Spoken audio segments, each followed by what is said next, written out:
Rhodi's Rule.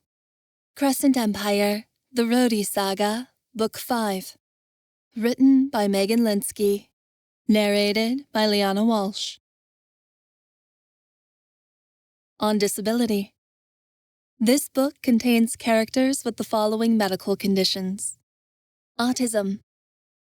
Autism is a developmental disorder that impacts the nervous system and affects each individual differently, with a wide variety of symptoms. Challenges with social skills, repetitive behaviors, and speech are common. Amputation. Amputation is the removal of a limb by trauma, medical illness, or surgery. Many amputees use prosthetics as a way of increasing quality of life after losing a limb. Obsessive-compulsive disorder. OCD is a chronic mental health condition that causes a cycle of uncontrollable, reoccurring thoughts referred to as obsessions. Obsessions can cause a set of repetitive behaviors and mental acts called compulsions. Obsessions create severe anxiety and discomfort. Compulsions are performed to temporarily provide reprieve from obsessions. Major depressive disorder. Depression is a mood disorder that causes a persistent feeling of sadness, as well as loss of interest.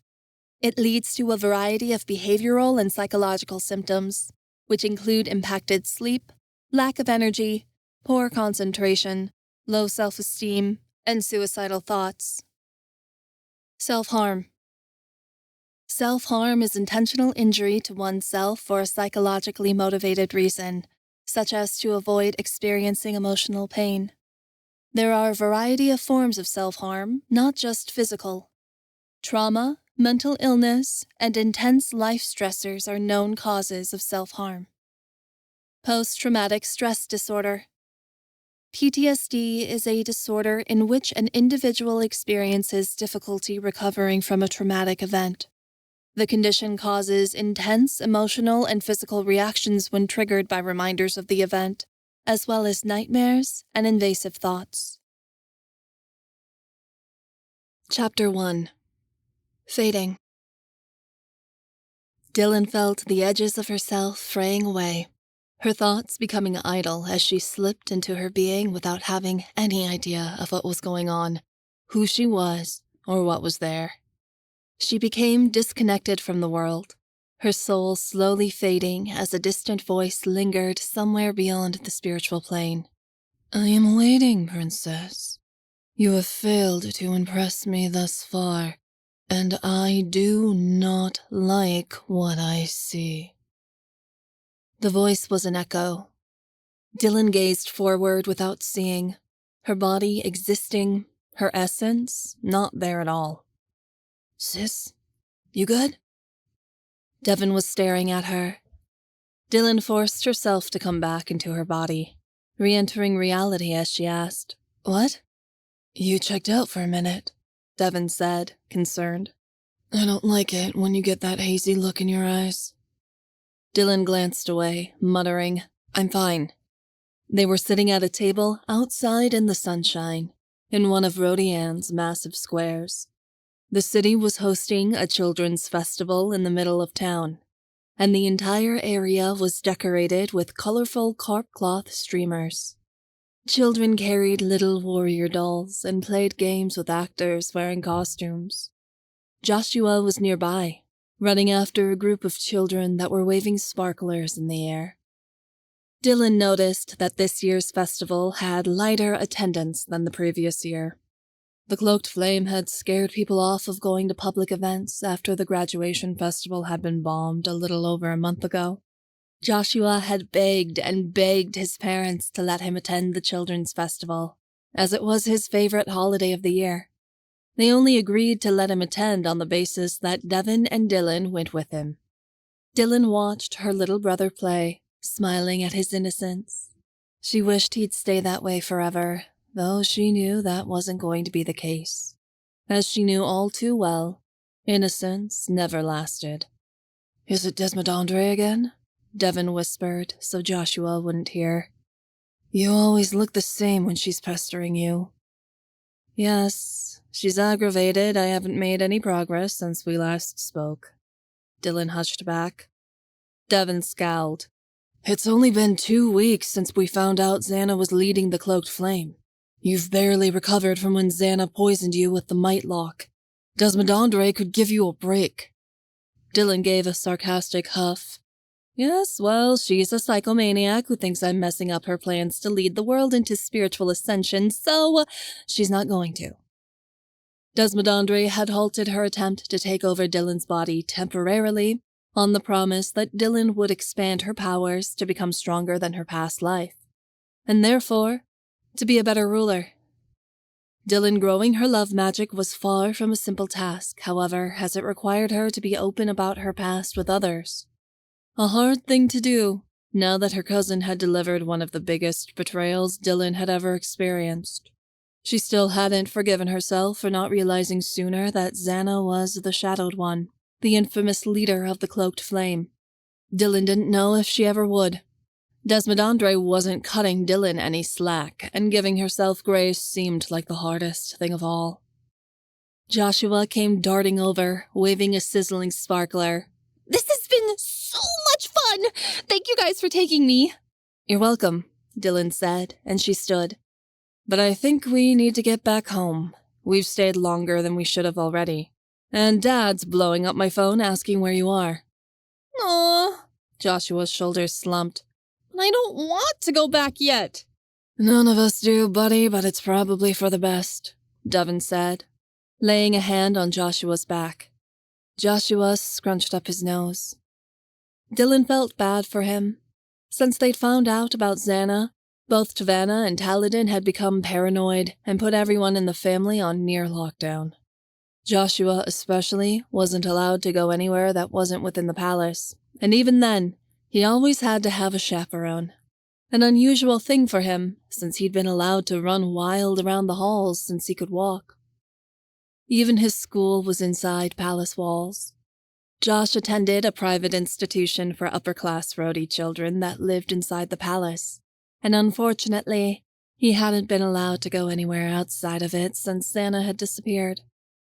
It was no way for a kid to live, but Dylan figured that Taladin would let up eventually. He was freaking out now, but he wouldn't forever. He just needed to calm down. The square wasn't far from the palace, only just outside the protective boundary Saffron had put up with the help of the Rhodian gauntlet. They could walk home. They started that way, and Dylan took note of the multitude of guards marching behind her.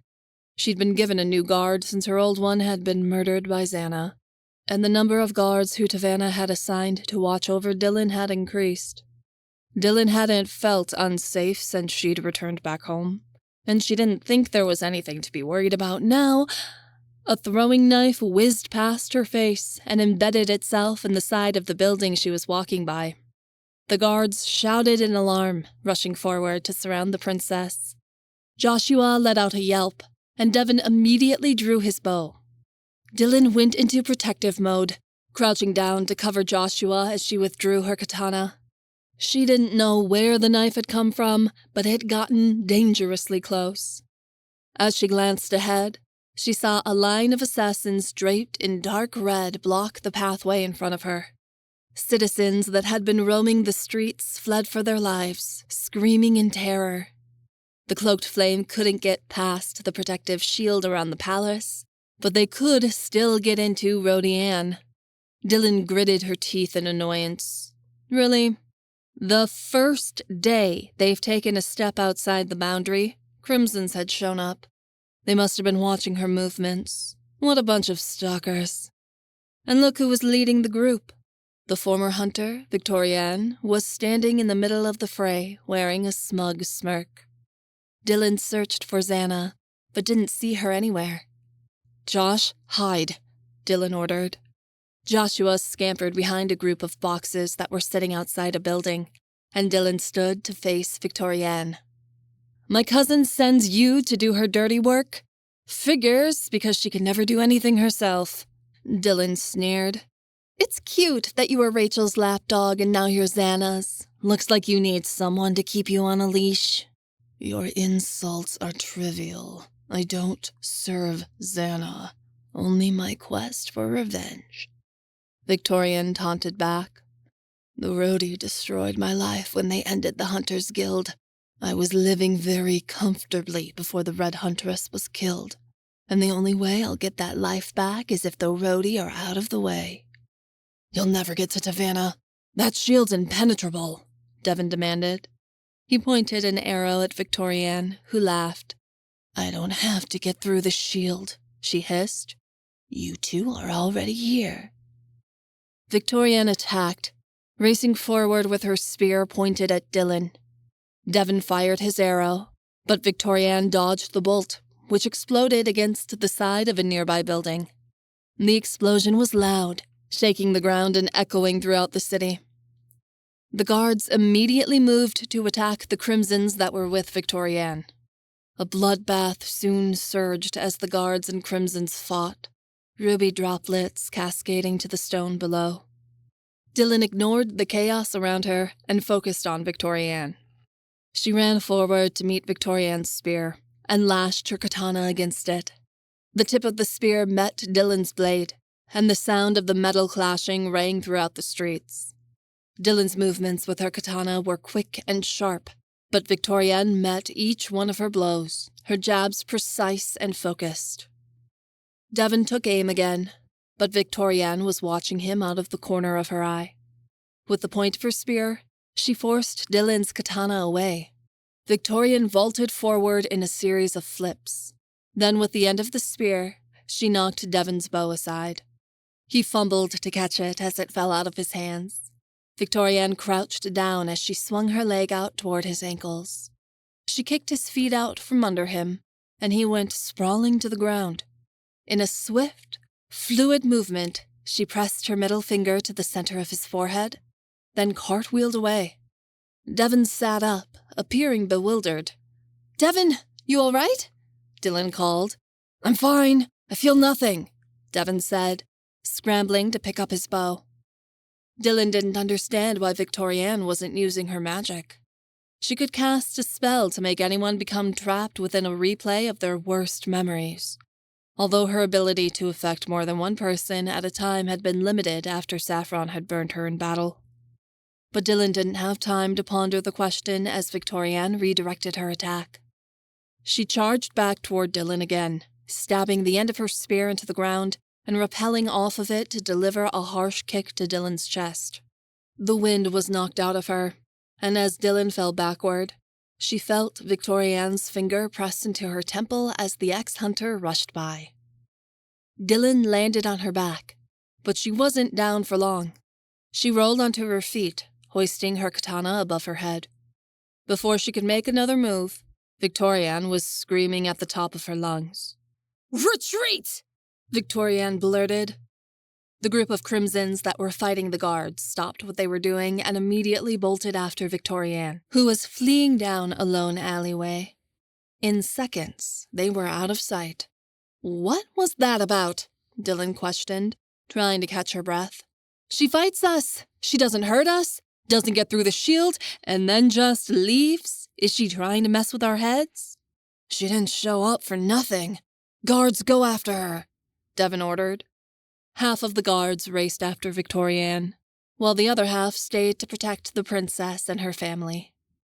Dylan looked around. It didn't look like anyone had gotten seriously hurt, and thank Rhodi no one was killed, but there was still blood all over the street. Crimsons had no code and fought dirty. Once the Crimsons were gone, Joshua came racing out from behind the boxes, jumping up and down. Wow! That was so cool! I can't wait until I'm old enough to fight! I'm gonna be just like you two, beating up evil dudes and being the best Rhodi ever! "If I have anything to say about it, you'll never be a Rhodi at all." Dylan cringed as her father's furious voice resonated throughout the area. Taladin had clearly heard the explosion Devin's arrow had made from within the palace, assumed Dylan had to be involved, and came running immediately. Dylan hated that his paranoia was right. Joshua slumped beneath Taladin's shadow. "But, Pa, that's not what I want!" "I never should have allowed this, but your mother talked me into it, and now look what's happened," Taladin said, gesturing to all the blood on the ground. "More Crimsons! This was an unnecessary risk. You're not going anywhere that's not our apartment or school until this mess is dealt with.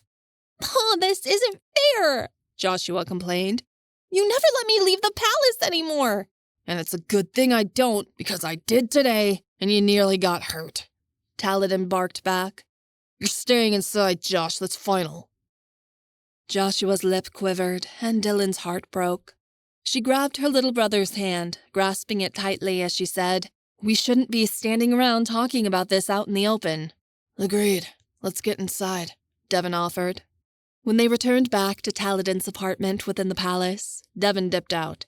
He didn't like getting involved in arguments unless he had to, but Dylan was more than happy to pick a bone with her father because this had gone on for far too long. Joshua ran off to his room to cry, already sniffling. Leanna got up from the couch as he ran by, and she didn't need to be given an explanation on what had happened. Leanna went to go after her son, giving Taladin a harsh glare as she did so. Taladin harumphed. Oh, sure, now I'm the bad guy. You're being a hard ass, Dylan said. This is going to strain things between you and Josh if you keep this up. He can grow up to hate me, I don't care, so long as he grows up at all. Taladin withdrew his knife from its sheath, flipping it over and over, playing with the blade. You can't keep me inside, Dylan said, crossing her arms. Good thing about being an adult, that. I'm more than aware, but as princess, you know better than to leave the palace right now, he grumbled. I have to leave sometimes, for work or otherwise. I'm going to go mad if I can't get out every now and then. There's a reason tigers pace when you put them in a zoo. And frankly, I'm tired of being ogled at all day by the guards and everyone else. It's for your own good. The more eyes on you, the safer you are. We don't know what the Cloaked Flame's planning. And that Victorian was bold enough to show up here today indicates they're getting ready to move against us again. Taladin's movements with the knife were getting more frantic, twirling it at a pace that was too quick. He was getting dangerously close to nicking his fingers on the tip of the blade, and Dylan worried that was on purpose. Dylan sighed, dropping her shoulders. Dad, you really need to get your anxiety under control. Sure, let me do that, Taladin snapped. It's so easy when your kids are constantly at threat from a group of maniacs.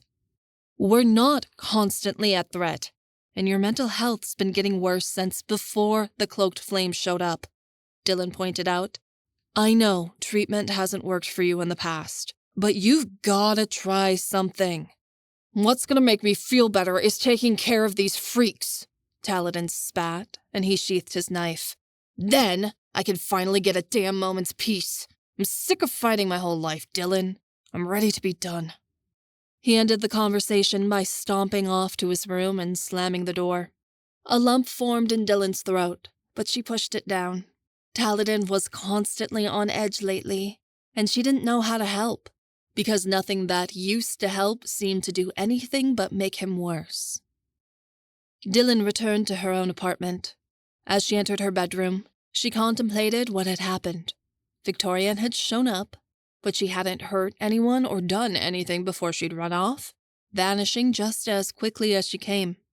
It didn't make sense. There had to be some sort of angle to all this. Dylan hadn't noticed before, but she'd developed a headache since the battle was over. She rubbed her head, trying to get the ache to let up, but it didn't cease. Instead, it grew. Her heartbeat picked up as the headache intensified to a migraine, then to a sickening pounding within her brain that bounced off her skull. Her vision became blurry, and nausea chewed her insides. It was a similar sensation to the entire palace falling down upon her head, and the pressure was intense. Dylan put a hand on the wall to steady herself, giving a moan of agony. Unsure of where this sudden torture was coming from, Dylan raced to find an explanation. The only thing she could think of was that Victorian had touched her head before she'd darted off, and she'd done the same to Devin. Panicking for her twin, she reached out through the mind speak. She found his consciousness nearby and asked frailly, Devin, are you all right? The pain's blinding, she heard him respond weakly. before his end of the connection went dark. Dylan tried to get in contact again, but there was no response. Victorian cursed us, Dylan thought, realizing that's exactly what had happened. It was the last thought she had before her body failed her. Without warning, her knees buckled, and a gasp escaped her as she crumpled to the ground, Victorian's dark magic sinking her downward. Chapter 2. Fear and Fate. She'd forgotten what it was like to be 15 again, but here she was, in a body without expression, and no way to have her own voice. She was in a car, the car, hanging upside down. The seatbelt had prevented her from being ejected from the vehicle, but now it had trapped her inside. There was broken glass everywhere, twisted metal. The only light that shone through the darkness were the headlights which beamed into the sky. Only one still worked, the other shattered and crashed. "Help!" Dylan rasped, but she didn't think anyone heard her. She didn't see Killam in the passenger's side. She wouldn't, though. Dylan had watched her be launched from the car once they'd slammed into whatever they'd hit.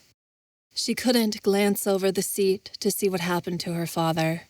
And Devin was missing completely, something that utterly terrified her. Where was her twin? What had happened? She wouldn't survive this world without her brother. She didn't want to. Dylan cried out as Final cut into her shoulder. A small cut bled on her cheek and above her eyebrow, and it leaked droplets into her eye. She didn't think anything was broken or that she was seriously hurt, but the seat belt was choking her. She tried to pry it off, but it only became tighter. Gasping for air, Dylan reached for a piece of broken glass and sawed through the tough material, cutting herself loose. The glass cut into her palm and made her bleed, but Dylan toughed it out and ignored the sting of the glass until she'd gotten free. She landed on the ground, groaning, and pulled herself from the remainder of the wrecked vehicle. She coughed as she inhaled a plume of smoke and something that smelled like gasoline. When she finally got to her feet, her entire body trembled with the after effect of shock. Their car was destroyed. What remained of the vehicle was little more than a crushed tin can. The entire front had crumpled against a separate vehicle, which was smoking. It had caused the frame of their car to completely cave in. They'd hit whoever was coming head-on at a high speed. There was blood all around the car and all over the road. So much of it, Dylan thought she was going to throw up. The driver of the other vehicle wasn't around, behind the driver's seat or lying in the road. Dylan supposed whoever they were, they must have been tossed from the car too, because there was no possible way whoever they'd hit had crawled out of the wreckage. The entire front end of the car they'd smashed into had completely collapsed. There was no blood and no body, so the driver must have been thrown through the windshield like her parents. Dylan started to sob, darting around the car. "Mom! Dad! Where are you?" Her breath caught as she gave a short, stricken gasp.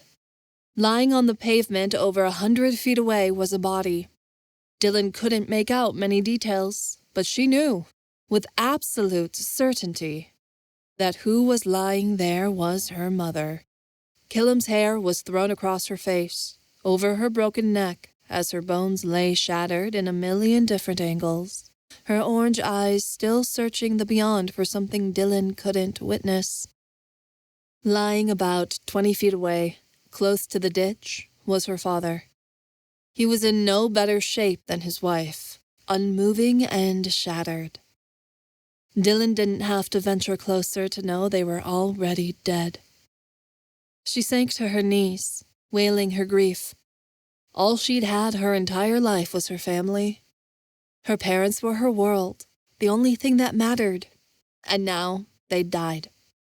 And it was all for nothing, because if she hadn't distracted them, they would have survived. Her parents were trying to help her calm down from a panic attack, and because of it, her father hadn't been watching the road. He'd swerved into incoming traffic and crashed the car. All because she wasn't able to control her feelings. She held her hand in her hands and wept, trying to convince herself this wasn't real, that it was just a bad dream, and soon she'd wake up. She felt her body attempt to vomit, though nothing came up. Mingling in the shadows was a figure. Near the bodies was a young boy who'd frozen in the night, features empty except for the wide look in his eyes, seemingly unable to move. Blood from a cut on his forehead ran down his face, getting into his eyes. Some small piece of her that insisted she needed to survive despite all things lifted up an emotion that was foreign to her. Hope. She staggered to her feet, moving toward him as the walking dead. Devin? He startled at her voice, shaken alive. Excruciating relief shone through the tears on his face. Dylan! She tried to hurry over, but Devin threw up his hand. No, Dylan, don't come over here. I'll come to you. She halted in her place at the harsh command in his voice. He ran to her, and the twins instantly embraced. They held each other tighter than they ever had as a mist began to fall from the skies above, coating their clothes with a soft layer of dew. They didn't let go of each other, weeping in agony. Are you okay? Dylan clutched at her brother's arms, but he didn't seem to be hurt. Unlike her, there wasn't a scratch on him, save for the cut on his forehead that was oozing blood. Devin shook his head as he, finally, drew back. I think I dove out of the car before we hit. I don't know. I can't remember anything except sitting next to you 1 minute and standing on the side of the road the next. That didn't make sense. There was no way he could escape in time. But Dylan didn't care about what was real and what wasn't, because this brutal and terrifying world she'd found herself in was nonsensical. There was no way to connect the children they'd been before to the mangled people they were now. Whatever world they'd found themselves in, Dylan hated it and believed she always would. Dylan noticed the cut on her hand distracted her from the endless grief whenever she squeezed it. When it hurt, she would bleed, and if she bled, she didn't have to think about the inevitable anymore. She sniffed, wiping her face on her sleeve. Dylan looked at her wordlessly, taking her in as the wet hair clung to the side of her face. Then he proceeded toward the smashed car. Devin went to the trunk, which was bent out of shape and slightly hanging open. What are you doing? Dylan stared as Devin struggled to lift the gnarled trunk and failed. Getting our stuff. Help me. Dylan wasn't sure what else to do, so she obeyed. So much of what they'd had was destroyed in the crash, but Devin was able to pry a singular backpack and a handful of their clothes out from the small space, stuffing them inside the bag. Out of all their minimal possessions, everything they'd gained in the world their entire lives, it was all they could manage to save. Dylan stared blankly, not really seeing or processing anything except the sight of her parents' bodies, which she wasn't even looking at anymore. We have to go. Devin swung the backpack over his shoulder. I wish we could get Dad's wallet, but... He glanced back over at Yeshua's form as if considering taking it off his body before shaking his head. There wouldn't be enough money in there to help them out for long, and the price to take it was more than he was willing to pay. Go? But... Dylan, we are here illegally, Devin pressed. We don't have authentic papers, and we broke the law when we crossed the border. Not to mention we're orphaned minors. They'll find us. They'll ship us back to the Far East, throw us in the foster care system, then split us up. We'll end up in a detention center or on opposite sides of the continent living with strangers. If that happens, we won't stay together. We're too old to adopt. Nobody wants to take in a couple of teenagers. We'll never see each other again if we don't leave right now. Now come on. Dylan didn't know how Devin managed to be so logical when the entire world was ending, but he grabbed her wrist and dragged her into the nearby woods. Dylan dug her heels into the ground, shouting, "We have to bury them!" "There isn't time. With a crash like that, the police are going to be here any minute, and if we're still around when that happens, we're screwed. They'll take care of it." Devin's voice cracked, but he stubbornly kept going. But we won't know where their graves are. We won't know what they'll do to the bodies or where they're buried. We're never going to see them again anyway, sis. It doesn't matter. They're already gone." Devin's voice had become so sharp and cold, like he'd grown up in a moment's time. Dylan wasn't sure of the ghost she was leaving behind her, but she was certain she'd never be that girl again. She and her twin fled into the forest, leaving everything that ever meant something behind, venturing into the unknown arms of fear and fate. Chapter 3. Anchored by Grief.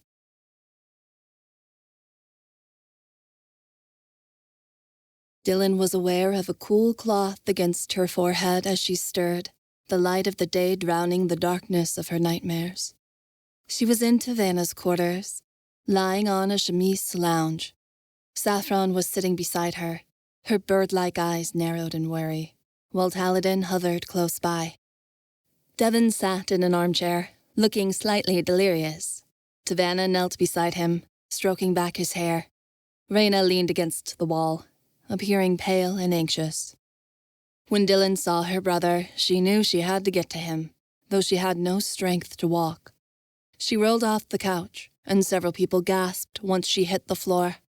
She literally crawled to Devin, who took her hands in his as she came to her knees before him. "Did you see it?" "Everything." He squeezed her hands back, appearing haunted. He'd seen exactly what she had, and it had completely gutted him. "What happened to the two of you when you faced Victorienne? Did she touch you?" Saffron's voice was urgent as she grabbed Dylan's arm. Devin shook his head, appearing like he was going to be sick. "She jabbed the middle of our temple, both of us. She did that, then ran off." Saffron's face darkened. She grimaced resolutely, settling on a dark realization. "What happened?" Dylan asked weakly. Saffron helped her into an armchair beside Devin. He bent over his knees, giving a low groan. "Victorian's magic. It seems her craft is evolving," Saffron hissed. "She came to torment us again?" Dylan questioned. Victorian could make people relive their worst memories using her magic. She figured that was what happened, but Saffron made a sound far worse. "No," Saffron mused. "I was afraid this would happen." She began to pace, walking around the room in circles as she pondered. "I had the suspicion that Xana would use her powers to amplify Victorian's abilities. While I was in the Hunters Guild, Rachel pressured Victorian to expand her craft beyond its usual capabilities. Rachel believed that Victorian had the power to rifle through people's minds if she pushed herself. Find information, observe memories that Rachel could use against her foes, though Victorian never became powerful enough to do so." "But she's got Xana now, doesn't she?" Dylan asked. "So Xana probably used her own magic to bolster Victorian's craft and bring any hidden qualities out of her." "Correct. My suspicion is when Victorian touched you, she put some sort of curse on you. A mark of her magic, some way to sort through your minds and look for information when she pleases.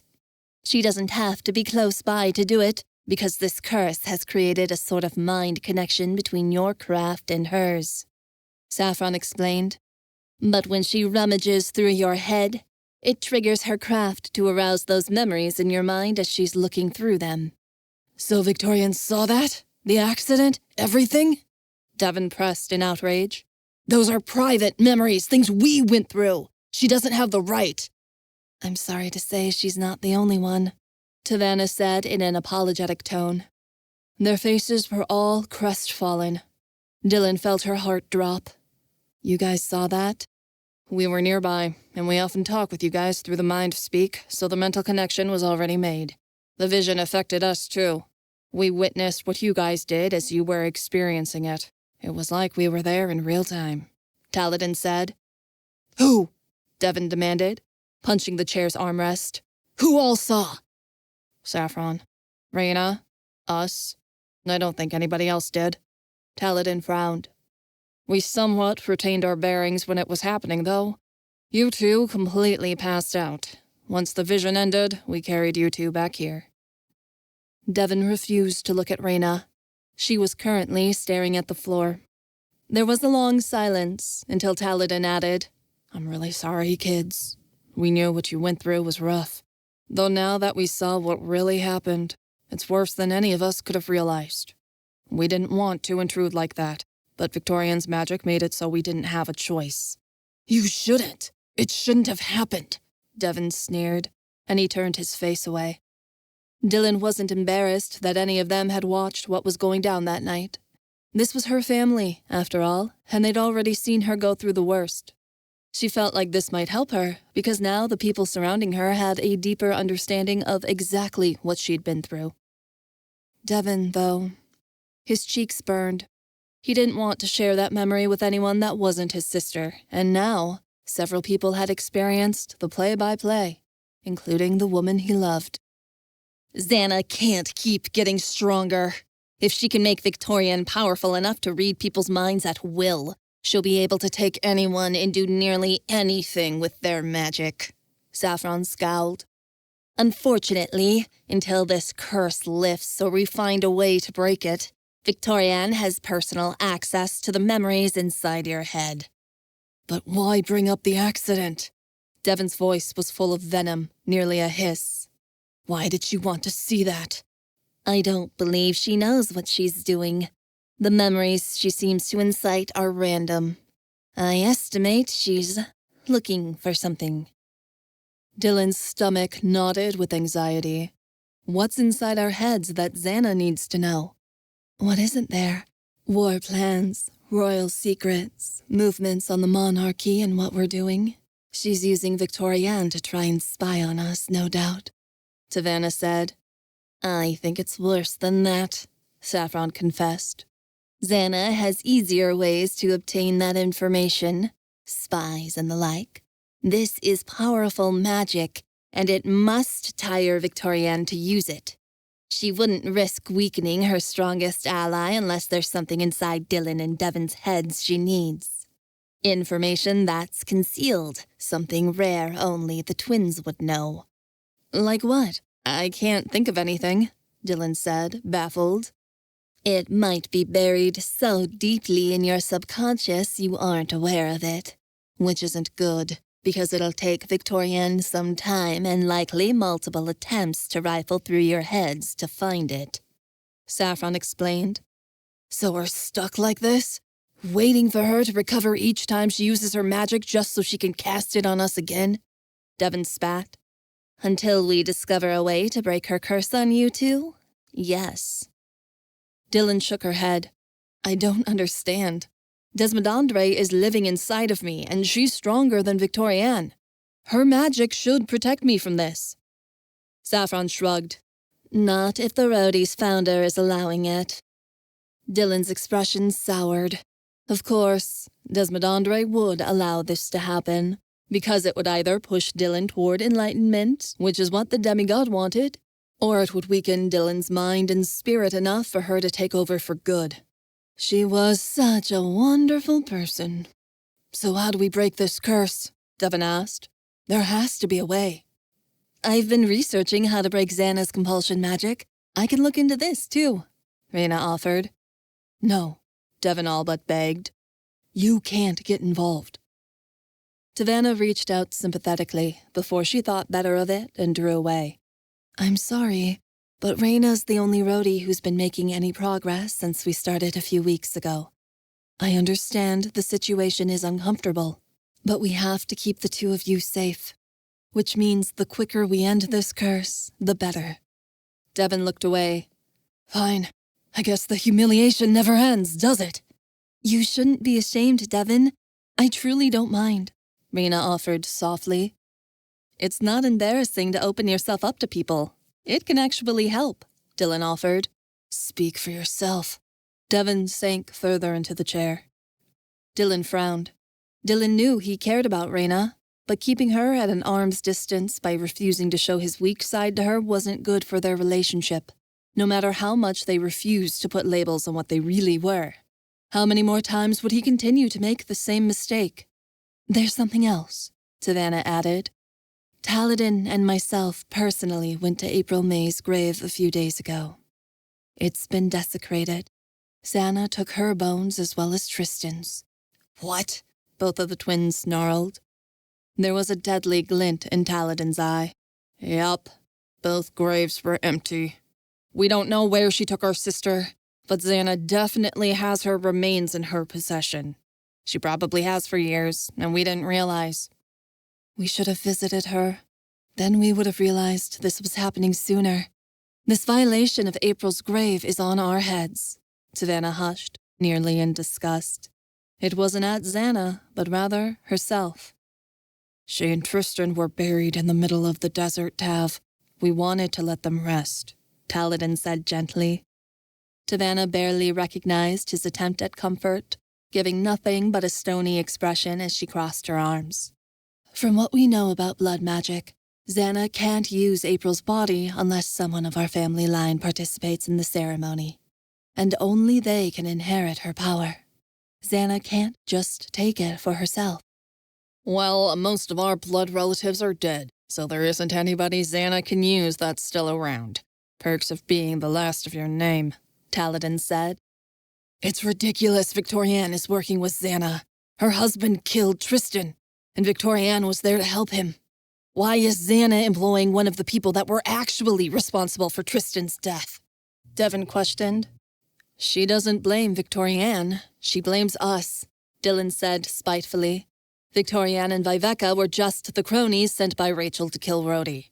If we hadn't convinced Tristan to join the Rhodi, he wouldn't have been there and he wouldn't have died. That's how she thinks, anyway. Devin nodded. I know you're right. You knew exactly what to do the night Mom and Dad died, Dylan whispered. I was in shock, but you somehow managed to get us out of there. I didn't have a choice. I knew you couldn't hold it together, so I had to. Devin's expression was blank as he drew inward. But I can't forgive myself for everything that happened. Dylan cringed. Devin, it wasn't our. We heard everything that Hunter said years ago. That he used his craft to manipulate the other car to hit us head on. That's why we never found another driver, because there wasn't one. Devin seethed. I was the one who made us leave. I was so paranoid about getting caught that I left Dad there to suffer. Mom was already gone. Dad wasn't. We know because the hunter who killed them years ago confessed that he went to the scene and saw that Dad was alive long after we left. If we hadn't been such cowards... There's nothing either of you could have done, Savannah insisted. From what you've described of their injuries, there was no way he could have made it out alive. And I'm sorry, but what we all witnessed in the memory confirmed that. Yeshua's death was inevitable. It wasn't. We could have saved him, Devin insisted. Guys, we've had this talk before. Leanna has the same opinion, and she would know better than anyone else. Even if you had a doctor on site or a Rhodian healer, the best they could have done was to ease his passing. Taladin added, all staying would have accomplished is giving you more trauma. Neither of you needed to watch him die, Savannah soothed. I did need to be there, because he needed me. He shouldn't have died alone, Devin growled. Savannah laid a gentle hand on his back. Devin, the Rhodi believe we die when we are ready, and once we have accomplished what we promised to do in this life. We also believe we die on our own terms, in the way that we choose. For whatever reason, your father chose this way. Devin nearly appeared horrified. How can you say that? I can't believe my father chose to die in unimaginable pain on the side of the road for hours, without no one to bear witness to his passing. That can't be true. What's true is what you decide, Tavanna said softly. I don't care. I might be a Rhodi, but I don't have to believe in our doctrine. I won't believe this is what my parents chose, Devin said, shrugging her hand away. They wouldn't do that to us. Dylan didn't know what to say, because she was caught between two worlds. She knew what Desmond had taught, and she'd seen the life after for herself. She shared these beliefs about death, because they were a part of her culture as a Rhodi. Even so, did that mean Killam and Yeshua's souls truly decided this? Dylan also knew that if Devin accepted this belief, he was also accepting the fact that Nellie had chosen to die young without him there. A difficult thing to reconcile himself to. Dylan hadn't needed to see Yeshua up close to know that he wouldn't have made it. From what she could make out in the dark, his body was beyond broken. But Devin couldn't accept that. The fact that either of you made it out in time was a miracle, Taladin added. That car was absolutely totaled. You two should have died as well, but somehow you made it out alive, and thank Rhodi for it. Anyone else would have been killed instantly, just like your parents were. Dylan mused upon his words. Now that she'd relived the scene, she could look at things a bit clearer. She shouldn't have survived. That car was a wreck, but she'd walked free with nothing more than a few cuts on her face, and that shouldn't have been possible. Did Desmond save her? That had to be it. Her magic had reached out from the life after and wrapped protectively around Dylan to shield her from harm. But Dylan wasn't so sure if it was an act of love as much as an act of preservation to try and steer her destiny from the beyond. Devin shivered. I didn't realize it at the time, but my craft saved me. I saw the other car coming and reacted. I moved so fast to jump out that nobody saw me do it. He turned to stare at his sister, hands clasped but still shaking. I should have grabbed you on the way out, but I didn't. You could have died. How? You had no idea what you could do, Dylan argued. My craft saved myself instead of trying to save you. I was selfish. Devin recoiled inward. I've had issues with freezing ever since that night. It still happens. Something will push me over the edge on the battlefield or otherwise, and I'll just freeze up. I can't seem to stop it no matter what I do. Dylan didn't blame him for that. Devin had seen their parents' bodies up close. Every so often he returned to that state, freezing in place just like he'd done the night he'd witnessed the gruesome result of the crash. That's understandable. Anyone would be traumatized by what happened. That you managed to come out of it as well as you did is a gift, Tavanna said. That was definitely the wrong thing to say. Taladin and Dylan both winced at the same time, and Devin erupted. A gift! Is that what you think this is? Devin demanded, leaping to stand. He'd appeared so frail moments ago, but now stood tall as he let his fury fly. This is a burden! You can't understand what I'm going through, so don't even try. Tavanna gaped before she said, I didn't mean it in that way. I'm sorry, I don't care what you meant. Just leave me alone. Devin stormed out, slamming the door behind him as he left Tavanna's quarters. She stared after the place he'd gone, her hands still hovering in the air where he'd been as if she wanted to touch his ghost. Reina cringed. She seemed like she wanted to follow, but held herself back. There was an awkward silence, one Dylan rushed to fill. He doesn't mean it. He's just hurting. Tavanna nodded, blinking the tears away. I know. I should go after him and apologize. That was out of line. Just let him be, Tav, Taladin said, and she fell silent. He looked to his daughter and asked, Thunderbolt, you gonna be okay? I'll be fine. I just need to lie down. Saf, help me back to my room, Dylan said, wobbling as she stood. Thanks, guys, for being here. We both appreciate it, even if Devin's having trouble showing it. Taladin nodded, placing a hand on his sister's shoulder, and Tavanna's lip wobbled. The queen managed not to cry until Dylan had shuffled out the door with Saffron, but they still heard Tavanna's suppressed sobs as they wandered down the hall. Your brother and the Queen do not seem to be getting along lately, Saffron commented. They've been in a really weird place since Xana revealed herself. I don't get it, Dylan confessed. Devin's definitely been taking Xana's betrayal harder than I have. In my opinion, family or not, she's a bitch, so why continue to care about her? It shouldn't be affecting his relationship with Tavanna. Quite right. They entered her apartment. Saffron helped Dylan onto the couch, where she laid down. I feel like an old lady. You've been helping me out a lot lately, Dylan said with a laugh. It's no trouble of mine. I enjoy being of aid to you, Saffron said, taking a seat beside her. Dylan threw her legs over Saffron's lap, and she nearly chortled in delight. I get it, but you need to live your own life too, Dylan pressed.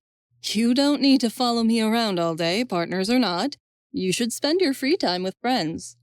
Saffron wrinkled her nose, as if the thought was detestable. I have you. You're all I need. You can't just have me, Saff. Other people are important, too. In all my years of trying, I haven't found them to be. You're the only person that understands me, despite me trying to find others to relate to. I'm not your only friend, you know that. Don't downplay the other relationships you've made just because I'm the best. Dylan stuck her tongue out in a tease. Saffron thought, I suppose Jenna is favorable, and I tend to enjoy your brother's company from time to time, though that doesn't prevent me from feeling lonely. Her shoulders slumped. It's not like anyone would ever like me enough to want a romantic connection besides. Dylan glanced at her partner, surprised. I didn't know you were interested in that sort of thing. I am a griffin. My nature is to have a mate, Saffron explained. But I will soon come upon my 28th year, and even so, I remain unchosen, with no opportunities to meet someone new and no prospects. You shouldn't feel alone.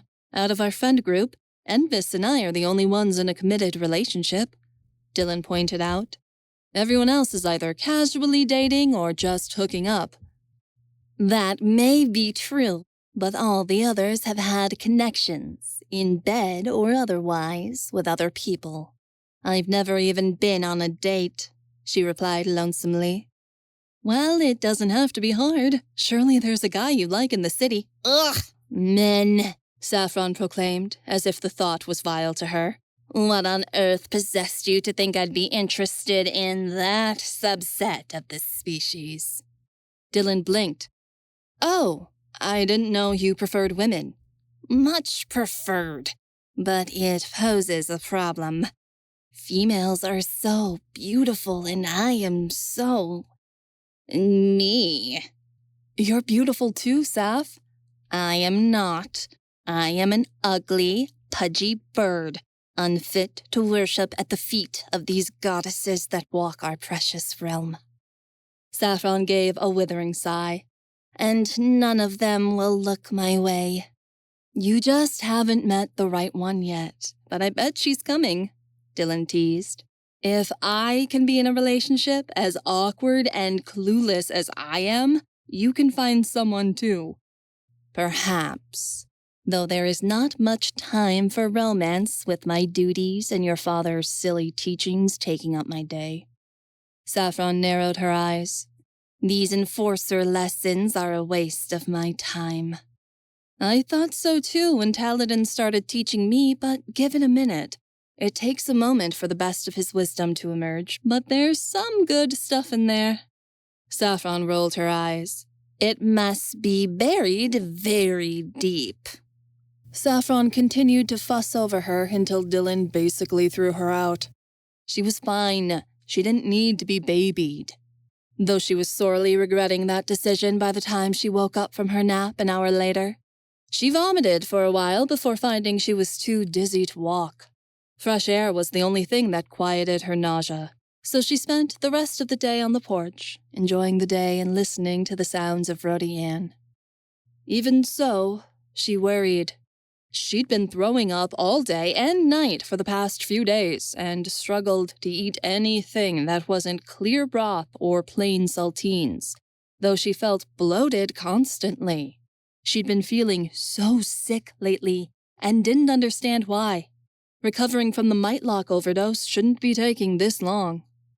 There was a sharp snap of the front door. "Lass, I just heard what happened. Are you all right?" Envis was there immediately at her side. She stood to greet him, placing her hands on his shoulders. "I'm all right, She must have stood too quickly because she went lightheaded and her knees buckled. Envis caught her before she fell, saying, "You don't look like you're all right. Come on." He guided her to the bed, then pulled her against him. "I've been told the basics, but I want to hear it from you. Tell me everything." Dylan explained what she could to him, though she avoided recounting what she'd seen in the vision. She didn't need to relive that yet again today. His blue eyes crinkled in concern as she proposed Saffron's theory, and he said, "We need to find out what Victorian's looking for inside her head. If it's valuable to Xana, it could mean something big for us, too. She wouldn't be going to such lengths to find it if it wasn't important." "I wish Victorian good luck with rooting around in my head. It's pretty messed up in there," Dylan said, laying against his chest. "If she thinks she'll find anything useful among all the twisted shit, be my guest." Envis nestled his head against hers. "Aye, lass, that's exactly what I'm afraid of." Chapter 4. New Arrivals. Dylan's morning was ruined once again when she saw the latest article from Rhodi today before she'd even settled into her breakfast. What's he waiting for? 8 years and no ring? Is the princess's relationship in crisis? The byline was from none other than the irritating, aggravating reporter Kanoro Kenji himself. Dylan didn't think she could detest anyone as much as she did Kenji at the current moment. The press had been temporarily preoccupied with the news of the Cloaked Flame once Xana's identity got out, but Kenji had immediately switched back to writing articles about Dylan and Envis once he had the opportunity to do so. He needed to stop crawling up her ass. If he wanted the dirt on her prospective engagement so damn bad, or lack thereof, he could hide under their bed and get the details. But until that time, he and everyone else in the world needed to stay out of it.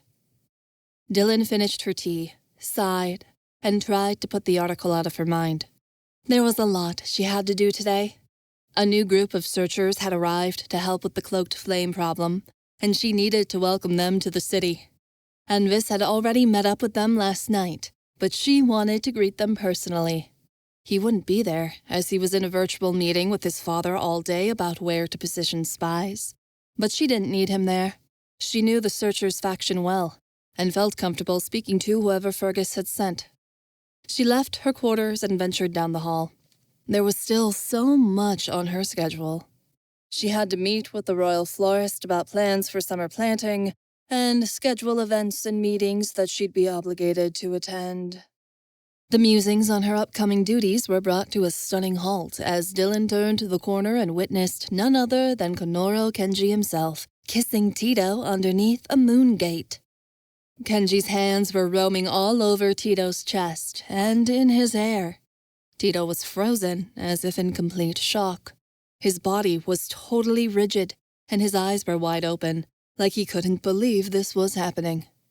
Dylan's hands bunched into fists as she felt rage well up and down her body.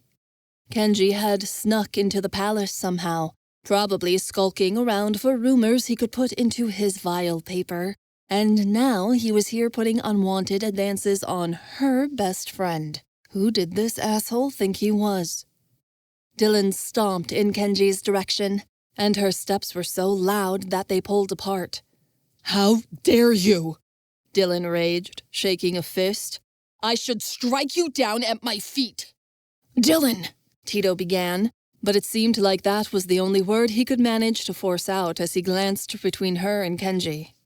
Kenji's smirk was so aggravatingly arrogant it made Dylan's anger flare even higher. "If being myself is a crime against you, Princess, I confess that I am guilty, and therefore deserve whatever punishment you may bestow upon me." Kenji batted his eyelashes at Tito, who gulped in response. Screw you! I'm not gonna let you run rampant in the palace and sexually harass my best friend, Dylan yelled. If I see you around here again, I'll tell the guards to cut your head off if I don't do it myself. Kenji gave her a flourishing bow, spreading his arms out wide. As you wish, princess. I will escort myself out, as is your request. Though if I'm invited back in, I can't promise I'll stay away. You won't be. Leave, Dylan hissed. Kenji romped away, appearing completely unbothered by the interaction. Rather, it seemed he was invigorated at her reaction. Dylan didn't stop quivering in rage until he was gone from her sight. Dylan, Tito said again, weaker than before. Look, I know it's weird that I'm standing up for you. After all, you put a move on me when we were younger, and generally, you had a habit of acting creepy when we were teenagers. Dylan ranted, turning toward him. But that was when we were kids. I totally forgive you for that. And it's definitely not okay that someone else is harassing you now that you're an adult. Is it a taste of your own medicine? Maybe, but I don't believe in getting even and all that crap. We're more mature now, and I don't ever want you to feel like you're uncomfortable or being used. This is your home, and you should feel safe in it. I swear, the nerve of that guy. Tito remained silent, and Dylan clapped him on the back. Don't worry, buddy, I've always got your back. He bothers you again, you let me know, okay? Tito let out a long sigh, and his shoulders slumped as he mumbled, Okay. He left quickly. Dylan didn't blame him for feeling humiliated. After all, it wasn't right Kenji had used him like that. Well, she was putting a stop to it. If she caught Kenji creeping around the palace again, she'd throw him in the dungeons before Savannah had anything to say about it, that was for sure. Free press or not, nobody messed with her friends. Dylan pinched the bridge of her nose, fighting off a new bout of nausea. She didn't know how long she could work today without having to quit early in order to rest, which meant she needed to get the most important things done first. She might as well get the searcher greeting over with. The welcoming was in a hall not too far from the throne room. Dylan knew most of the people there, as she had met many of them during trips to Dundee, and she was happy to speak to old friends. However, there was one searcher she didn't recognize, and Dylan swore everyone in the room turned to look at her when she walked in. The woman that entered was around her age, with full lips, sculpted eyebrows, exquisite brown eyes, and a flowing mane of chestnut hair that fell in curls around her shoulders. She wore a slim dress that clung to her figure, which was still professional, but perhaps a bit too low-cut for the workplace, with a hemline that rose up on her thighs. She was the type of woman that could get away with it, though, because nobody would dare to question any outfit on someone so attractive. She was gorgeous. Dylan had rarely seen another woman so spellbinding. Her mere presence made Dylan feel inadequate. This girl could even compete with Savannah's looks. The woman spotted Dylan, and her mouth curved into a foxy smile. So this is the princess. I'm utterly charmed. It's nice to finally meet the girl dating my ex. Her accent wasn't anything like Envis's sing-songy brogue, but rather she was posh, elegant, and rather stuck up. She had to be from the north side of Dundee. What she'd said hit Dylan like a firebomb, nearly exploding her brains out. Dylan worked quickly to put things together. Her mouth moved before she could stop herself. Shorsha? She laughed. Sorsha. Only my mum and Envis call me that. Everyone else calls me Shay, although... Her eyes roamed up and down Dylan's figure. That sly smile still stuck to her face. If you know my name, that means Envis is still talking about me. I was wondering why you two hadn't gotten married yet, but I guess he's still not over me. It's unfortunate that I'm back in town. His eyes are prone to wander. Not even a princess can compete. Dylan stood there, feeling like the dumbest person in the world. This was Envis's ex-girlfriend, the one who'd tormented him by making the crowd boo him off stage during his first show years back. Dylan took in Shay's flowing hair and her dark eyes, feeling sick. No wonder Envis had fallen for her. Anybody would. And now she'd come here, to Rhodian? Dylan didn't want her anywhere near Envis. She needed to stay on the other side of the continent where she belonged. Dylan scrambled to remember that she was a princess and plastered on a polite smile. Shay, welcome. Fergus sent me to clean up your mess, Shay said tiredly, looking at her nails. I shouldn't even be here, but since your people haven't managed to capture the Shadowed One or any of her top associates, my team has arrived to make sure the job gets done properly. By Rhodi, this girl was bold to talk to the heir of Crescentia like this. With anyone else, Dylan would have come up with a retort without another thought. But her brain had turned to mush in Shay's presence. She truly didn't know what to say. The door slammed open, and in strode Jenna. She ignored all the other searchers and sneered Shay's way. Oh, great! You're here. Hey, Jenna. See you've put on more weight, Shay quipped. Dylan's mouth dropped. She couldn't help it. Exactly how rude was this girl? Hey, Shay, see you've slithered out of whatever slimy hole you were born in, you horrid toad. Jenna shot back without a second's hesitation. My dad must have scraped the bottom of the barrel if you sent your soggy ass my way. There are no more spies to send. Everyone's busy, thanks to your mishandling of this situation. I knew you and Envis couldn't handle it. After all, you botched bringing the culprit in, as usual. Shay fluffed her hair. Please, the only thing that's botched is your nose, Jenna snapped. Shay's cheeks turned slightly pink. She folded her arms and replied coolly, If you and Envis weren't Fergus's kids, you would have already been kicked off the job. But I guess Fergus does have to keep up appearances and look good for the monarchy. Not all of us are lucky enough to get favors by sleeping with the princess. Shay shot dagger eyes at Dylan, who was currently pinned to the spot. Why the hell did Shay seem to have such an issue with her? It was ridiculous. Even so, Dylan found herself feeling small and insignificant in the moment. So much so she lost her voice. Well, at least she's sleeping with somebody. I heard you've been single for a while. Can't imagine why, since you had the personality of a venomous snake, Jenna hissed. I'm picky with who I date, unlike you. My bedroom doesn't have an open for business sign come day or night. Shay smirked, as if she thought she'd won the argument. We don't have to listen to this. Jenna hooked her arm in Dylan's. Come on, girlfriend. We're going to tear up the town.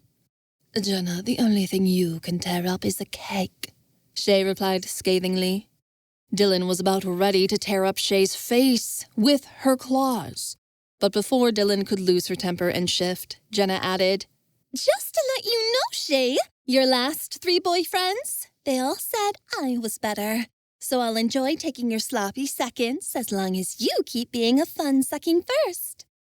Shay's face fell, temporarily stunned, and Jenna took that opportunity to drag Dylan out.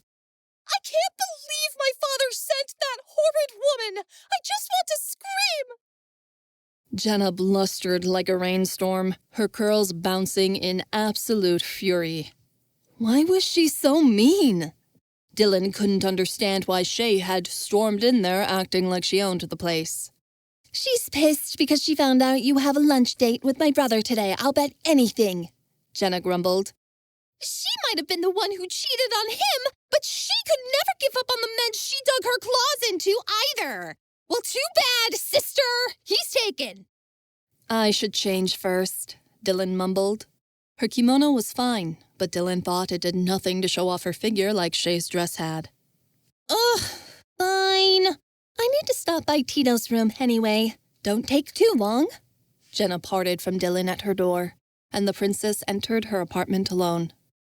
Once she was inside her bedroom, Dylan slipped off her kimono, standing in nothing but her undergarments and a thin slip. She began rifling through dresses in her closet, trying to find something to wear. Too baggy, ugly, out of date. As she desperately searched, her mind whirled. It hadn't escaped her awareness that Envis had a special name for Shay that only he called her. or that Shay was actively jealous that Envis belonged to Dylan and not her. Dylan had no doubt Shay was here to try and win Envis back. It wasn't like Dylan didn't trust Envis. Far from it. She knew he wouldn't stray. It was more like she didn't feel like she was good enough to keep him. She'd always struggled with this in one way or another. She'd believe she was overthinking like this, but it only took Shay's arrival to make Dylan realize she'd never really fixed this problem. She felt like the leftovers, the consolation prize Envis had been given after he couldn't have what he really wanted, and it was awful. Dylan walked past a mirror, looked into it, and saw the scars lacing up and down her arms, the ones she so desperately tried to make go away. She immediately started tearing up. She couldn't wear anything daring or sensual. She couldn't be seductive or alluring or any of those things. She always had to cover up, hide her body, and it was driving her mad. Maybe this is the reason he hasn't asked me yet. I'm not his dream girl. I'm just a placeholder, one who's already used up, inside and out. The moment she thought that, Dylan fell to pieces. She fell on the bed, grabbing a pillow and clutching it as she sobbed. "Sister, what's wrong?" Saffron had immediately sensed her distress through their bond and came flying. The griffin landed on the balcony and changed, adding, "Something is bothering you immensely." "Look at me," Dylan wept. "I'm so ugly. How can he love me when I look like this?" "Tell me what happened." Saffron sat on the bed, laying a hand on Dylan's shoulder. "Envis's ex showed up to help the searchers look for Xana, and she's awful." Dylan wept.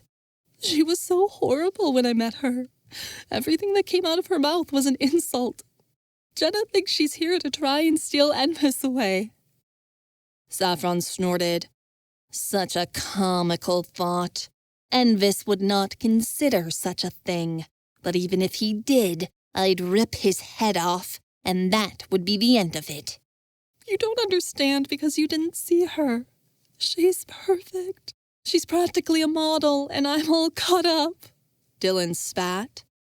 "I don't know what Envis sees in me." "He sees what everyone else sees, but you can't," Saffron added softly. "How? I can't wear a nice dress for him or look sexy. I might as well be a prude." "You survived everything that happened to you, no matter in what way." "Not without permanent consequences. Saff, look at me."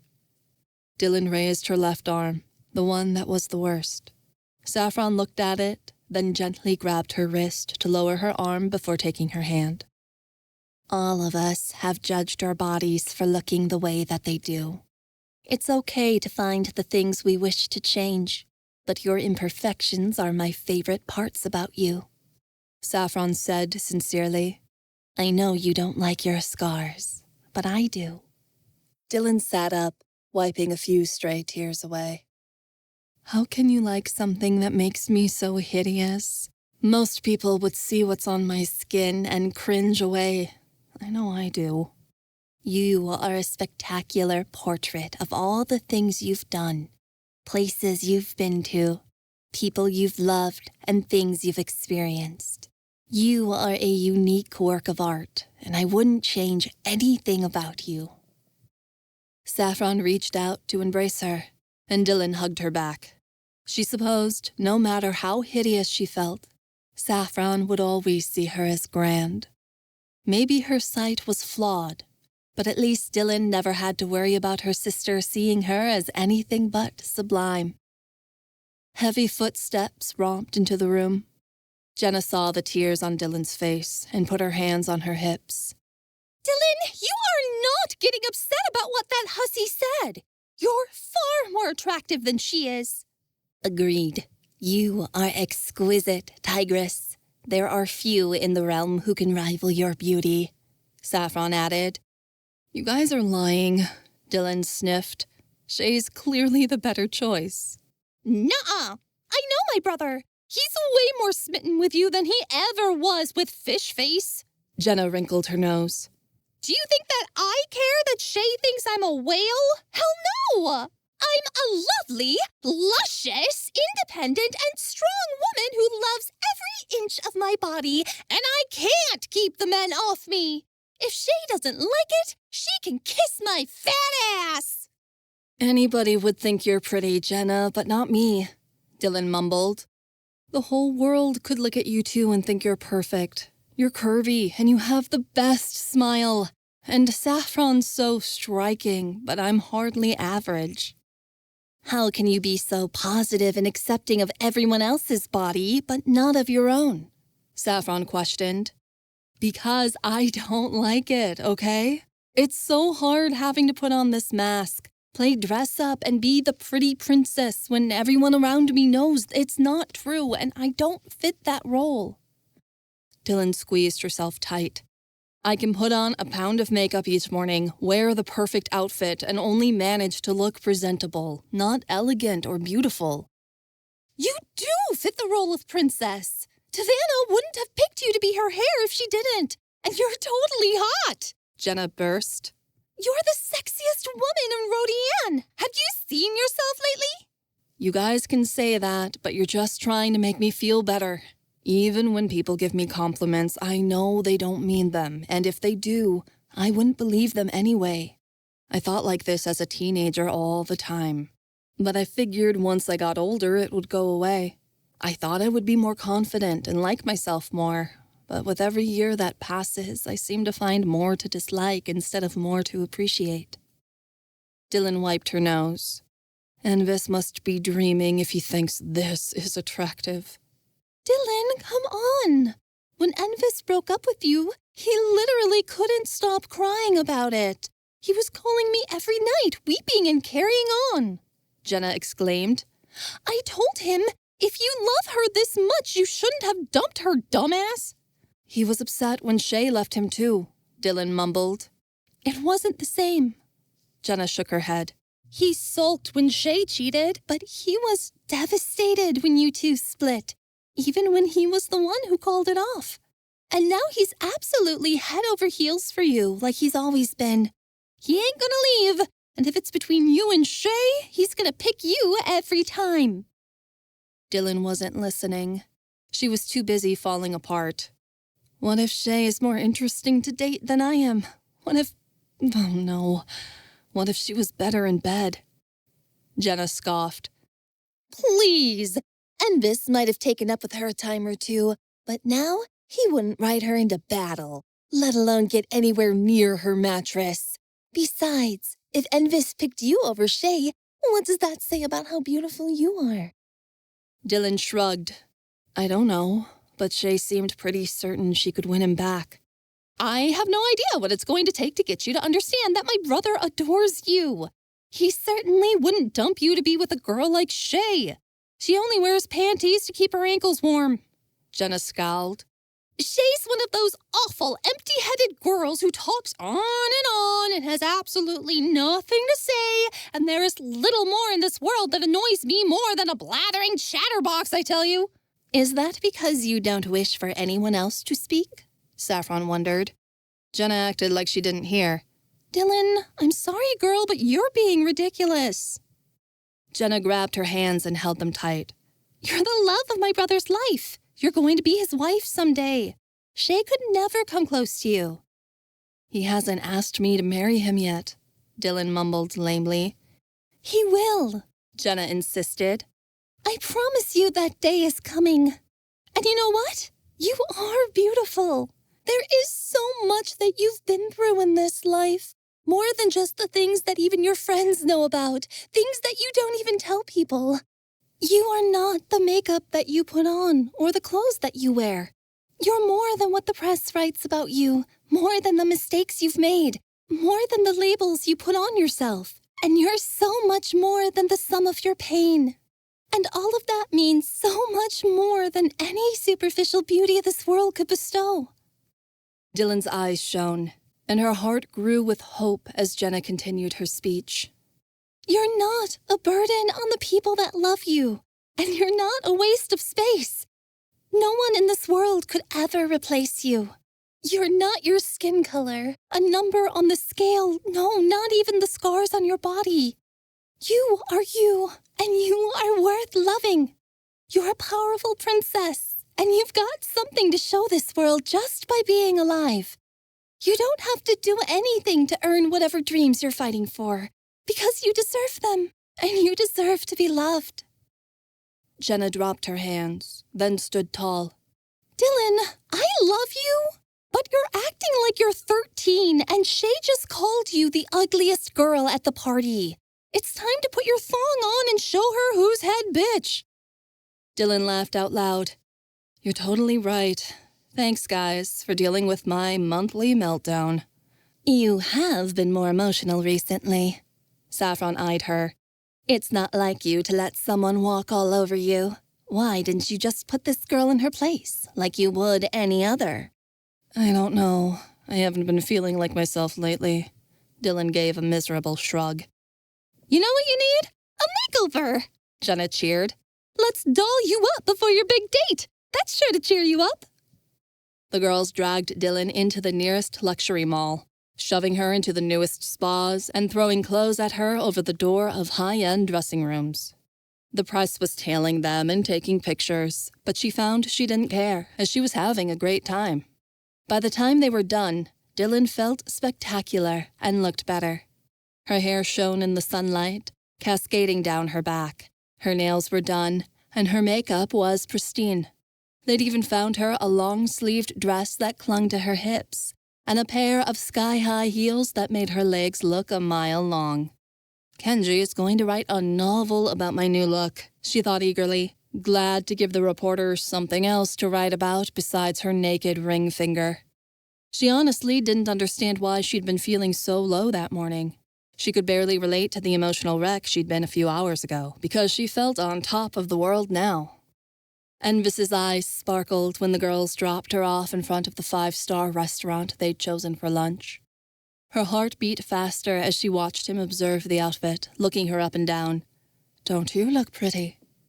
He gave her a soft kiss, then held her hand as they took the elevator up to the top of the skyscraper for a private lunch. The waiters brought them glazed short ribs and champagne, along with a variety of side dishes. Dylan helped herself to the food, but found the smell of the alcohol churned her stomach, so she avoided it. You don't seem very hungry, Envis commented. She hadn't taken very much. I'm a little off today. Protein was a staple of her diet. Her shifter side craved it constantly, though for some reason the sight or smell of any food put her off lately. Is there a reason you decided to look so fine? Envis let his head fall to the side. He couldn't seem to take his eyes off of her. Dylan paused, buttering a roll. Well, I met Shay. Envis's easygoing demeanor instantly shifted. She's here? I requested backup to help us find Xana, but I didn't think they'd send her. Dylan was secretly pleased at the distaste in his voice. I guess your dad sent her entire team. She wasn't very nice. I thought her and Jenna were going to brawl. I can imagine. They despise each other. Envis frowned. I take it she wasn't very polite to you either. Not really. Dylan got quiet before she added meekly. And, she looks like that, and I look like me. Lass, what are you talking about? Envis said, aghast. I won't deny she's pleasing to look at, but she can't hold a candle to you, personality or otherwise. She dared to raise her eyes. Really? Really? Lass, I had issues with playing in front of people for a long time after what she did to me. You're the one who convinced me to start playing again. My music, the band, none of it would be possible without you. You're the one who supported me in my dream. She tried to tear it down. You've given me more than she ever could from day one. She hadn't thought of it that way. I guess you're right, though I would appreciate it if she didn't imply to my face she's going to steal you back. Envis laughed. Like that'll happen any time between now and never. I'd rather kiss a crocodile. It'd be safer. Dylan relaxed. I know I have nothing to worry about. Sometimes it's hard to think you want me in that way. His eyes softened. Of course I desire you, lass. Yet think that would be obvious with me reaching for you at every opportunity I can. You clearly forgot what we did this morning before I went to work. He nudged her playfully, and she giggled. Both of their phones went off at the same time. Envis checked his first, and his gaze widened. It's Reina. She says she might have found something, Envis said, shoving his phone in his pocket. She said to come right away. Devin's already there. Dylan nearly leapt out of her chair with excitement. Reina had a lead on limiting Xana's compulsion magic or stopping Victorian's curse. Either way, that was very good news. Envis took her hand, and his comforting touch was all she needed to feel secure. She didn't understand what was wrong with her lately, or what was going on inside her head, but at least he was there to guide her when she felt lost, and her friends were always there to support her if she stumbled. She could always trust them, wherever the future may lead. Saffron had business to take care of. This Shay had made her sister cry, and that was a crime punishable by death in Saffron's book. No one tormented her sister and failed to pay the price for it. She stormed toward the barracks, where she'd been informed was where the searchers were staying. She'd been told what Shay looked like, so she knew who to search for. The woman had her back turned to Saffron when she entered the main hall where the searchers were prepping their intelligence room, hanging maps and stringing together clues that were taped to the walls. Saffron spotted a chestnut-haired woman and knew that was her target. She stormed toward Shay and raised her fist, fully intent on giving her a beatdown.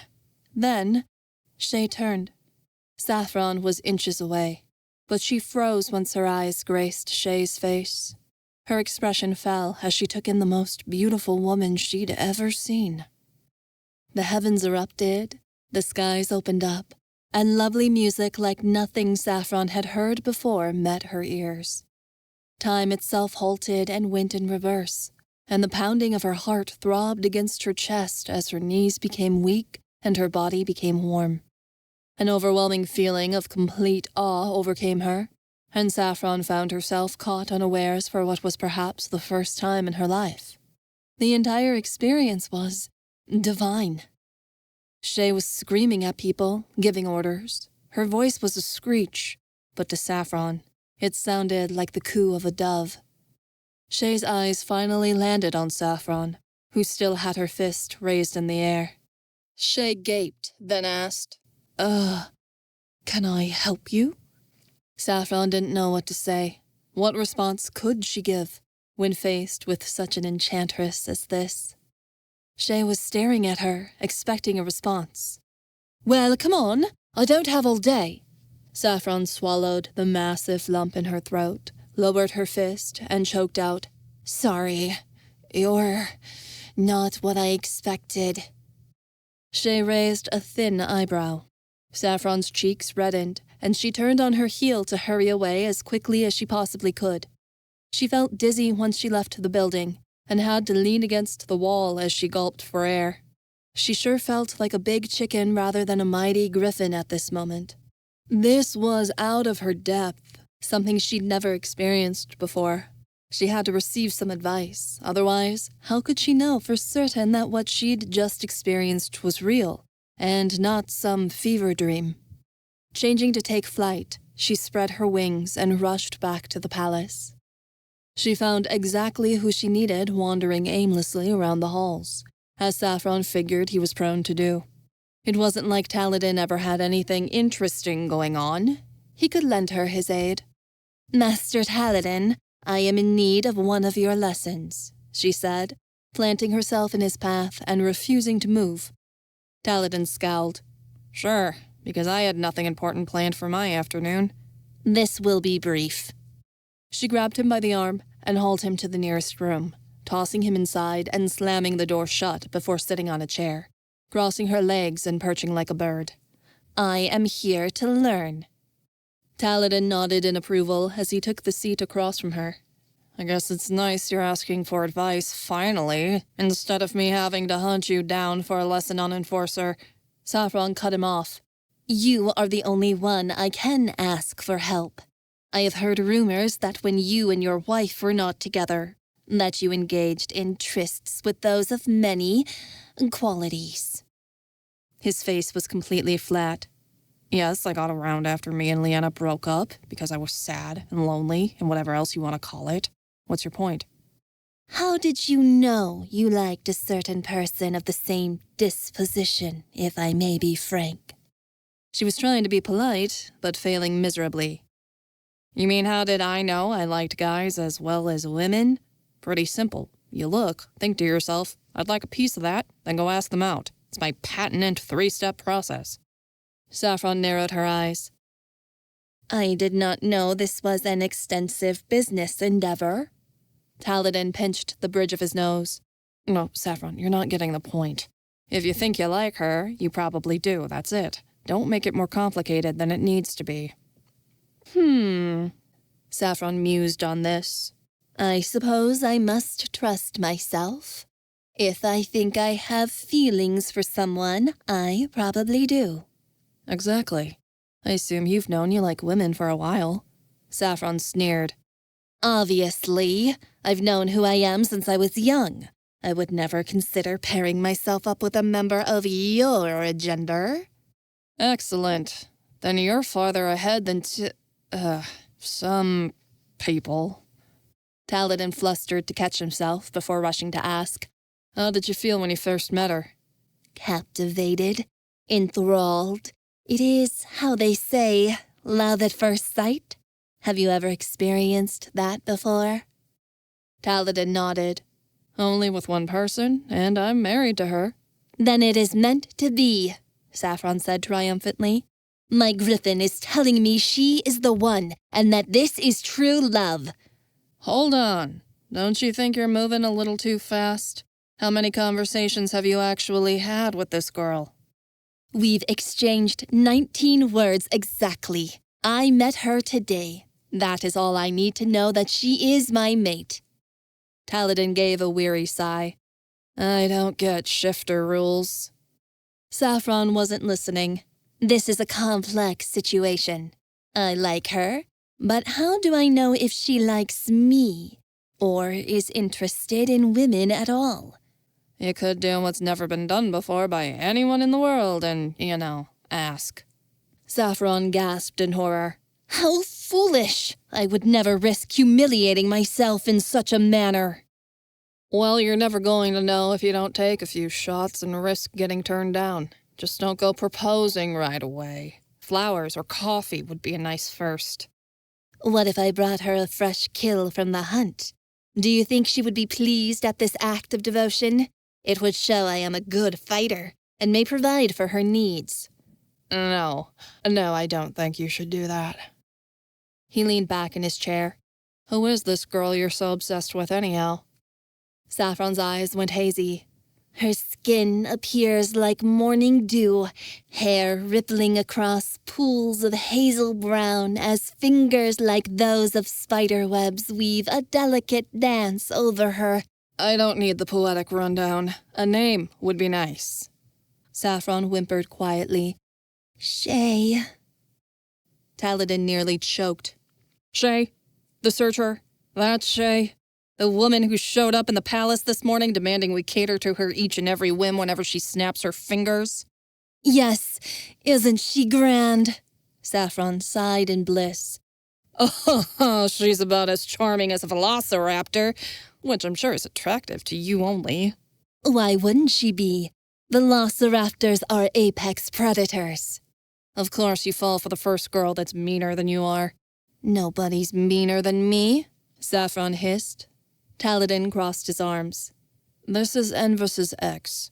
Don't you think dating her will make things a little complicated between you and your partner? Saffron dropped her gaze.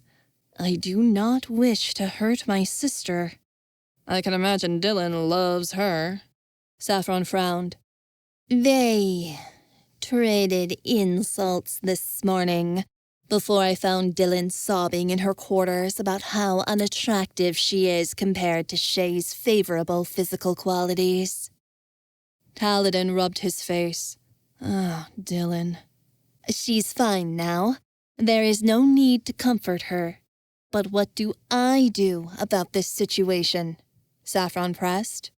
It looks like you're caught between Dylan and Shay, Taladin offered, rising to stand. Your partner or the girl you like. You're gonna have to decide who it's going to be.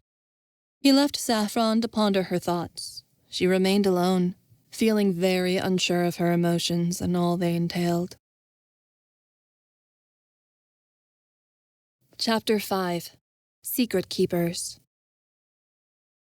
Devin leaned against the brick wall of Reina's apartment, watching her as she gathered her notes in silence.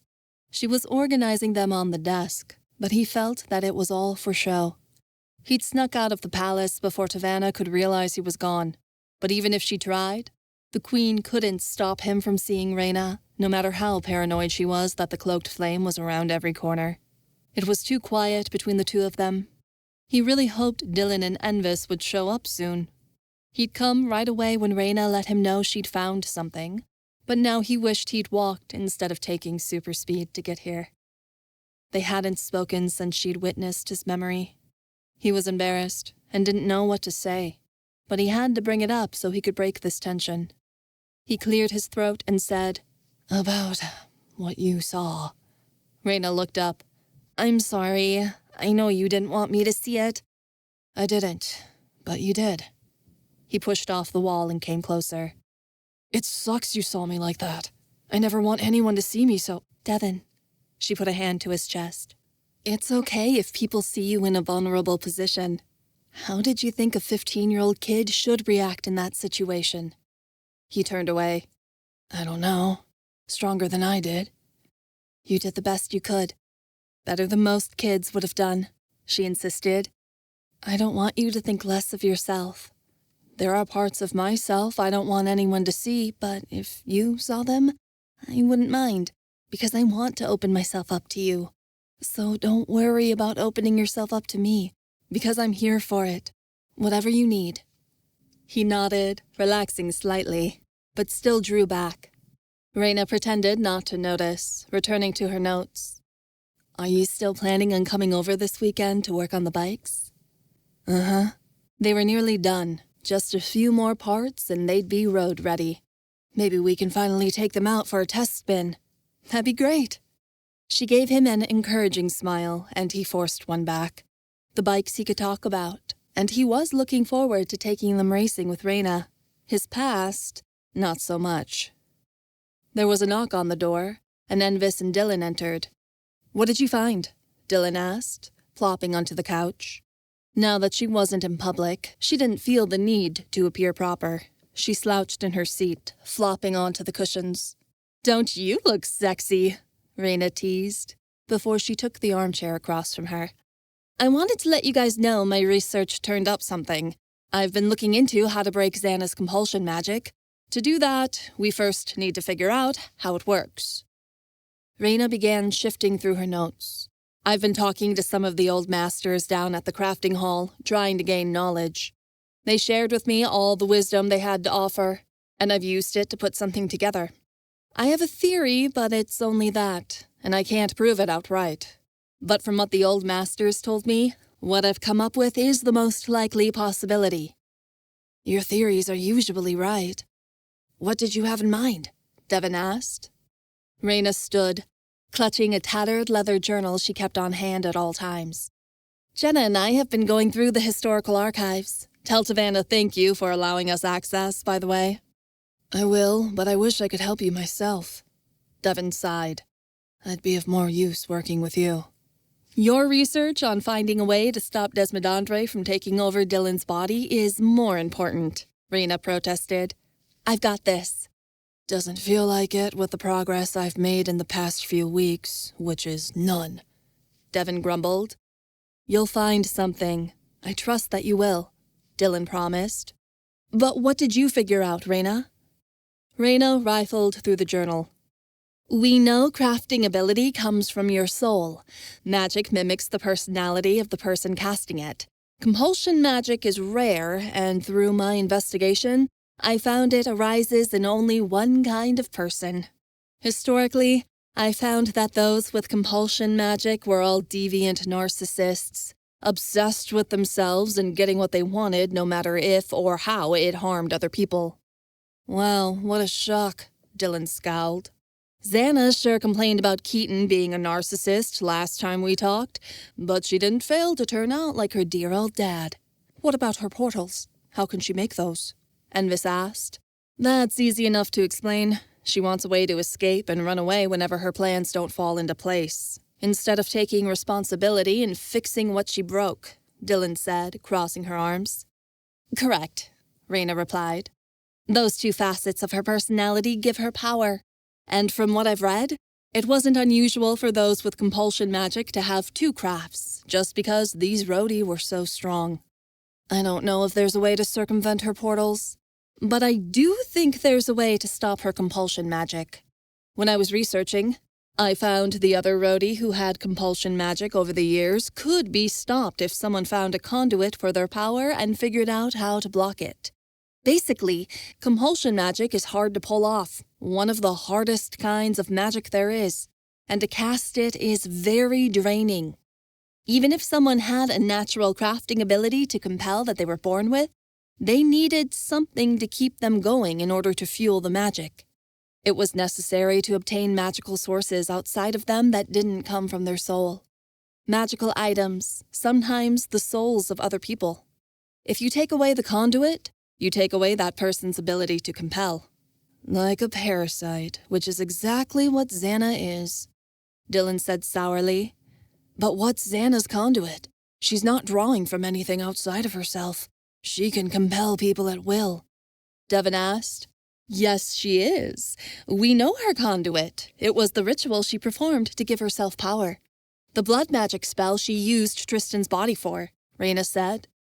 Devin went cold at the mention of it. Xana had performed a ritual that involved consuming Tristan's bones as a way to awaken her craft and create magic inside of her she couldn't previously access. Of all the things Xana was capable of, he'd never imagined she'd dare to participate in something so vile. But it seemed his cousin's thirst for revenge had no lines she wouldn't cross. So what are you suggesting? That we limit access to the power she gained from the ritual? Envis asked. That'd be impossible. She already performed the ritual, so as far as we know, that conduit is permanent and can't be taken away from her. We can't go back in time and reverse when she drank Tristan's bones, because she absorbed his power into her body. Her conduit is basically stuck to her.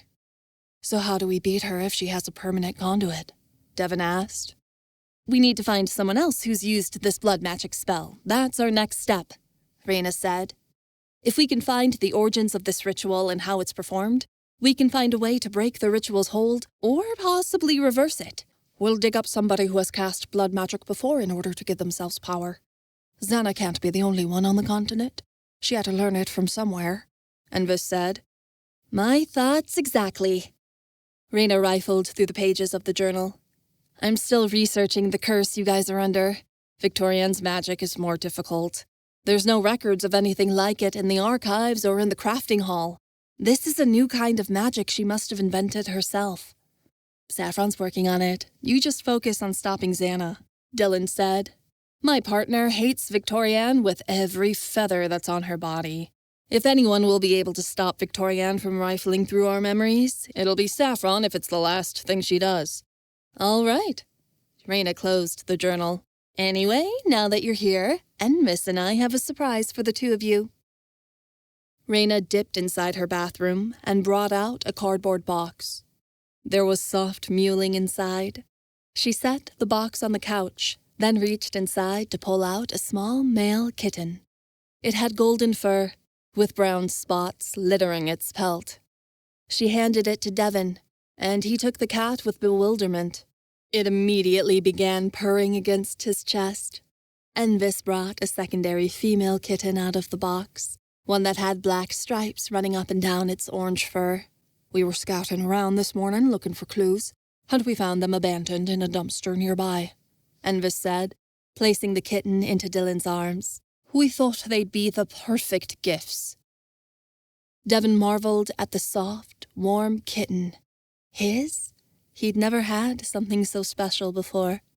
Reina smiled as she watched Devin cuddle the kitten against him, while Envis gave Dylan an affectionate look as she pressed her lips to the cat's head. Devin glanced at Dylan, scratching his cat behind the ears. We were never lucky enough to have pets growing up. We moved too much. Well, now you have kittens of your own, Reina said happily. What are you going to call them? I'm naming mine Fahad, Devin said, cuddling the cat. It's my favorite Far Eastern name. If you're giving your cat a Far Eastern name and their siblings, I want mine to match. I'll call her Namira, Dylan said, and she nuzzled her nose with the kittens. Fahad and Namira are going to need a lot of things. Let's get them all set up in their new homes, Envis offered. After gathering all the necessary supplies, the twins got the kittens set up in their new apartments. Namira was happy to prowl against the potted plants all over Dylan's quarters, and Fahad seemed to enjoy napping on the bookshelves in Devin's apartment. It was around dinner time when they'd finally got everything settled. Dylan and Envis had finished putting together Namira's new cat tree before Ray wandered in. I didn't know you had the day off, Envis said as Ray walked toward the kitten. I don't, but I heard there were cats running around, so I came to take a look, Ray offered. The Cloaked Flame doesn't take a rest, but they can wait 5 seconds while I meet the new arrivals. Any closer to discovering where Xana is holding people? Dylan questioned. Ray shook his head. We don't have any leads yet. Sorry. Dylan reeled in her frustration. They'd found a warehouse where Xana had been holding her captives weeks ago, but it had been empty, as she'd moved the prisoners somewhere else. They didn't have any idea on where she could be keeping them, but the longer they took to find the prisoners, the faster Xana would work on brainwashing them all to work for her. There had to be somewhere Xana was keeping them. There were only so many places she could hide before the searchers and Ray's team found her. Namira ran over and sat at Ray's feet. She let out a few mewling yowls, and Ray's eyes widened. Namira romped away, and Ray awkwardly scratched his head. Okay, that's something. What was that? Dylan asked, putting a hand on her hip as Namira went to chase after a toy mouse. I can still hear and understand cats. It's one thing that never went away after you guys changed me back, Ray said, narrowing his eyes at Namira. She certainly has a lot to say. Did she? Dylan transformed into a tigress, prowling toward Namira. The kitten didn't seem scared, only romped forward and started batting at Dylan's giant paws. Hey, little kitten, is there something you want to tell me? Dylan asked, lowering her nose so her whiskers skimmed Namira's face. Namira didn't respond, only mewed and ran around Dylan's back to play with her tail. She jumped onto it, hanging on with her claws and swinging from side to side. Dylan flicked her off, and Namira went rolling to the floor before she got distracted and chased after a yarn ball instead. Dylan changed back. Weird. I can usually communicate with cats, but I can't hear anything Namira is saying. That's intentional. Clearly she wants to share things with me that she doesn't with you, Ray said. What did she tell you? Dylan demanded. Ray raised his hands and shook his head. No, I'm not getting in the middle of that. You and Devin can figure it out on your own time. Dylan huffed. Great. Even my cat is keeping secrets from me. At least I can tell you it's a good thing and not something bad. Ray headed back toward the door. You're very lucky to have a kitten like her. Devin, too. As he left, Dylan turned to Envis. What was that all about? I don't know. I'm a horse person, not a cat lover. He shrugged. I wouldn't say that, Dylan cooed, and she gave him a kiss. After all, you're this cat's favorite person. Jenna banged open the door. I heard you have a new kitty! She bounced to Namira, chortling as she itched the shoulders of the baby cat. Hey, Dylan, are you making anything tonight? I got so busy after I dropped you off that I forgot to pick up lunch, and I'm starved. Sure, I can make something. Dylan rifled through her fridge. Though I don't know why you didn't ask the palace chefs. Don't feel like ordering anything? Because I'd rather have your cooking, obviously, Jenna said, like she was dumb. Dylan rolled her eyes. That's exactly what I tell her, but she doesn't believe me, Envis exclaimed. Jenna narrowed her gaze. Girl, I will build some self-confidence in you before I die. Now make me a sandwich. Dylan tilted her head at the fridge contents. How about your side rolls with tempura on the side? And Envis, I know you wanted a pot roast. I'll make that with root vegetables from the gardens for tomorrow. Ooh, perfect. Yes to both. Jenna drummed her fingers on the table, taking a seat. Her and Envis talked, or rather, argued, about searcher business while Dylan bustled around the kitchen. Jenna slapped a piece of paper down on the table. By the way, Saffron asked me to give this to you. Envis sighed as he stared down at an angry face scribbled onto a crumpled piece of parchment with the words, Ask her soon, or those pretty vocal cords of yours will be new strings on my instrument of death. Envis shoved the note in his pocket and dropped his voice. I shouldn't have told you guys. Now you all want to get involved. It was a good thing you told her, brother, because Devin was about to give you a man-to-man talk, and that wouldn't have been pretty. Jenna whispered back. He knows Dylan's been waiting for the you-know-what.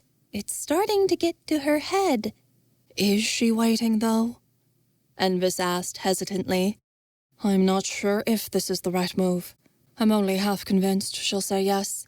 Envis! We've been over this! You want to get married, she wants to get married, now stop dancing around it and talk to her about it. I don't know if she does want to get married, Jen. She avoids the topic whenever I bring it up, and she's never mentioned wanting us to be anything more than boyfriend and girlfriend. Every time I hint at having a wedding, she states that we're happy how we are and that everything should stay the same. He frowned. She doesn't do well with change, so I don't think she'd be open to this. You're not being direct enough, and Dylan's just being weird and insecure. Just ask her already. I can't yet. I still need to talk to Tavanna. Royal proposals have to be approved by the monarchy first, and I can't just stroll in and ask for the princess's hand without consulting the queen. This is a political matter just as much as it is a personal one. Tavanna's gonna roll out the welcome mat for you the minute you ask. She wants Dylan married, so she can plan the wedding and secure the monarchy. It's a win-win for her, but she's not the one you're worried about gaining the approval of, are you?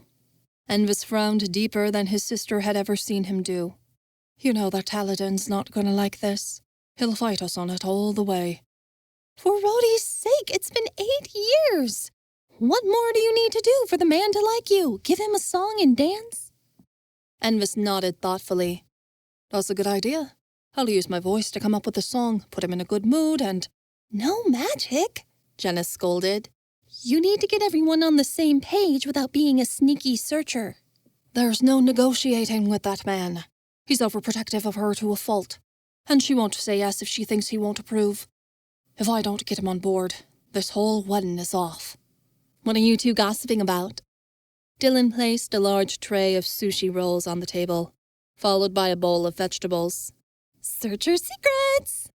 Jenna burst. She shoved a piece of sushi into her mouth, and Envis immediately changed the subject. Do you have time to cook tomorrow? I'm sure you'll be plenty busy.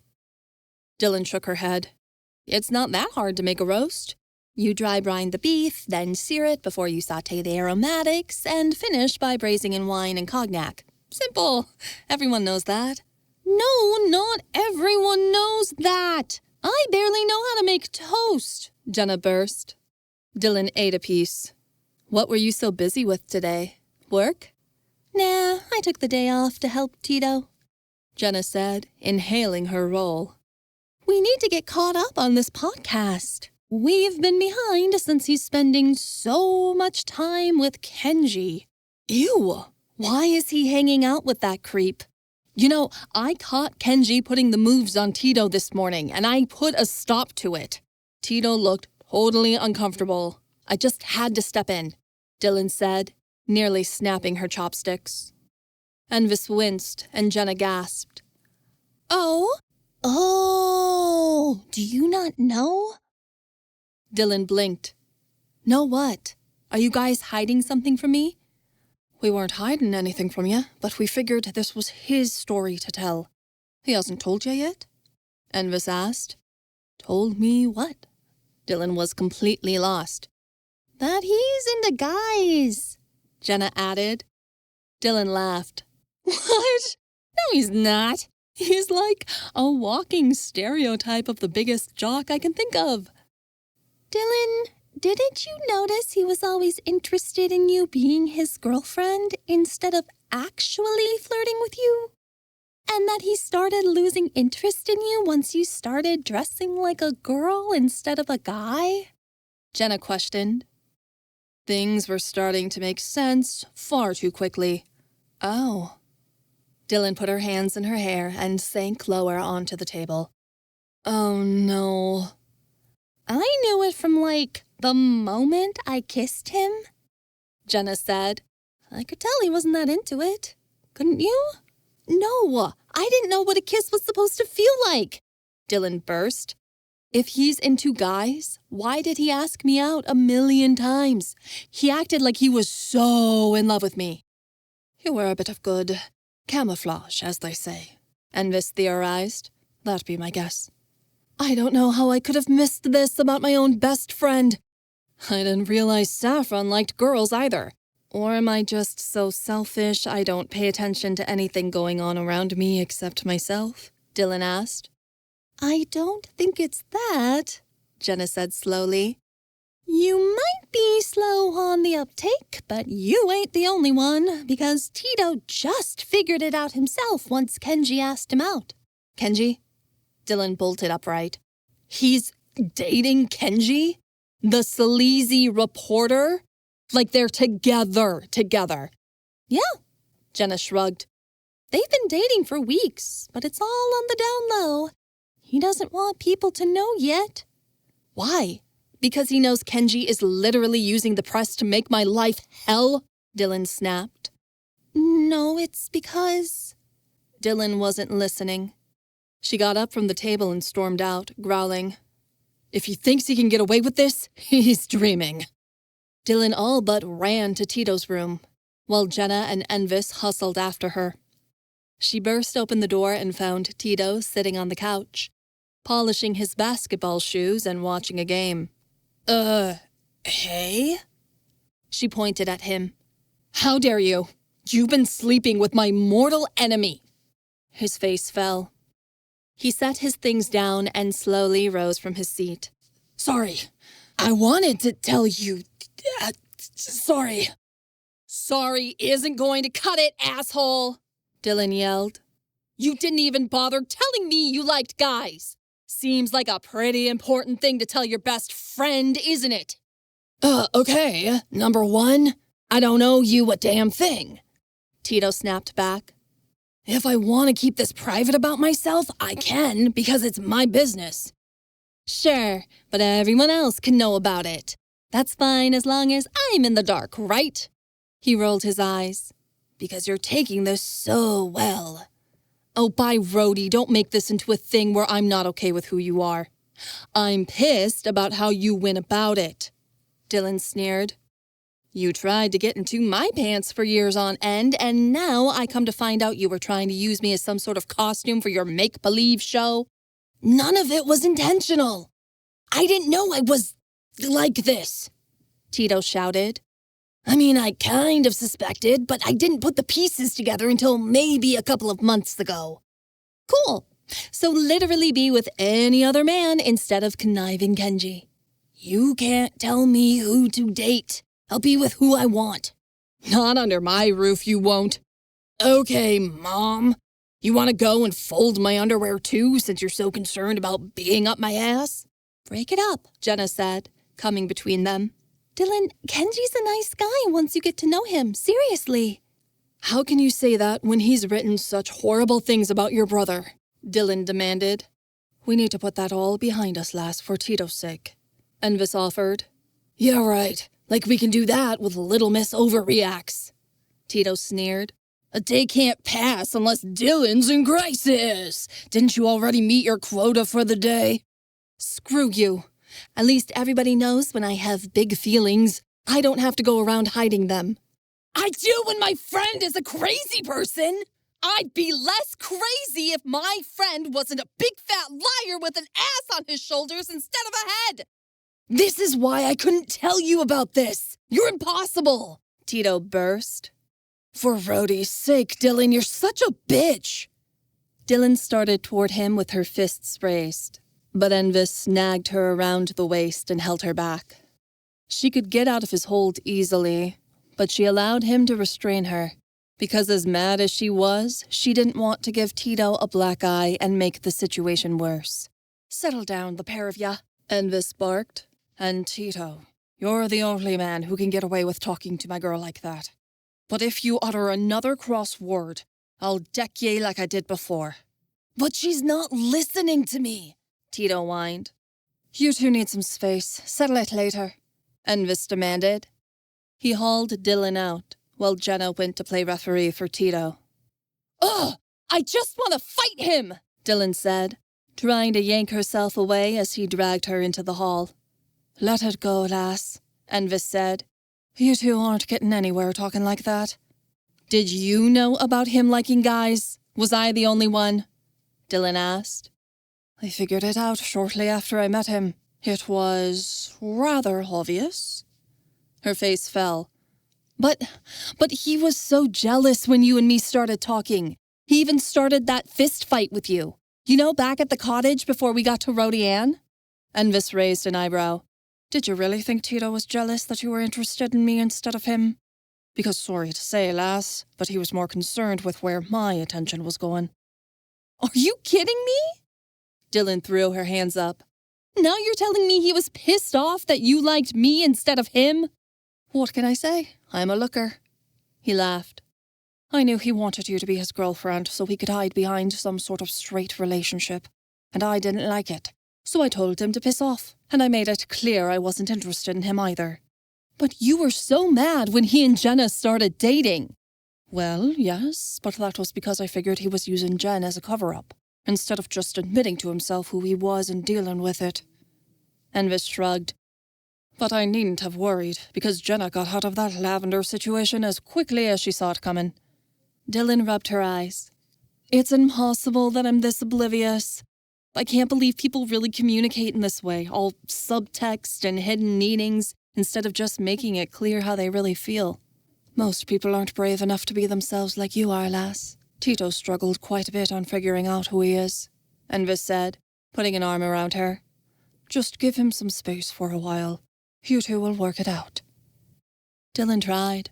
She did what she could to put it out of her head, but try as she might, she just couldn't relax. Her mind was on their argument all night, and the more time that passed, the worse she felt about what she said.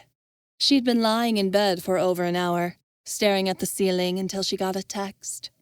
I wish I could have told you first. Dylan put her phone down and blinked away tears. She couldn't go to sleep unless they figured this out. She got back up, got dressed, then left quietly so she wouldn't wake Envis.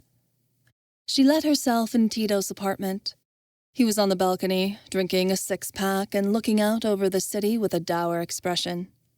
He offered her a beer as she came up, but she shook her head, and he cracked it open for himself. Hey. She slid beside him, resting her arms on the balcony. Hey. He gave no other response, just avoided her eyes by staring ahead. Dylan sighed. I don't care that you're gay, Tito. I would never judge you for that. I'm just pissed that you're dating Kenji. But I don't have any right to be mad about it. You can be with whoever you want, even if I hate the guy and want to rip his face off. I can't tell you who you can date. I'm gonna have to be okay with it. I don't know why you didn't say something right away, instead of feeling like you had to hide who you are from me. Tito looked away. I don't know. I was worried you'd judge me, especially because of all the stuff I've done to you over the years. I tried pretty hard to make everyone think I was straight. It's nice to know someone bought the act, because I put a lot of work into it. I feel awful you had to put on an act. I wish you didn't have to make up some big show just to feel like we'd accept you. It's not all an act. I like sports, a lot, and the gym, and all that bro shit. I try to stay pretty true to who I am, but I'm a jock who likes guys. I know that's not too common." He whooshed out a breath. "It took me a really long time to figure out how to make those two sides of myself work. I kept telling myself it wasn't okay that I had these feelings for a guy, and I needed to make them stop. I don't really fit the mold of what a gay man should be, so I felt like I wasn't allowed to be part of the club." "Those are just stereotypes, Tito. They can be discriminatory themselves." "They are, but there's still a bit of truth there. And I know I'm not what people expect.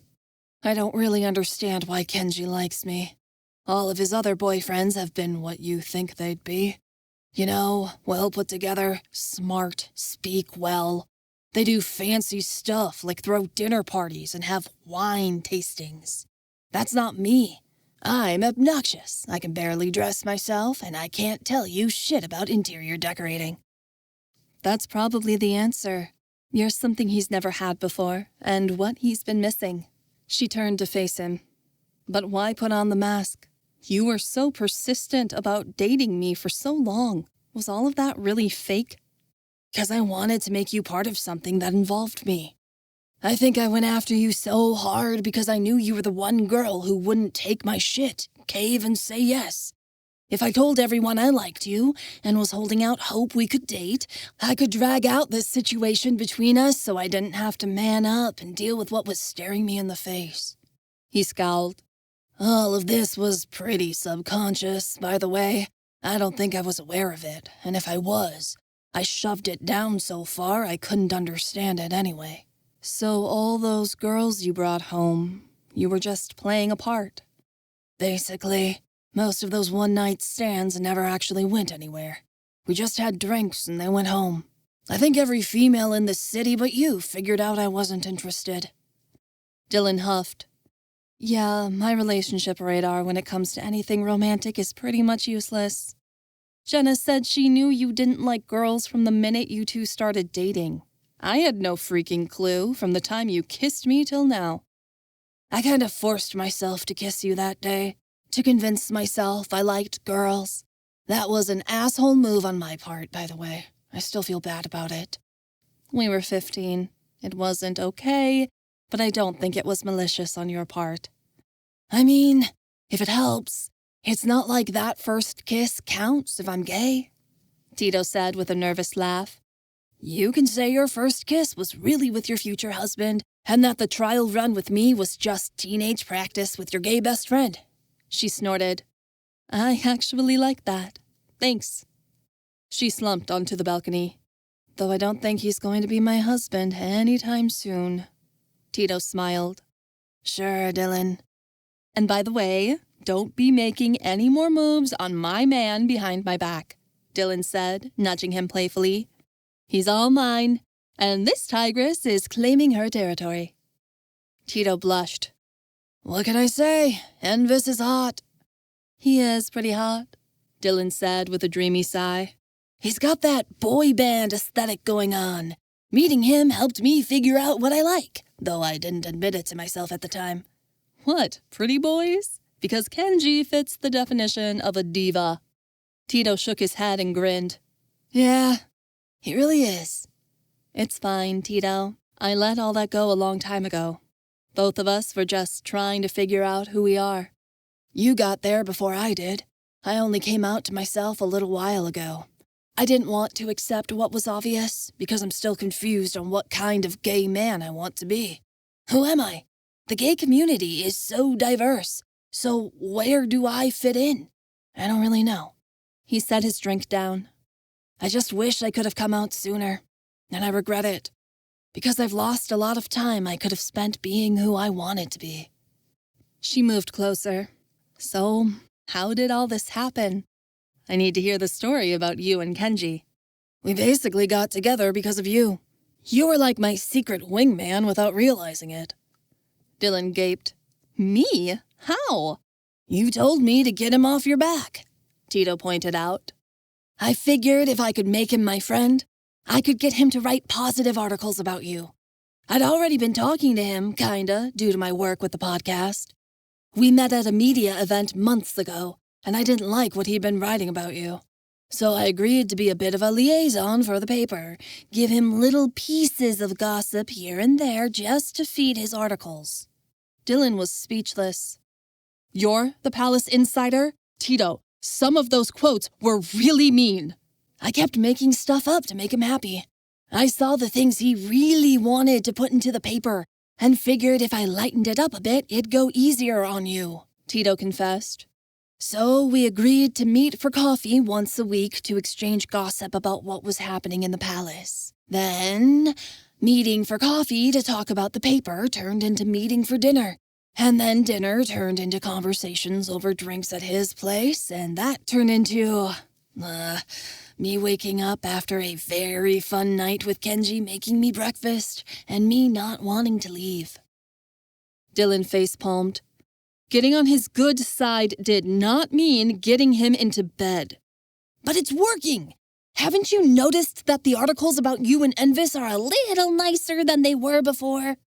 Tito, I don't want you sleeping with a guy just to make me look better in the public eye. That feels totally gross, like I'm using you to manipulate the press. It's not like that. I mean, maybe it started that way, but what's going on between us is real now, Tito insisted. Who all knows about you two? Me and Kenji? Not a lot of people. Jenna's been front row seat for all of it, but we haven't told anyone else. Doesn't mean nobody's noticed. What about you being gay? I don't think it's a big secret, honestly. I think Mom has known since I was a kid. I've told her I'm going out with a guy, and she just told me to have fun. I'm really happy Leanna is supportive, but she'd love you no matter what. You've put that poor woman through hell. Well, the posters of shirtless male basketball players hanging all over my room in high school were probably pretty big indicators. That's fair. Has Taladin guessed? Oh, your dad definitely knows. He keeps looking at me like he wants us to talk about it. Tito groaned. He caught Kenji doing the walk of shame out of my apartment last week, and he's been dropping hints ever since that he's here if I need to get something off my chest. Ick. I want to hurl talking about my feelings. I know Taladin got around, but I don't need the rundown on how many dudes he rode the carousel with while he was waiting for Mom to divorce my dad. Okay, please shut up about that, Dylan said, covering her ears. I'm the last person who wants to hear it. He gave a nervous laugh. I'm relieved you found out anyway. It was getting really hard sneaking Kenji into the palace back and forth without you knowing about it. Well, you don't have to hide anymore. I know now, so you can bring him around the palace as much as you like, provided he stays away from me. Tito shook his head. No. This isn't getting out. It's staying between us for as long as it can. Tito, why do you care if the world knows you like men? I know it's not accepted in other places around the world, but it's always been fine in Crescentia, even historically. Couples have never been prohibited from being together here in the States, no matter what gender they are. I don't care about the world. I care about my dad, Tito mumbled. If he found out, I know he wouldn't approve. Dylan's eyes narrowed. Why do you care about what your dad thinks? You haven't seen him since you were a little kid. I know, but that's not the point. I'm useless to him now, but someday he's going to come back.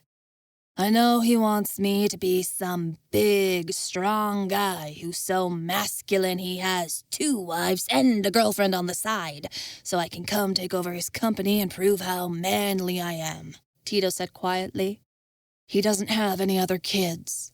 I think he just did his duty to have someone to pass the company on to once he's ready to retire, but he doesn't realize I'm not taking his job. Thank Rhodi. You'd be a shit CEO. Damn right I would. I'd run that company right into the ground. He sighed. I already have to tell him I'm not interested in working for him or taking over his position, and that's going to be a big fight. It'll push him over the edge to know I have a boyfriend on top of it. But I don't want to hide Kenji either. It's wrong. And he's not some big secret I'm ashamed of. We're getting serious, and I want people to know that he's important to me. I just wish I was ready. Tito gave a bummed look to his drink. It makes me feel bad, because Kenji's been so accepting of us hiding our relationship.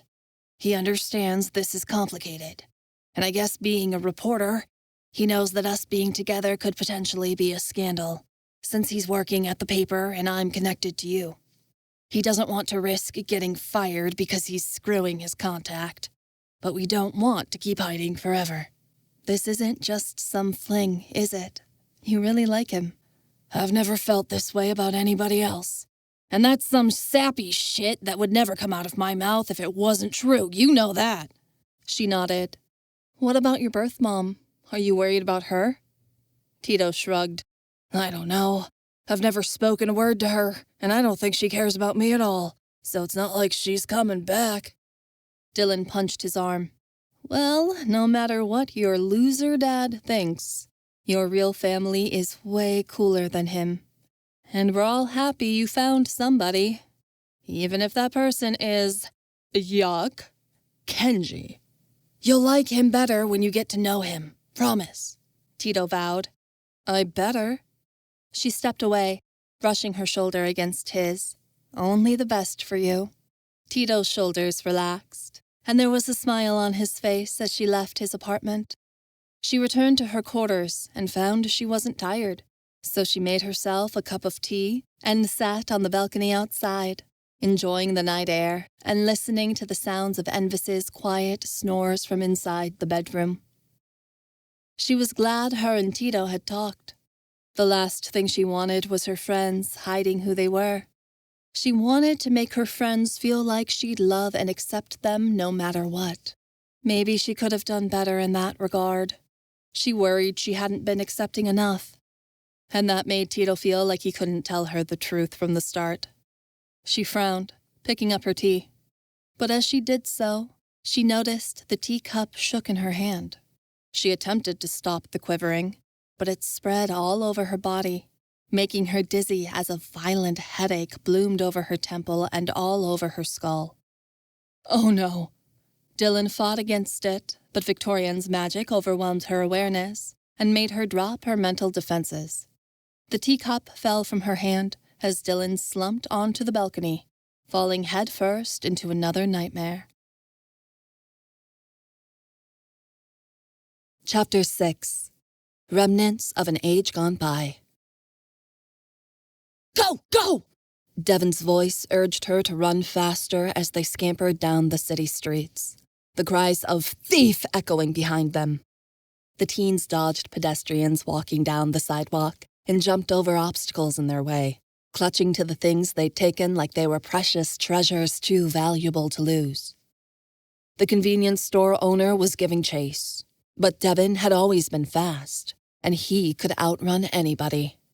He grabbed Dylan's wrist to pull her along behind them as they sprinted away, ducking into an alleyway collected with discarded cardboard boxes and a singular dumpster. They breathed heavily, rubbing the stitches in their chest. "What'd we get this time?"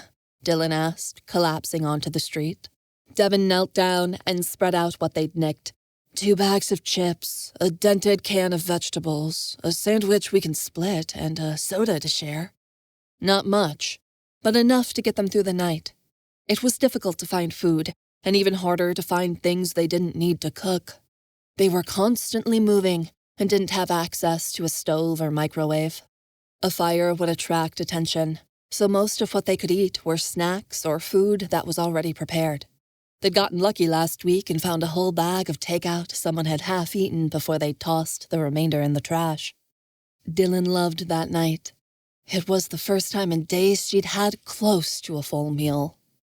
They'd been living on the streets for 3 weeks, hiding within the small state of Eros. The area was hardly large enough to be a legal territory within Crescentia.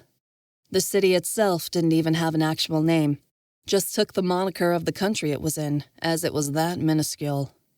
Even so, the twins found themselves completely lost within the streets of the city, and they were afraid to ask for help.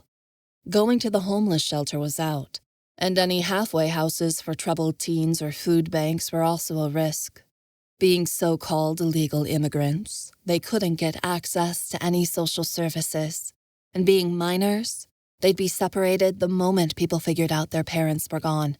So they were truly on their own. There was so little they'd found to eat that they'd each dropped a significant amount of weight in a very short time. Devin's skin was sallow and drawn across his cheekbones underneath his broken glasses.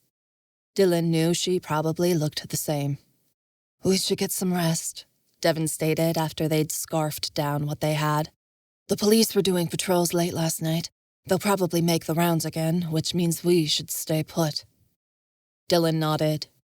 They'd learned the hood of the dumpster made a good roof for rain, so they propped it up against the brick wall and climbed underneath it, settling in for the night. They'd stolen a tent that they'd set up in the park, but the police had come by when they weren't around and tossed it, along with all the other homeless camps that were in the area, so they were forced to take shelter behind this abandoned dumpster instead. They often held each other as they slept, both as a way to comfort each other and to stay warm. It was the start of winter, and although Eros's climate was temperate and it rarely snowed here, it still got somewhat cold at night. Devin was constantly exhausted from standing guard over his sister, so he fell asleep early with his arms wrapped around her, head nestled into her shoulder.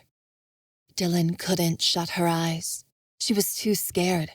She laid beside her brother upon a bed made of cardboard they'd made to cushion the ground, looking up at the dumpster ceiling and wondering if this was really her life. She wasn't sure how she'd survive long enough to make it to 18. Even then, what would they do? They didn't have the proper paperwork to get a real job. They'd tried the local library after, but had been kicked out of there too. That was supposed to be a public place available to anyone, but it seemed like no one was willing to open their arms and welcome them. She turned on her side, tears streaming down her face as she moved closer to Devin. All she wanted in the world was her dad, but Yeshua was gone, and she was left entirely alone. The next morning was bitterly cold. They managed to warm up by slipping inside a nearby shopping mall for a time, until the security guard that ran the place said they were loitering and threw them out.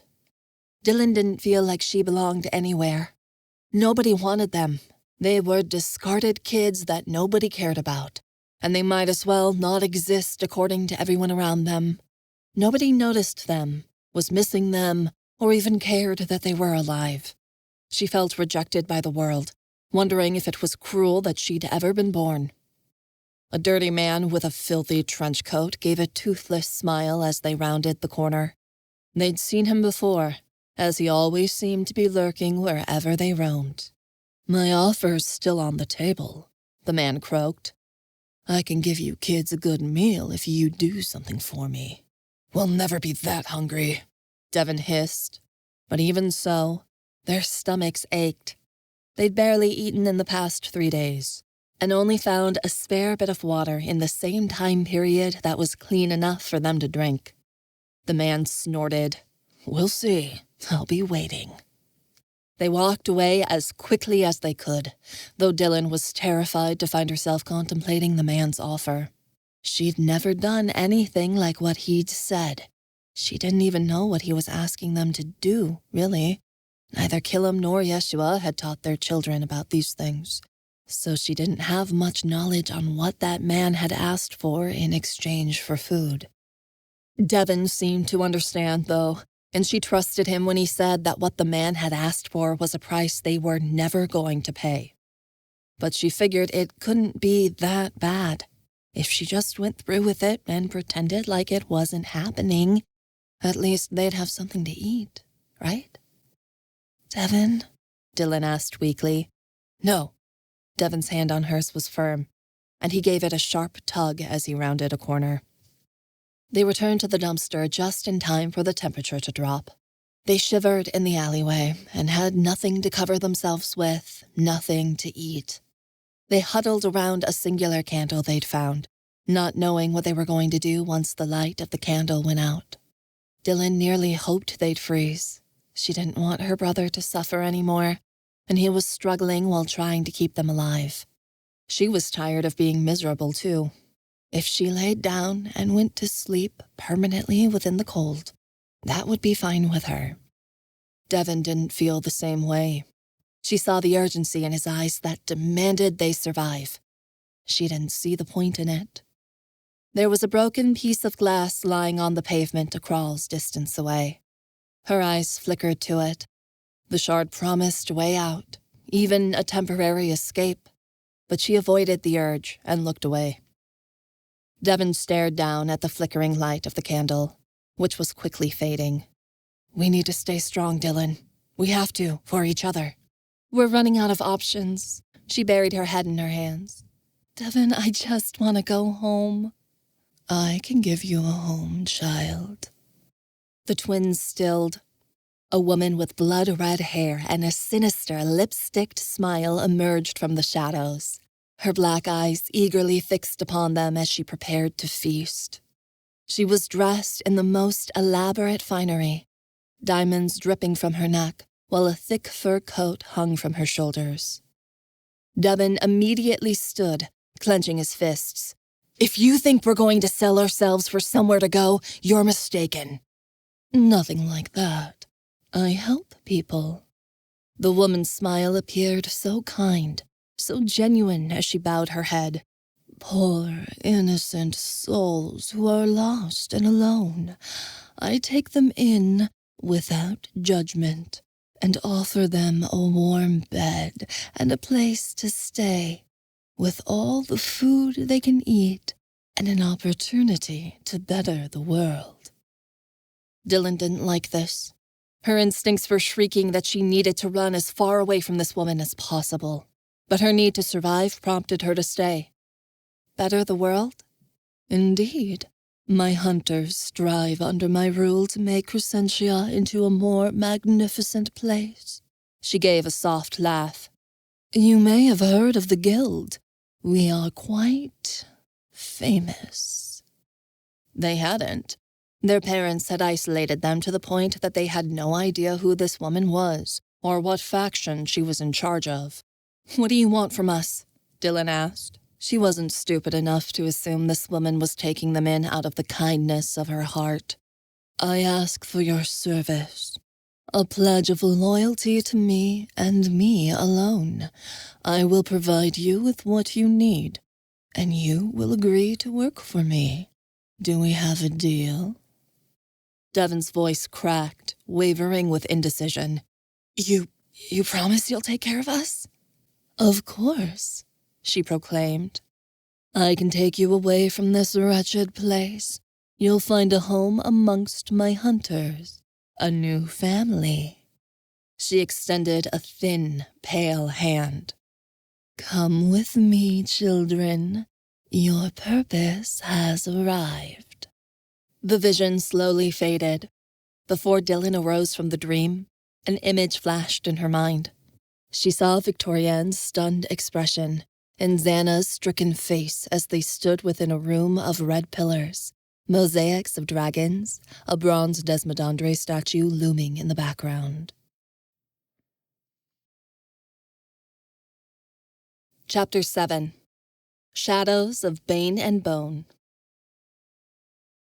When Dylan awoke, she was lying in her own bed. She blinked rapidly, trying to breathe as Envis's face swam above her. Lass, are you all right? He must have carried her here. Dylan gagged. She leaned over the bed, and Envis raced to grab the wastebasket as he held it under her head, holding back her hair as she vomited up the tea she'd been drinking the night before. It was very early morning. The sun had barely risen. She'd been trapped in that vision for hours. Envis rubbed her back. His touch caused her body to quiet, the retching ceasing. He put down the basket and reached for a water bottle, handing it to her. She took terse sips before giving a shudder and asked him, Did you see it? His face was deathly pale. I saw everything. I can't. There are no words to describe what you went through, lass. I knew it was bad, but I couldn't imagine. He was unable to go on. His voice cracked as tears brimmed his blue eyes. Lass, I just want to hold you. I'm sorry if you didn't wish for me to see what I did. Do you want to talk about it, or later? She stumbled to her feet, clinging to Envis to maintain her balance before she moved forward. We have to talk to the others. She blinked away the memories of Rachel and stumbled to Devin's room across the hall. When she got there, she found he was surrounded by their masters, as well as Ray and Saffron. Tavanna was hovering by Devin's side, but not too close, seemingly unsure of what to do. We were just about to come check on you, Taladin said, hurrying to her side with Saffron. But it looks like you woke up the same time Devin did. Devin wasn't looking at anything, really. She didn't see the strong warrior he'd worked for years to become. Just the scared boy hiding behind the dumpster. Dylan pushed the rotten memories out of her head and stated, I saw Xana and Victorian before they pulled back the spell. They were in my vision. We didn't see anything like that, Envis said, glancing at Taladin and Tavanna. I didn't either, Devin admitted, his voice choked as he spoke for the first time. Then she messed up her magic with me, Dylan said. When Victorian ended her spell, I saw where they are right now. Xana and Victorian are in some kind of temple. It's got red pillars, paintings of dragons on the walls, and a bronze statue of Desmodondre that's at least 20 feet tall. I know that temple. It's directly connected to the underground tunnels beneath Rhodian, the ones Rachel used to siege the city during the Battle of Rhodian, Ray said. Most of the tunnel entrances have been sealed off, but there are still some available in certain locations to serve as emergency exits, and that temple is one of them. Xana must have done some investigating while she was living in the city and mapped out all of the locations where there are underground tunnels still available. This temple is one of her vantage points. Then we take a team and go there immediately, Tavanna said, looking at the twins. You two should stay back. No, me and Dylan are going, Devin said, already reaching for his bow. I'm sick of her being inside my head. She can't do it again if we catch her. This is dangerous. The princess shouldn't be engaging in operations, nor should anyone in the royal family. We have people to do that for us, Tavanna insisted. Dylan was poisoned the last time we saw Xana. This could be even worse. This is personal. Unless you're ordering me to stay behind, I'm going after her. Devin was firm, staring his mother down with a fierce determination. Tavanna gave a sharp glance to Dylan, who hesitated. I get it. I know this is a risk, but Xana's our family and our responsibility. If she slips away again, it'll give her another opportunity to keep prying into our memories. Whatever she's trying to do is a threat to the entire empire. We need to handle this ourselves. Tavanna gave a tense sigh. Don't make me regret not forcing you to stay here. I'll go with them, Tav. I won't let anything happen, Taladin promised. We'll get a team around and go immediately, Ray said. Everyone suit up, full armor. We don't know what Xana's got waiting for us. Dylan returned to her quarters to get ready. She hurried to put on her armor and grab her katana. As she did, she felt an emotion directed at her parents that she hadn't in a long time. Anger. Killam and Yeshua had done their best to protect their children, but their safeguarding had led to Dylan and Devin being more vulnerable than safe. The twins had been so sheltered that they'd had no idea how the world worked once their parents died. Back then, they didn't know about hunters, Rhodi, or even that people had magic.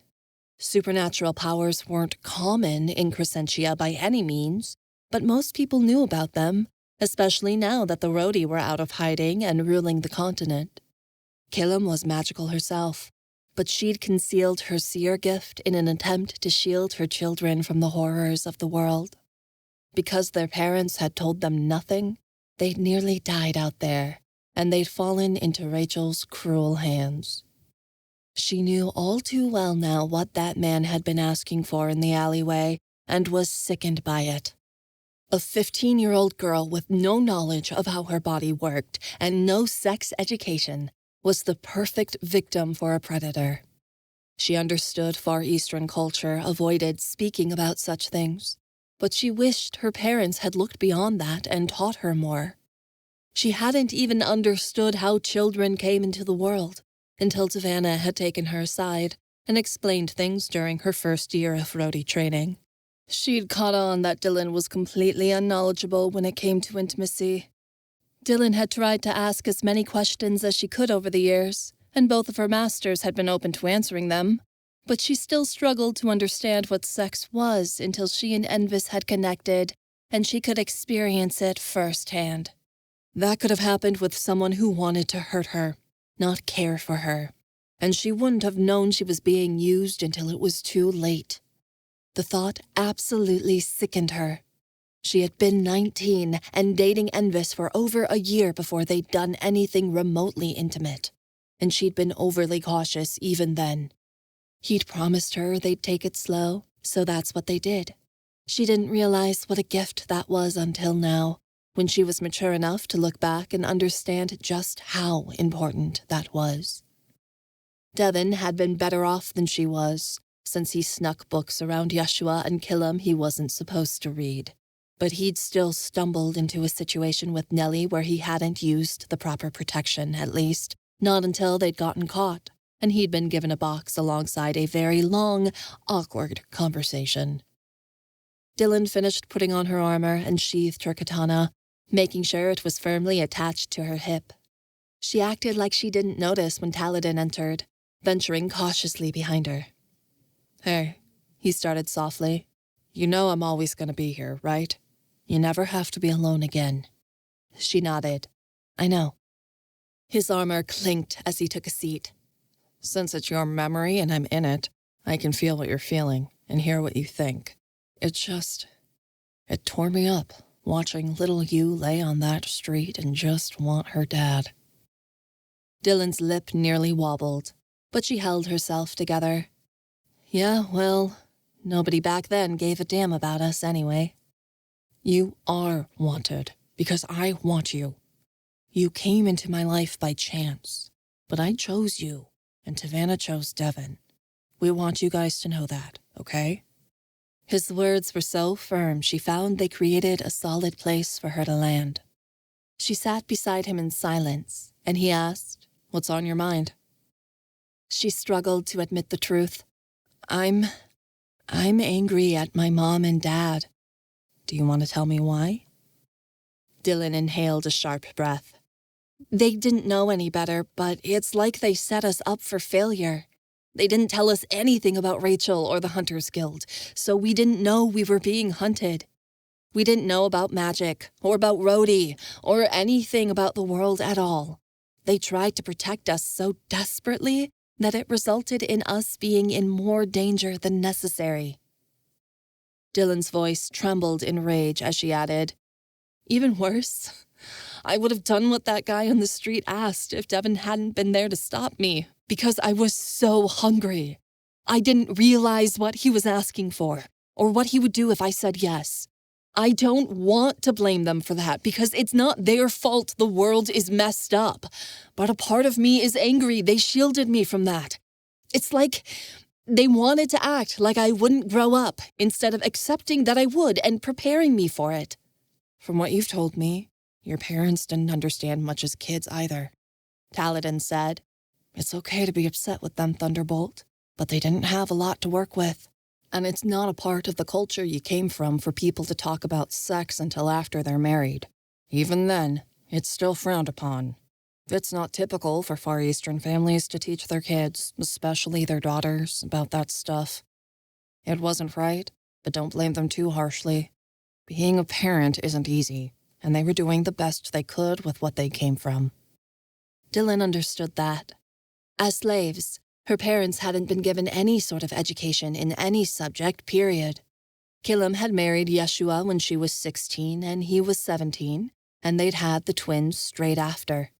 After they'd escaped to freedom, they'd had to teach themselves to read, to write, everything. It was a miracle they'd managed to get by as much as they had. "I wish I wasn't so mad at them. I don't feel like I have the right." Namira came jogging up and jumped onto Dylan's lap. She pet the kitten, deep in thought. What you feel is what you feel, and that's okay. Your parents would understand your point of view. But what happens next is in your hands, Taladin said. Now that you're an adult, you can take what you've learned and use it to help other people. It bothered her immensely that there were still hundreds of foster kids out there who would never be picked. She and Devin had gotten lucky that Taladin and Tavanna had taken them in. So many in her situation would never find a home. But she couldn't think about that now.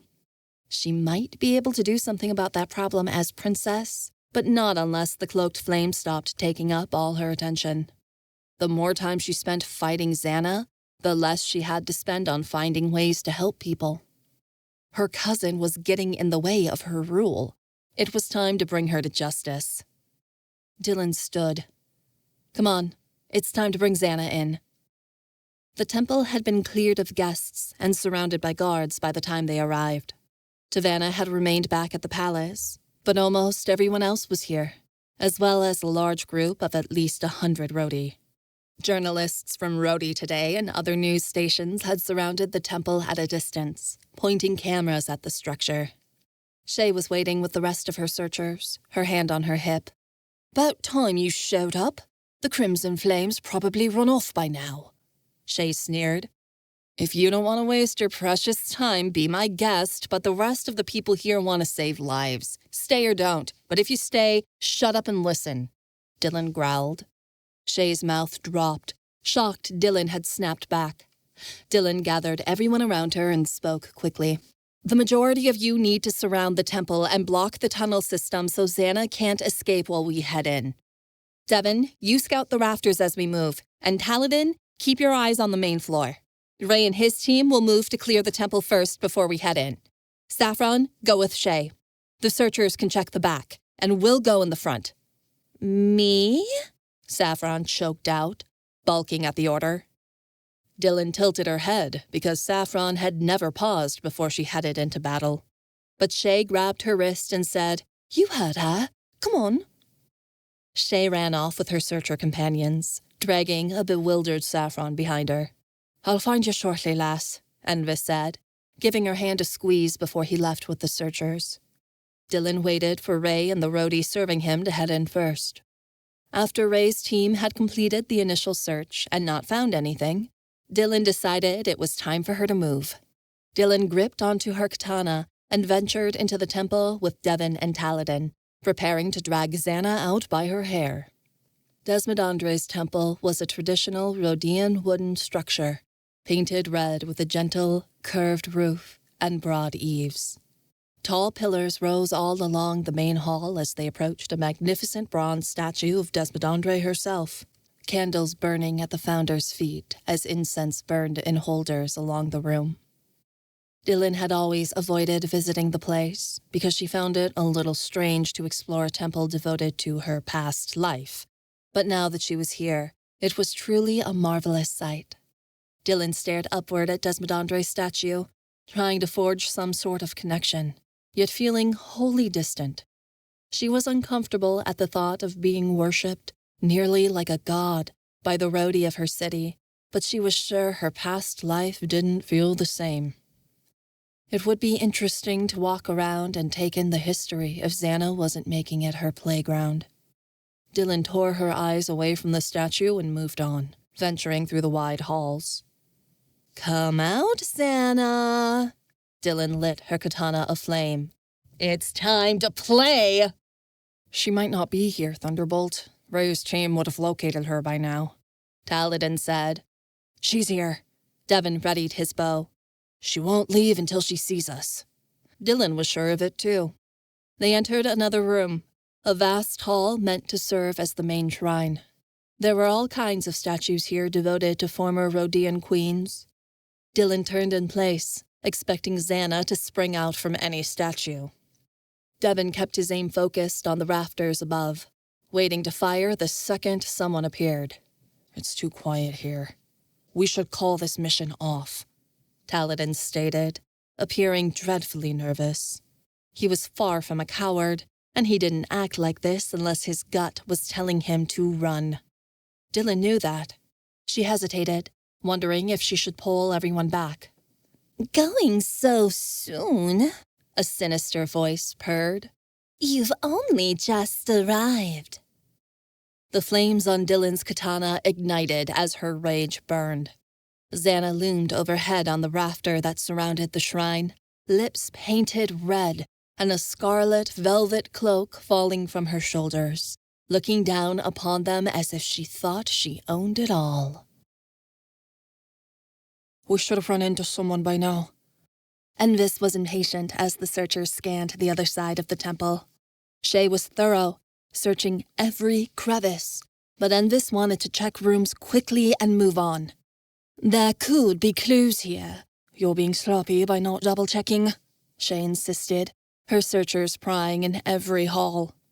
They truly were moving at a slow pace, and Envis didn't like it.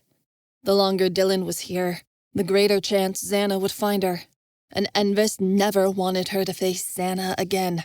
The Cloaked Flame works fast. They're not a calculated group of professionals. They're a bunch of degenerate, incompetent, and brainwashed grunts who make big messes. We can't give them an opening by being slow. You've had long enough to run the show, and in the 2 months since you've been here, the Cloaked Flame is still running free. Let me do it my way, and we'll actually get somewhere. Shay shot back. He scowled. Fine, I'm going on ahead. Envis despised working with Shay on the best of days, and they disagreed on how to handle this. He berated himself yet again, wondering what he'd seen in her and trying to figure out how he'd been so heartbroken over her for so long. Do you need backup? Saffron asked. Even as she posed the question, her body seemed permanently anchored with Shay's. She'd hardly been more than a few paces away from her the entire time. I'm not an amateur. Envis figured the others would slow him up and didn't want any help. Your record at losing the suspect says otherwise, Shay quipped. Envis disregarded her comment and left. Shay breathed an over-exaggerated sigh of relief once he was out of sight. I'm glad he's gone. He has no idea what he's doing.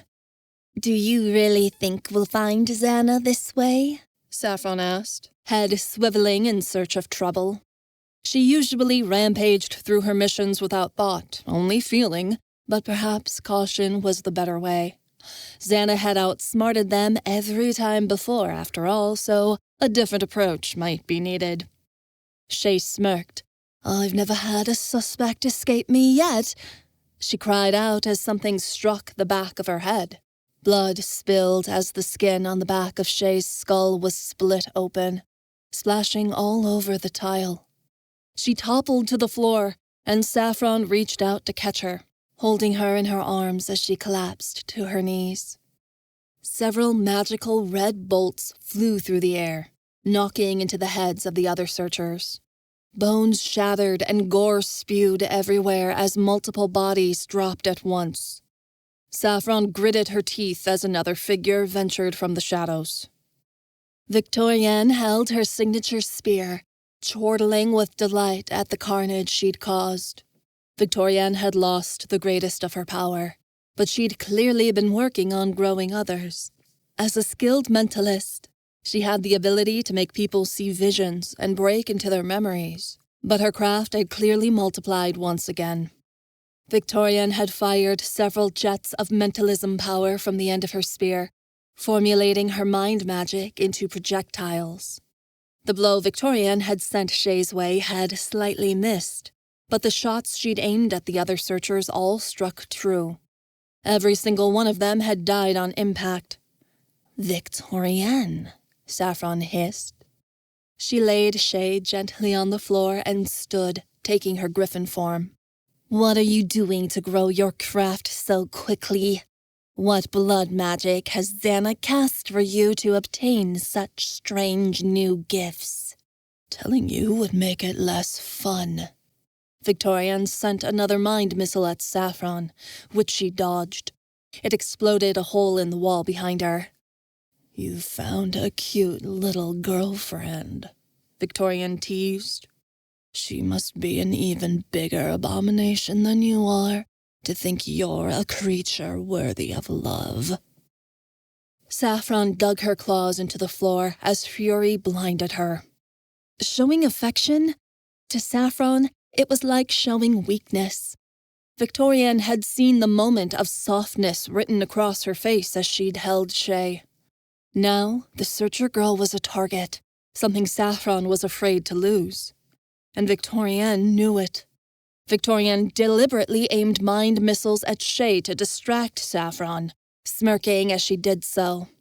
Saffron was so preoccupied with yanking Shay out of the way that she wasn't able to engage in any sort of retaliation. Saffron shielded Shay with her wings, and one of Victorian's bolts struck across the tip of her left appendage. Saffron screeched in pain, changing back as she clung to her shoulder. It simmered, flesh wounded, but at least it wasn't a deadly blow. Victorian performed a backflip, giving a mocking salute. "I hate to cut our meeting short, but I have somewhere to be, and I can't be late. I'll be sure to kill the pretty one later, bird brain." Victorian ran off with a cackle, her voice echoing down the hallway. Shay lay on the floor, dazed. What's going on?" Saffron surveyed the wound. Shay's skull was cracked open, and the concussion was beginning to swell. Blood leaked from the wound at a horrifying rate, and Saffron worried that there could be internal bleeding in Shay's brain as well. If Shay was to survive, she needed medical attention right away. Saffron desperately stared down the hall where Victorian went. There was still time for her to give chase, but not if she helped Shay. It was either catch the culprit or save the Searcher girl. Shay moaned in pain, and Saffron's heart made up her mind for her. Saffron bent down, lifting the smaller woman into her arms. "Do not worry. I will get us out of here. We will find a healer immediately." Saffron carried Shay toward the exit, leaving the temple as quickly as possible. Saffron had sworn to never let her fellow warriors face battle without her, but she could not leave this girl behind. Her friends, her partner, they would have to do this on their own. Envis had searched several rooms already, and found nothing. His worry was getting worse, not better, as he checked the temple as quickly as he could. What exactly was Xana playing at? She should have had the Crimson swarming every corner of this place, yet it seemed deserted. Then he found something he wished he hadn't. Envis opened a door and felt sick as he witnessed hundreds of firebombs taped throughout a vast and expansive room. Panic overtook him as he surveyed the charges, realizing they were attached to every pillar. Envis hurried to the nearest charge, hope falling as he realized he couldn't disable them. He had some training, but not enough to disarm these firebombs, as this technology was something he'd never seen before. He'd sooner set them off than make them safe if he tried to tamper with them. The only option was to get everyone out of the temple quickly. Envis dug in his pocket, dialing his phone. But before Dylan could answer, a throwing knife sank into the phone's screen, smacking it out of his hand and onto the floor. There were 3 Crimsons in the room. They all attacked at once, but Envis was ready for them. He pulled 2 small syringes out of his pocket, searcher tools, drugs meant to immobilize but not kill. He avoided the throwing knives tossed at him, rolling to the floor as he came near the first opponent. He jammed the syringe into the neck of the Crimson who was throwing the knives. They fell instantly, going limp on the floor. The second Crimson took a wild punch at his face, but Envis ducked and slammed the syringe into the Crimson's thigh. They dropped too, leaving only one. The remaining Crimson took a running start. Envis spun out of the way, grabbed the Crimson by the back of the neck, and smashed his head forward against the wall with all the force he could muster. The man's forehead split open, and he slunk downward, blood spurting all over the floor. Envis raced to his phone, but his shoe kicked broken pieces around before he got to what was left of the device. It was completely shattered. He'd gotten rid of the Crimson guarding the charges, but these firebombs were still waiting to go off.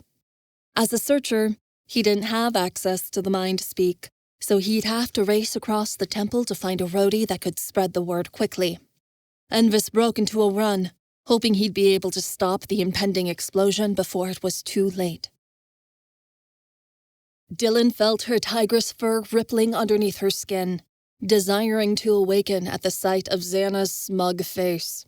She stood on that balcony, lording over them like she thought she was a god. She was nothing but a monster. "Where are your crimsons?" Dylan asked, raising her blade. "We all know you're too cowardly to fight one-on-one. You had a whole team of goons last time just to keep me under control." "Oh no, it's just me," Xana giggled. "Victorian's around here somewhere, but I'm not her babysitter. I just wanted to talk to you guys."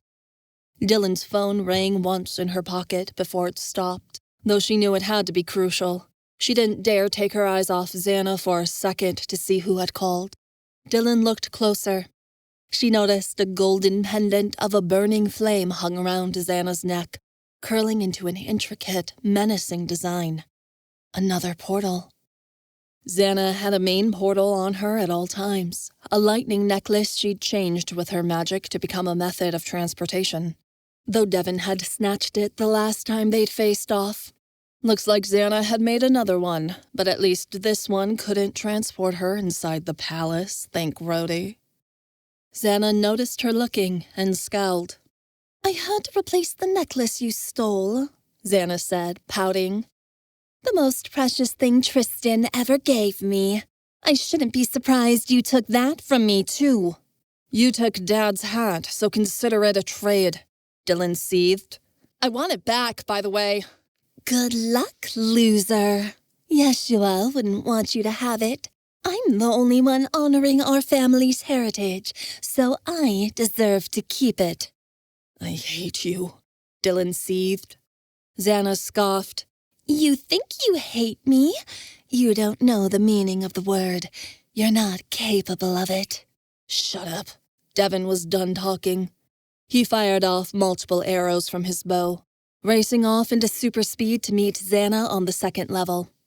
His arrows smashed into an invisible shield that flared red when the projectiles hit it, shattering to bits. Devin ran full force into the shield, and it blasted him backward, sending him tumbling over the railing and back onto the main level. He cringed as he got back onto his feet, shaking it off. "Who's casting that shield?" Dylan demanded. "Where are your crimsons hiding?" "It's pitiful that you think I can't make my own. You Rhodi are so limited, capable of only producing one magical ability, or two." Xana raised an eyebrow. "Rachel was on to something when she was experimenting on growing her powers. Truly magical people can harness as many abilities as they want to, so long as they continue to amass power." "You're not magical at all. Any power you have, you stole," Dylan accused. "Any power I have, I took, because I deserve it." Xana was quiet for a moment, seemingly listening for something before she purred. "As delightful as this little reunion has been, it served its purpose. Farewell, cousins. I'll be counting down the moments until I get my hands on you." Xana wrapped her cloak around her, clutching the pendant. In an instant, a portal appeared, and Xana stepped into the vortex with an infuriating wave. Devin fired an arrow after her. It sailed toward the portal, but the bolt didn't reach the portal in time before it closed, clattering to the floor. "Where did she go?" Devin screamed in rage. He clutched his bow so tightly it nearly cracked. Taladin turned on the spot, complexion growing pale. "Guys, this isn't right. We need to leave, now." "I'm not going anywhere until we find her," Devin thundered. Over her brother's screams, Dylan heard Ray's voice bellow through the mind speak. "Abort the mission. Envis found firebombs planted all over the—" Boom! Multiple explosions rocked the temple. Dylan watched with horror as pillars began toppling all over the main shrine, and a massive crack appeared in the roof. The ground shook beneath her as the firebombs erupted, causing walls to collapse and rooms to cave in. There was a terribly loud, ripping noise behind her, and she turned. A massive red pillar had detached from the ceiling and was falling toward her, picking up speed, groaning with the fall. Once it hit her, she'd be smashed flat. Dylan, look out! Dylan felt someone shove her out of the way, and she tumbled to the floor, rolling a few feet away. She looked up. Devin was underneath the shadow of the pillar in the same place where she once stood, looking up as it tumbled downward. Dylan screamed his name, but he didn't hear her. All Devin could think of were the memories of the burning home that toppled in on him during his time working for Rachel, and how he'd gotten trapped within the flames, unable to move the heavy beam off of his body. He froze. Dylan got to her feet and rushed toward him, but Taladin lunged forward to hold her back. Devin did nothing, just looked on and on and on, lost. In memories, in terror, he wasn't sure. He was stuck. Dylan cried out again, and Devin startled out of his trance at the last minute. He went to dodge the pillar, but he wasn't fast enough. Fear caused him to forget to harness his craft, and he wasn't able to move out of the way in time. Not completely. Devin laid on the floor, crying out in immense agony. Most of his body had gotten free, but pinned underneath the heavy pillar laid his left arm, trapped underneath the column's weight. Dylan had never heard her brother make a sound like that. The wails that came from Devin's throat weren't human. They were primal. A pool of red was quickly spreading as Devin's arm poured blood. Dylan couldn't see the result of the injury, as the pillar was so massive it concealed Devin's entire arm. But she knew just by looking at it that his bones and flesh had to be completely mangled from the pillar's fall. That pillar weighed 1,000 pounds or more. There was nothing underneath it that hadn't been crushed to bits. Devin! Dylan fell beside her brother, knees splashing in his blood. Dylan pushed uselessly at the pillar, although of course it didn't budge. It would take a crane to even budge it, let alone move it off him. Taladin looked up, surveying the ceiling. The crack was growing larger, and other pillars were falling as more explosions went off. The whole structure was beginning to shake, indicating the temple wouldn't be able to stand for much longer than a few minutes. He didn't have to think. In situations like this, he was a soldier, and he made decisions, even if they were the toughest calls he ever had to make. Taladin tore off the sash from his uniform, wrapping it around Devin's crushed arm at the bicep near his shoulder, and tying it as tightly as he could. What are you doing? Dylan asked weakly as Taladin unsheathed his blade. We need to cut him loose. Taladin placed the blade near Devin's shoulder, refusing to think twice. No! Dylan pushed Taladin away, collapsing on top of Devin to shield him. You aren't doing that to him! Dylan, this building is collapsing. We can't lift this pillar off of him, and he'll be buried alive by the time we come back with help. We have less than a few minutes to get him out of here or he dies, Taladin said firmly. There's only one way. Now hold him down. Dylan's lip trembled, and tears ran down her face. Even so, she reached out to clasp her hands onto Devin's shoulders, pressing her weight down upon him as Taladin began to amputate.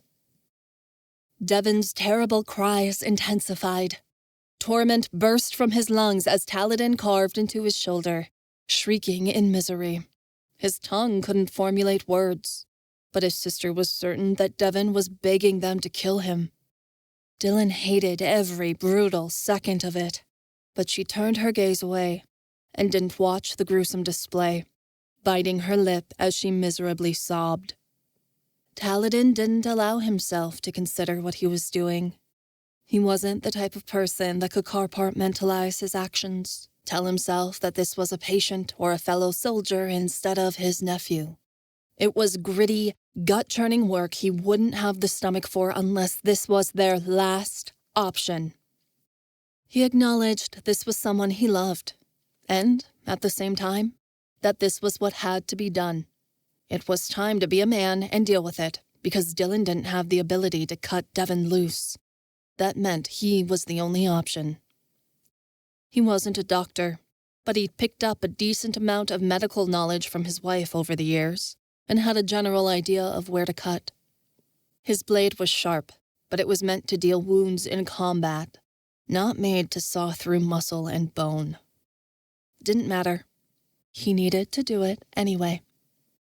The only thought that drove him on was the knowledge that he could bring Devin back to his sister broken, or he could bring Devin back dead. He wasn't going to allow a young man to die, 25 years old with so much life left to give. Savannah would never forgive him. He'd promised her the kids wouldn't get hurt on his watch, and he'd already broken that promise. He wouldn't force his sister to bury her youngest son.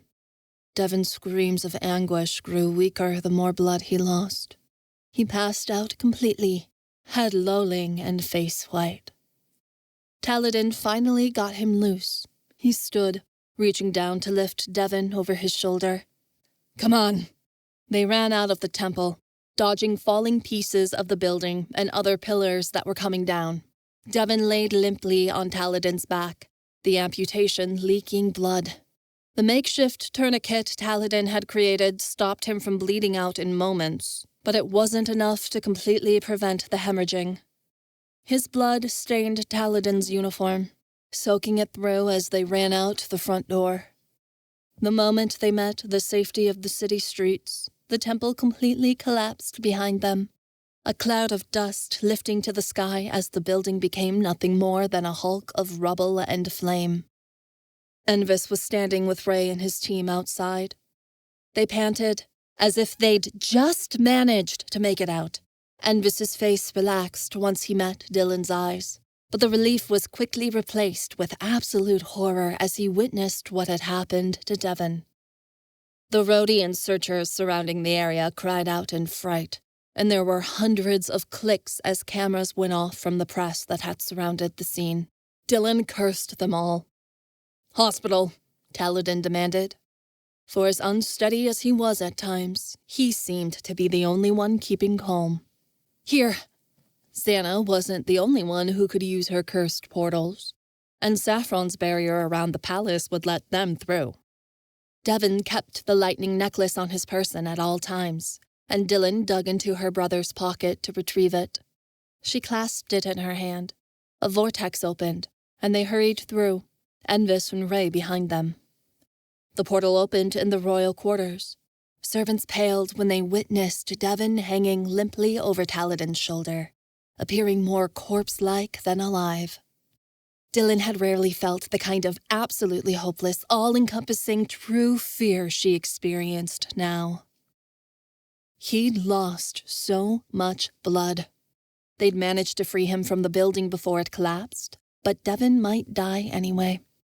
Doors flew open, breaking against the wall. Savannah was gaunt, paler than death. She barely seemed able to stand as she observed Devin's mangled body hanging onto a thread of life. "Healers!" Savannah cried, her command booming throughout the hall. "We need healers!" There was a mass of people around Devin immediately, healing him as Taladin moved toward the hospital. A gurney was brought out, and Devin was laid upon it. As she followed behind, Dylan realized with terror that their healing magic wasn't working. The healers were casting their magic upon the wound, but it didn't seem to mend, just continued to bleed. "What is going on? Are all of you incompetent?" Savannah hissed. Doctors and nurses ran forward, carrying tubes, pushing IV poles, swarming around Devin like a hive of workers desperate to please their queen. The healer desperately trying to stem the bleeding blanched of color. "Your Majesty, he's lost a lot of blood. If you do not stabilize him, all the wrath in the Empire will come down upon you at my doing. Tavanna swore. Save him or lose yourselves. Dylan had never seen Tavanna be so ruthless. The healers worked frantically, pushing Devin toward the emergency surgery bay. Tavanna went to follow, but a surgeon stood in her way. "You should not witness this, my queen," he pleaded. "The operation will be quite distressing. I will not leave his side." Tavanna shoved the surgeon aside. "Get me the proper surgical wear, now." Lyanna came flying in from down the hall, her glasses askew, and her medical coat hanging off one shoulder. She took one look at Devin's injury, then at Taladin. Dylan didn't like the look Lyanna shared with her husband. It was only for a few seconds, but Dylan knew exactly what she was trying to express. Doubt. "Lyanna, I need you with me," Tavanna commanded. "I do not trust these fools." "I'm coming." Lyanna followed her friend into the surgery bay, and then Devin was gone. Dylan shakily sat on a chair, wondering if she'd just seen her brother's last moments of life. Paparazzi were swarming the entrance to the hospital, trying to get in. Dylan had no idea how they'd managed to barge into the palace without the guards stopping them, but in the chaos of the explosion, they must have found a way. Ray and his team moved forward to deal with it, but Dylan still felt the invasive eyes of the reporters upon her through the glass, their lenses snapping as the cameras went off over and over and over. "Let's get away from the cameras." Envis put his arm around Dylan's shoulder and led her away. Taladin followed behind them, and they slipped into a small waiting room out of the view of the press. Dylan crumbled to pieces. Envis wrapped her in an embrace, grounding her. He knew she needed it now more than ever. "I want her dead," Dylan sobbed. She buried her face in Envis's shoulder and thought of all the horrible things she wanted to do to Xana, feeling more mad than sane. The images grew more and more deranged as she invented ideas to kill her cousin, slicing her to pieces with her katana, peeling off her skin, carving up her flesh and burning her alive. She'd enjoy them all. "I know." Envis rubbed her back, resting his face in the crook of her neck. "We'll get her." He needed to promise her that. She was going to make Xana pay for everything she'd done. She'd hurt Devin permanently and caused him to lose an arm. He was currently fighting for his life, and who knew if he'd pull through. Dylan swore she wasn't going to hold back. Any sympathy she previously had for her cousin was gone. Xana might be blood, but she wasn't family. The next time they crossed paths, Dylan was going to slaughter her where she stood. Taladin collapsed into a chair. He stared at the wall, though his mind seemed far off, eyes bloodshot and crippled. His body was present, but his soul might as well be in a different place.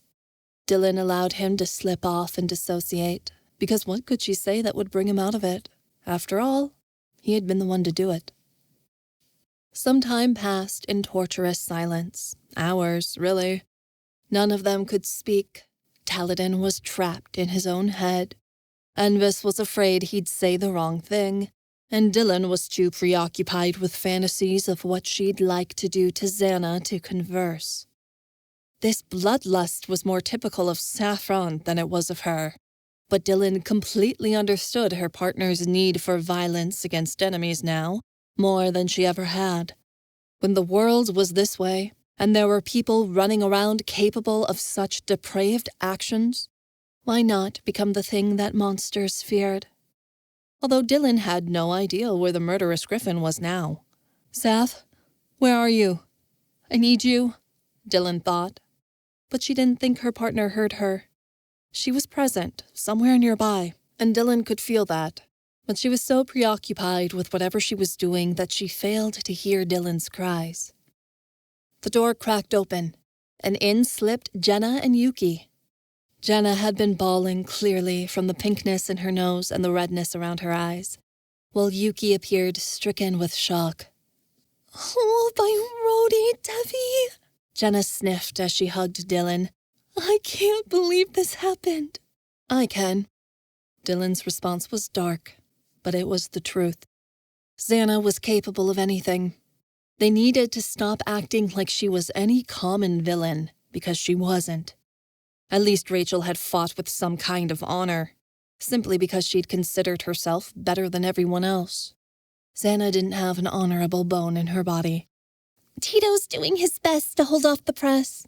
Kenji's helping, Jenna said. Disgust sickened Dylan straight to her core. My brother's trauma isn't the city's entertainment. A story about it is going to come out either way, lass, Envis said quietly. Better we have someone we know who's sympathetic toward us writing it than someone who only wants to profit off of our suffering.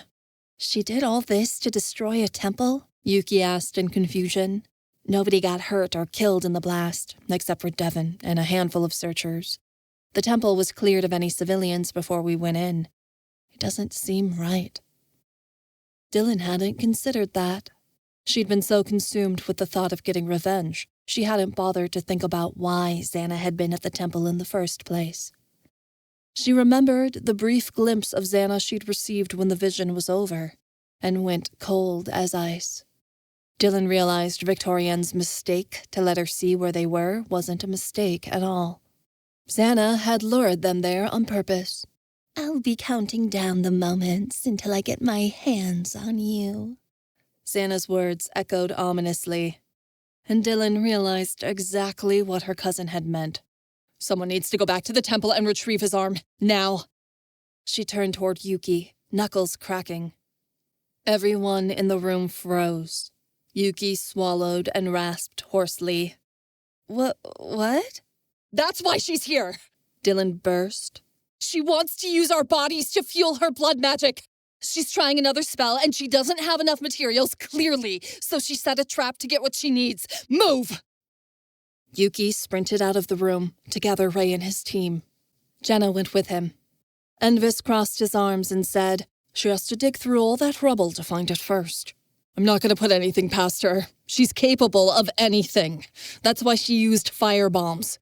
Dylan's body trembled as rage festered, her tigress roaring for a hunt. She wasn't certain she could kill us off, so she hoped one of the firebombs would rip off a limb or give her enough blood to use, and it worked. That's foolhardy, Envis protested. If that was her plan, it wasn't a sure thing there'd be anything left of Ye to scrape up for her spells. She's stupid, reckless, and she doesn't care. Either we die or she gets the parts she wants. It's a win-win in her eyes. Dylan slammed her fist against a wall.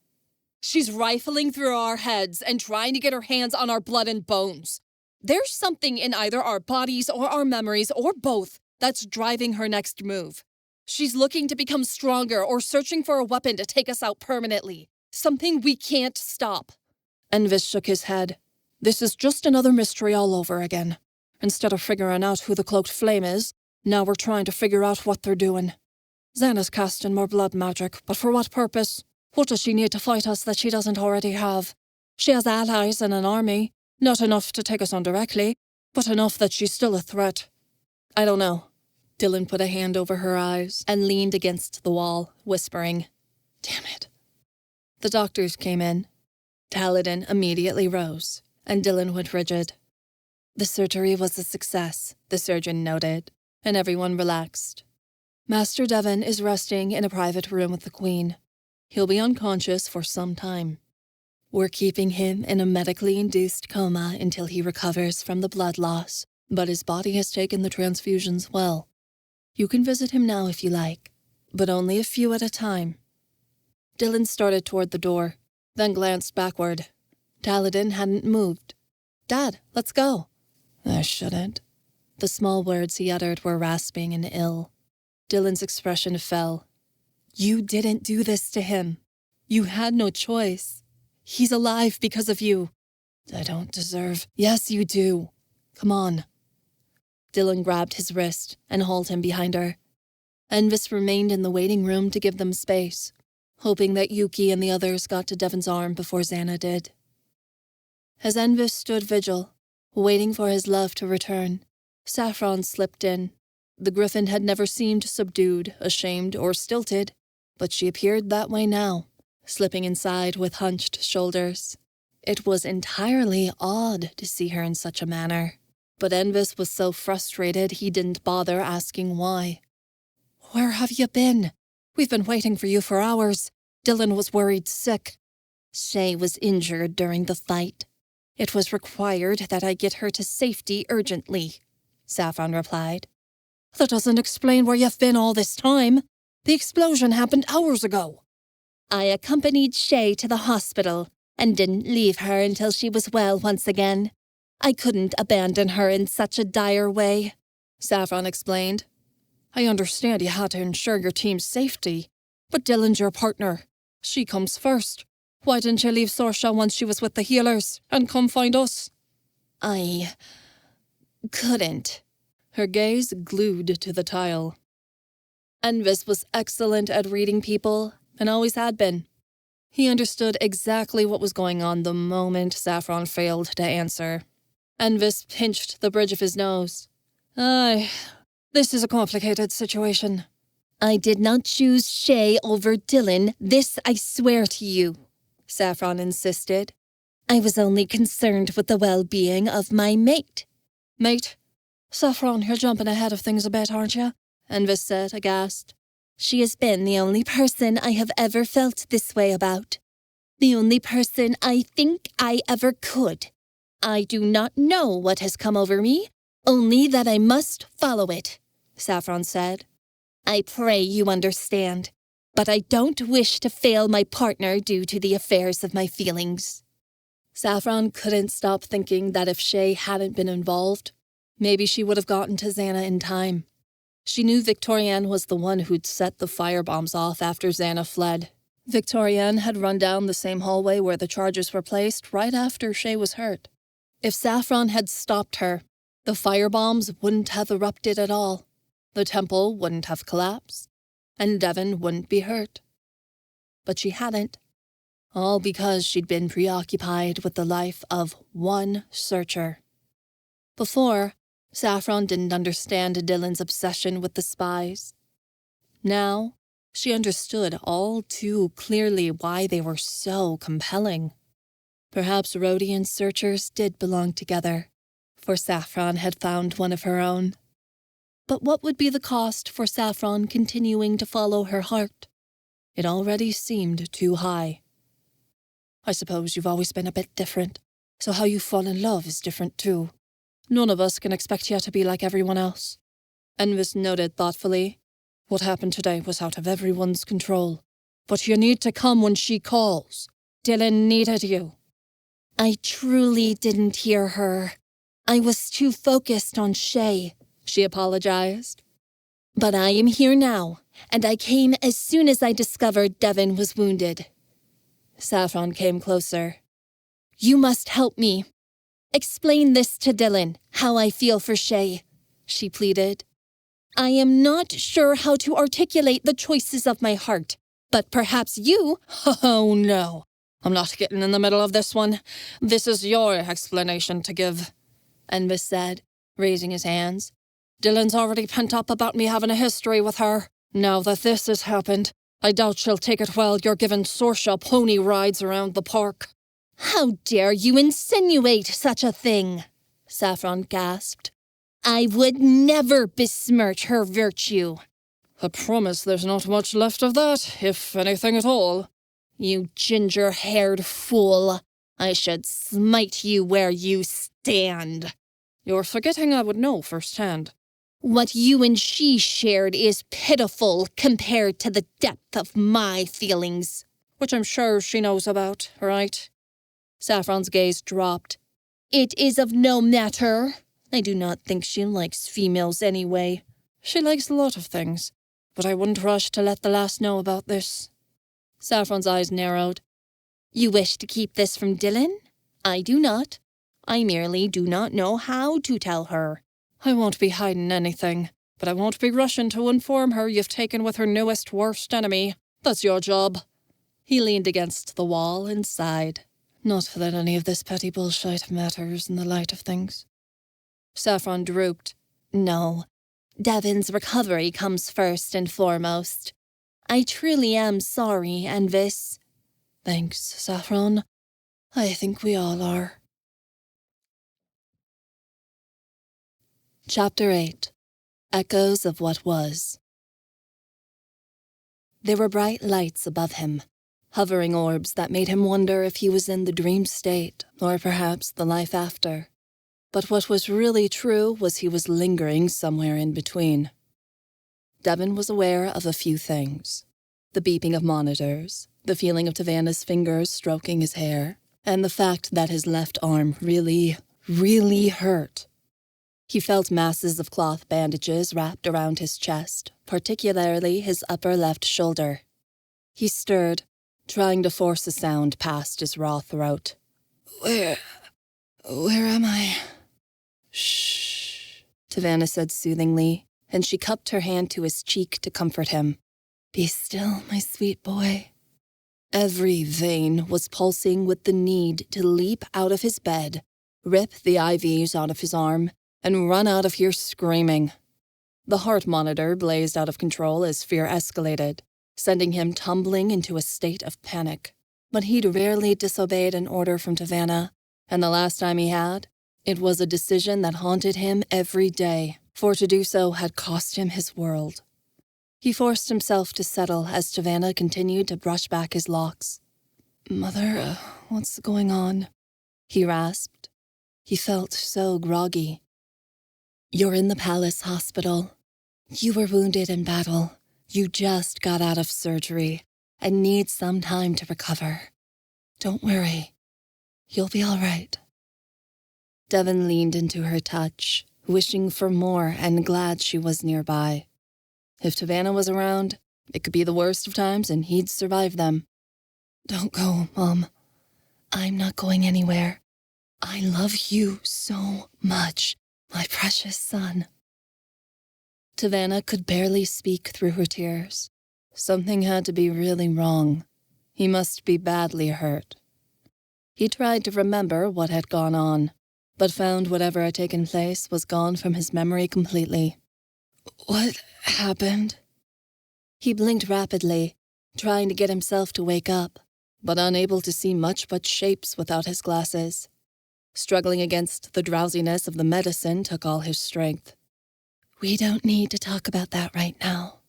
Tavanna tucked the blanket tighter around him and kissed his cheek. Just sleep. Devin tried not to, but he heard Tavanna order a nurse to give him another sedative.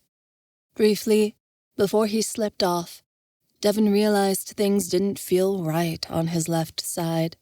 There was an absence of weight that was unfamiliar and wrong. He wasn't actually feeling his arm, because he didn't have an arm there anymore. It was gone. I'm here, Tavanna whispered. I won't leave your side until you're feeling like yourself again. He wouldn't. Not after this had happened. Not ever again. Devin remained in the hospital for a week after the surgery. He laid there, feeling no will to do anything, absent from life, feeling an ache that wasn't there. The phantom pains continued. His memories were still muddled. He didn't recall anything about the day he'd gotten hurt until he'd woken up in the hospital. Not talking to Xana, nothing. Most people would have considered it a small blessing, but Devin hated it. His mind wanted to protect him, but Devin wished to recall what happened, because his body certainly remembered. Devin swore he could still feel the weight of the pillar crushing his limb, though it was no longer attached to his body. That his mind failed to piece together the events that had led to the loss of his limb infuriated him. His family visited him, but they didn't talk much. He more or less wished they'd all go away. He'd spent the majority of his life learning how to be a Rhodi, and now, so much of that knowledge was gone. There was a considerable amount he'd have to relearn, and some things he wouldn't be able to do at all. He wasn't sure if he could fight properly again, or if he'd be able to use his craft, Speed required balance, and his practice had been so precise over the years, he worried losing his arm would permanently put his running off kilter. He was more likely to slam into things now than avoid them. He'd never shoot his bow again. The realization caused his craft to wither and die. Archery was one of the few things he truly loved and still lived for. What was the point of going on without it? If he couldn't shoot his bow, they might as well have abandoned him underneath that pillar to bleed out. He would have preferred it. Devin thought it was cruel Taladin and his sister had pulled him from the wreckage. It would have been kinder to leave him there to die. Devin couldn't bear this new existence. It felt cursed. He'd already lost so much, and this world insisted on taking more. There wasn't much more he could give. Why continue to fight? He'd been informed by the surgeons that his arm had been recovered from underneath the pillar and incinerated with the rest of the hospital's medical waste. He supposed it was for the best. He didn't want Xana getting her hands on it somehow and using his bones to make herself more powerful with her disgusting blood magic. It wasn't like that arm would be useful to him anymore anyway. There hadn't been much left of it from what he'd deduced.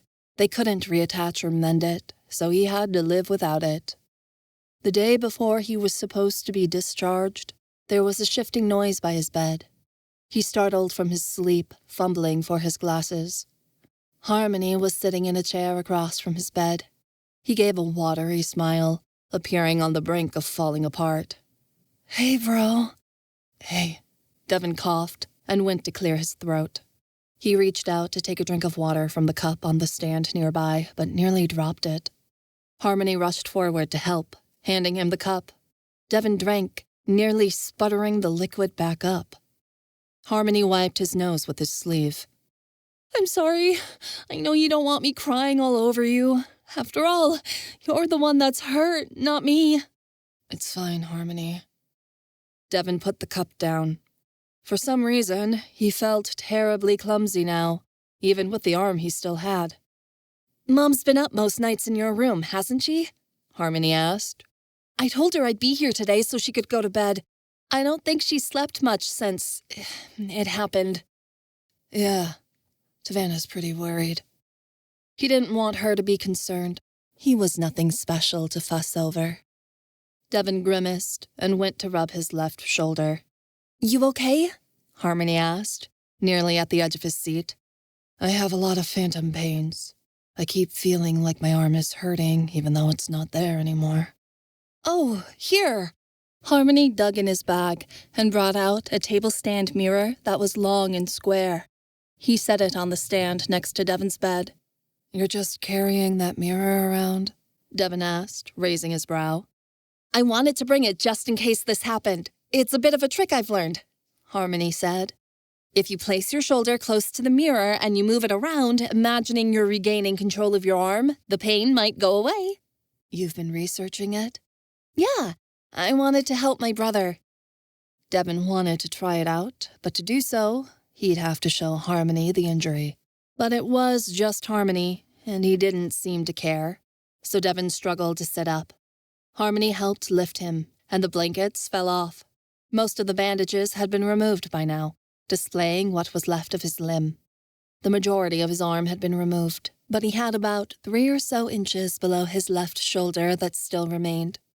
The healer's magic had smoothed over the amputation, making it as clean as possible. But Devin still hated looking at it. It was bizarre to no longer have something that had been there his whole life. He felt off balance. Devin placed his shoulder as close to the mirror as possible, focusing on the amputation. He pictured his left arm there in its place, and in his mind, began to move it around, flexing the limb and stretching it out. Miraculously, the phantom pains ebbed.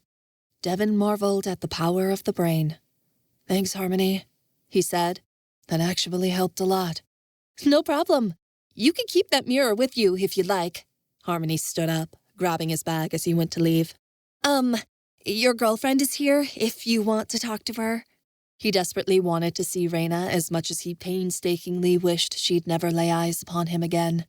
After all, how could she love him when he'd been reduced to this? but he couldn't avoid her forever, yanking the sheets over the injury. Sure, send her in. The sight of Reina restored his heart and broke it all at once. He didn't know if she'd look at him the same, but he couldn't read her eyes as she pulled a chair close to the side of his bed. He remained underneath the blankets, his shoulder covered, because he didn't know how he felt about showing her. Reina reached out to grab his hand. Tears shimmered in her blue eyes. She was about to cry, and he didn't like that. I'm all right, he said hoarsely, though it was more lie than truth. She bit her lip and squeezed his hand. Devin, I'm so glad you didn't die. His previous wishes to be left for dead within the temple instantly vanished. No matter how badly he wanted to be gone from this world, if Reina thought it was a gift that he lived, he would consider it one, and he would fight to stay alive for her. Devin opened and closed his dry mouth, trying to find the words. I would understand if this isn't what you pictured for yourself. Reina went from distraught to infuriated in an instant. Her eyes narrowed as they locked gazes. How dare you! I'm just saying, if this isn't what you want, I'd be okay if— Devin, don't piss me off right now, I swear to Rhodi. She shook her head. There's nothing wrong with you. This happened, now we find a way to deal with it. Together. He became quiet. Maybe Reina was right, and it had been wrong to wish for death. He'd been changed, yes, but perhaps there was a way to live differently than before and still find joy. Rhodi were wounded all the time in battle, after all, and often permanently. This was just a trade-off for doing the job he loved, and he needed to accept that. It was a traumatizing situation to lose a limb, but he could be whole without his arm. He just needed to find out how. She gently rubbed his arm, up and down in long strokes, before she abruptly stood. I'm going to help you. How? I don't know if it'll work. She shook her head, features calculating, pensive. But I have to try. She left the room. Devin felt even more vacant in her absence, wishing for the smell of cinnamon in her wake. Saffron loomed over a collection of maps within a private chamber of the Royal Library. Her eyes narrowed as she scanned the documents. Before her were depictions of the entire city, the sewer system, tunnels, anywhere and everywhere there could be crimsons. There were so many places where Xana could hide, and chasing these rats out would only cause them to scurry to another area. The extermination needed to be city-wide if anything was to get done, and it wouldn't do any good to kill all the grunts if they never cut off the head of the snake. One of these deviants would lead her to Xana, she was sure of it. But which little rat would it be? Saffron pounded her fist against the table as she wondered where to start. She'd scan every inch of all these places if she had to, but she was only one griffin. Even with the legions of Rhodi at her command within the barracks, she didn't trust anyone else to do the job properly. She would bring an end to Xana and her crimsons if it killed her. She had to. Taladin entered. His dress was sloppy, his hair even more so. His appearance was more ragged than carefree these days, the smile gone from his face entirely. He saw her looking over the maps and said, You aren't going to find her that way. You might as well stop looking. I'll stop when I feel her heartbeat cease underneath my talons. Saffron didn't bother to look up. Now, are you here to help, or just get in my way? I don't think I can help anyone. I just mess things up. The bags under his eyes had deepened and nearly gone purple. If Saffron was able to harness any sort of care for him, she'd be very concerned. Well then, perhaps you can join the Crimsons, and your talent at producing failure will cause Xana to throw herself at our mercy. Saffron gave him a coy grin. Taladin stared, then burst into the first hoarse laugh he'd had in days. You've grown on me, Saffron. It's taken a while, but I think I understand why Dylan likes you so much. Whatever the reason, it would be news to me. I don't find myself an entirely likable person. You aren't, but you have a weird appeal about you. That blunt bloodlust of yours can be unexpectedly charming in the right circumstances. He frowned, turning away. And it's needed right now. Indeed. I only wish it was allowed to roam free. Saffron drummed her fingers against the table. It will take more than what we are willing to sacrifice to catch Santa. Lives must be given, choices made. To get one thing, we must give up another. And it is very hard to do what needs to be done when I have a princess and a queen in my way, telling me to stand down and stay my hand. We're trying to stop the Cloaked Flame, not create a slaughter. Wouldn't you want to save lives along the way, if you can? Saffron's lip raised. You mistake me, Master Taladin. You believe me to be good, a hero, because I have joined your cause, and because I am part of this family. I am not. I am a villain. I have been a villain from the start, and a villain I will always remain. What I seek to claim for myself is the same, merely different. Taladin observed, watching as Saffron patrolled in front of the massive window nearby, the sunlight casting shadows across her eyes. I am righteously proud of the warrior I have become. My craft is purer and more powerful than most. I have ascended above the average, weak Rhodi that mill amongst us. The variety of common warriors in Rhodian are worthless, no more use than any vulgar thing that crawls within the dirt. I despise humanity, and all that comes with it. Don't let Dylan hear you say that, Taladin objected. Saffron had always considered herself better and above everyone that came into her presence. That she was willing to admit it out loud showed she was descending into a darker state of mind once again, just like he was. She never will.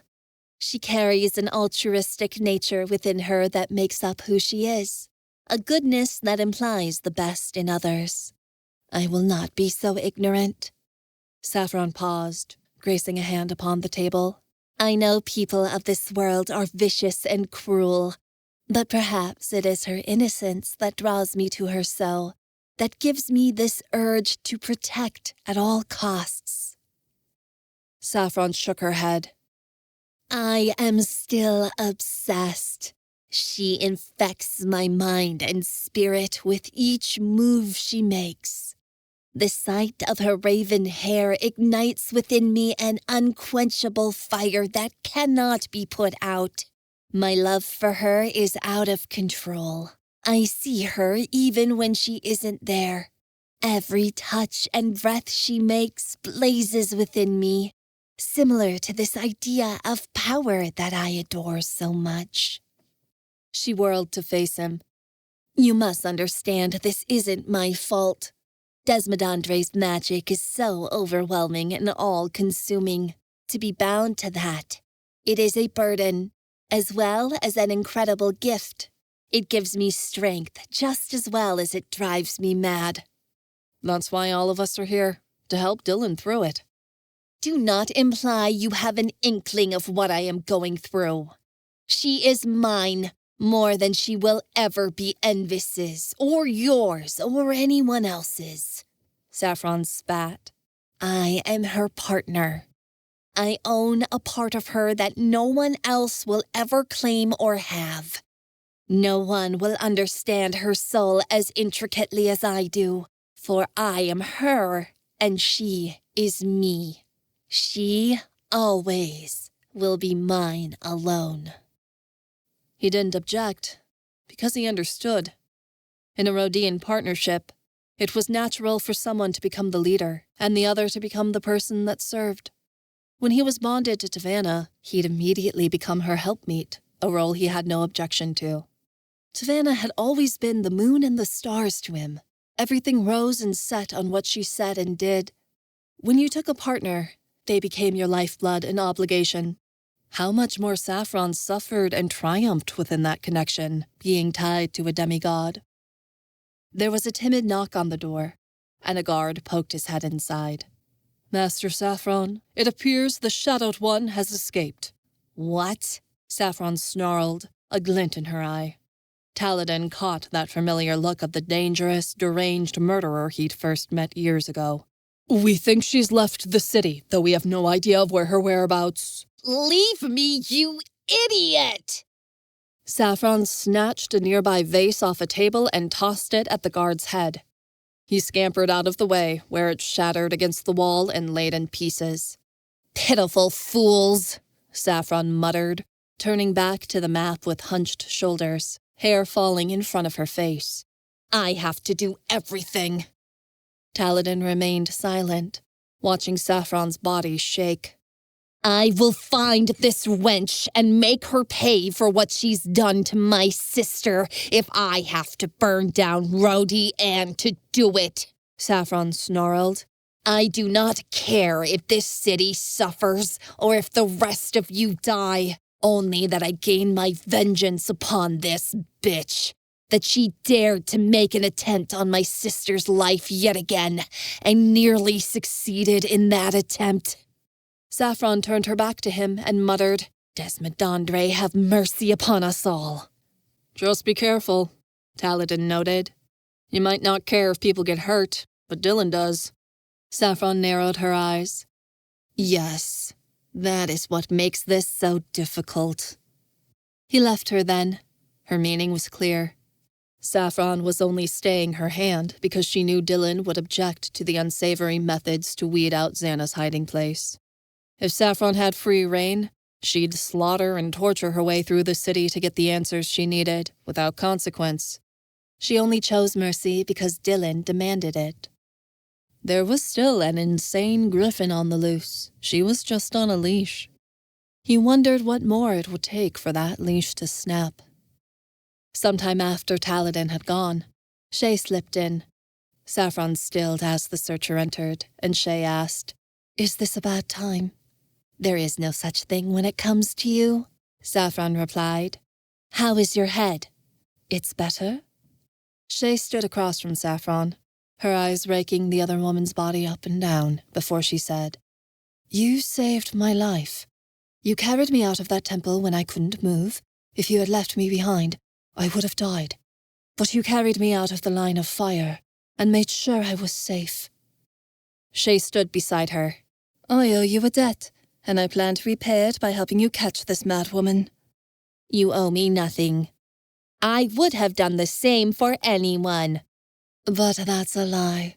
You wouldn't," Shay insisted. "I don't know much about you, but I've heard plenty of stories. You're ruthless. You care only for the princess and little for anyone else. But you risked your life to save mine. So why do you pick me?" Saffron avoided her eyes. That is a question I do not wish to answer. "We can be on the same team," Shay offered. "I don't respect many Rhodi because honestly, I think searchers are better, but I do respect you. I've heard your expertise is exceptional. Everyone around the barracks respects your work. If I can help you in any way, I will." Continuing to help me puts yourself at risk.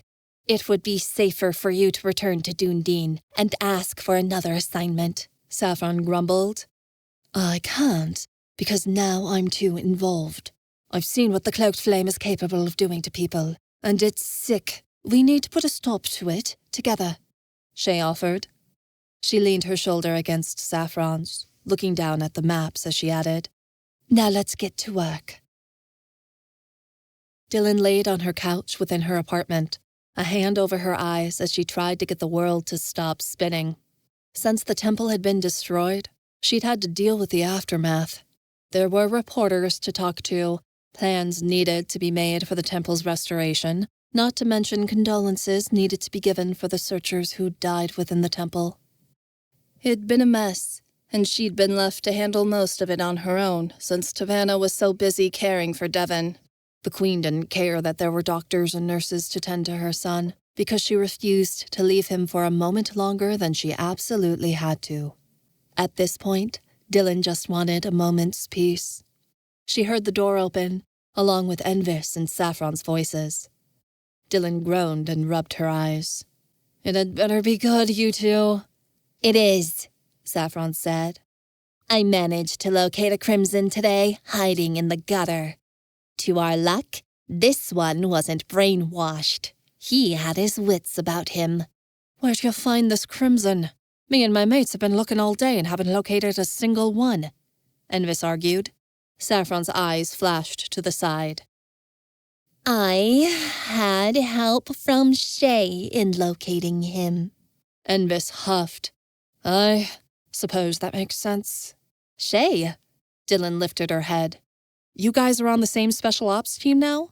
Yes, she's particularly determined when hunting down foes. Won't give up the chase until she gets what she wants. Much like me. Dylan shrugged. I guess I shouldn't be surprised you two tracked a crimson down. I'd be scared of the two of you together. Envis cleared his throat awkwardly. Saffron crossed her arms and cocked out a hip. Anyway, I had a bit of playtime with this one, and he told me some interesting things about Victorienne. Such as? Dylan sat up, interested. What he told me is Victorienne needs some kind of root, an anchor, rather. Something to dig her claws into and pull at, Saffron said. She can't tie her magic to something that isn't there. We just need to find out what that anchor is. Then once we can rip it out of your head, you'll be free of her influence and the curse will be over with. So how do we get rid of this anchor? Dylan asked.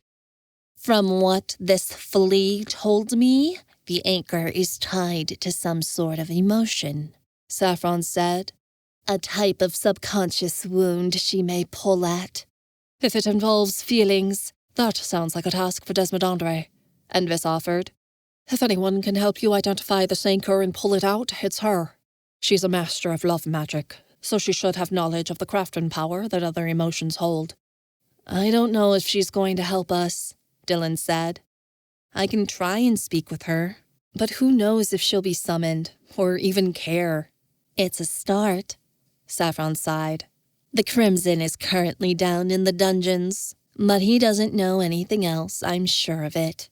He's worked directly with Xana and Victorienne, but he doesn't understand why Xana wants your bones or your memories. Only that it's crucial the Shadowed One gains access to them. Xana doesn't share much information with her lackeys, it seems. Only enough for them to understand how to pull off the jobs they're doing. And you're sure he didn't lie or make anything up? Saffron sneered. He was very agreeable to sing like a canary before I even got to the fun part. What he spoke was the truth, I'm certain. Usually, Dylan would object to the torture, tell Saffron it was wrong, that she needed to enlist moral methods to find the truth. But Devin had been hurt beyond imagining, and Dylan found she didn't much care. At least, not this time. Dylan nodded. Okay, find the anchor, get rid of Victorian's influence. It's more information than we had before. Precisely. Saffron moved toward the door. Shay and I are returning to our hunt. There may be more rats scuttering about, and I would like to scare them. So would she. Dylan got to her feet, staggering toward the kitchen. She wanted a drink of water, and she hadn't eaten all day. All she longed for was some kind of break. Envis followed her, speaking the moment Saffron was gone. Lass, we need to talk. Dylan's guts knotted together. Whenever anyone said, we need to talk, the end result was never good. She halted in place, turning toward him. What now? Xana's out of the city. The other searchers have confirmed she's on the move, but we've managed to pick up her trail. Envis said, I'm going after her. The pit in her stomach got even worse, becoming a cavern with no bottom. You're leaving? Again? I know this is a terrible time to go, but that's why I need to. Envis insisted. She hurt someone we love permanently this time. She mutilated Devin, and she nearly killed you. Again. This maniac needs to be stopped, and if someone's not tracking her, she'll slip away. I don't trust anyone to stay on her trail like I can, and a lead like this is too fresh to avoid following. Dylan couldn't say anything. Instead, she burst into frustrated, bereft tears. His face fell as he watched her sob, and she whimpered, "I can't keep doing this, Envis." He pulled her into a hug, holding her as she cried. "I'm so sorry. I wish I didn't have to go. When Xana's taken care of, I'll talk to Dad and see if I can get reassigned to a position in Rhodian permanently. Something where I don't have to leave as often." "It's not enough. You could be on the road for months chasing after her." She wiped at her face, but more tears kept coming. "Our family needs to stick together right now so we can support each other, but you're being given orders to leave. How long did we get together this time? 2 months? Is it going to be another 6 weeks before we see each other? What else is going to happen while we're apart?" "I'm going to make sure you're safe," Envis insisted. "I'm not safe if you're not here. We've been doing this long-distance thing for years, and it's not working," Dylan gasped. "I literally cannot take this." Envis completely paled. "Alas." She caught his horror-stricken expression and hurried to clarify. "No, I don't want to break up. But this is killing me, Envis. I can't handle it anymore. I'm done with us living apart and being on opposite sides of the continent. If you go, you have to swear to me that this is the last time." Envis nodded, nearly frantically. "Of course.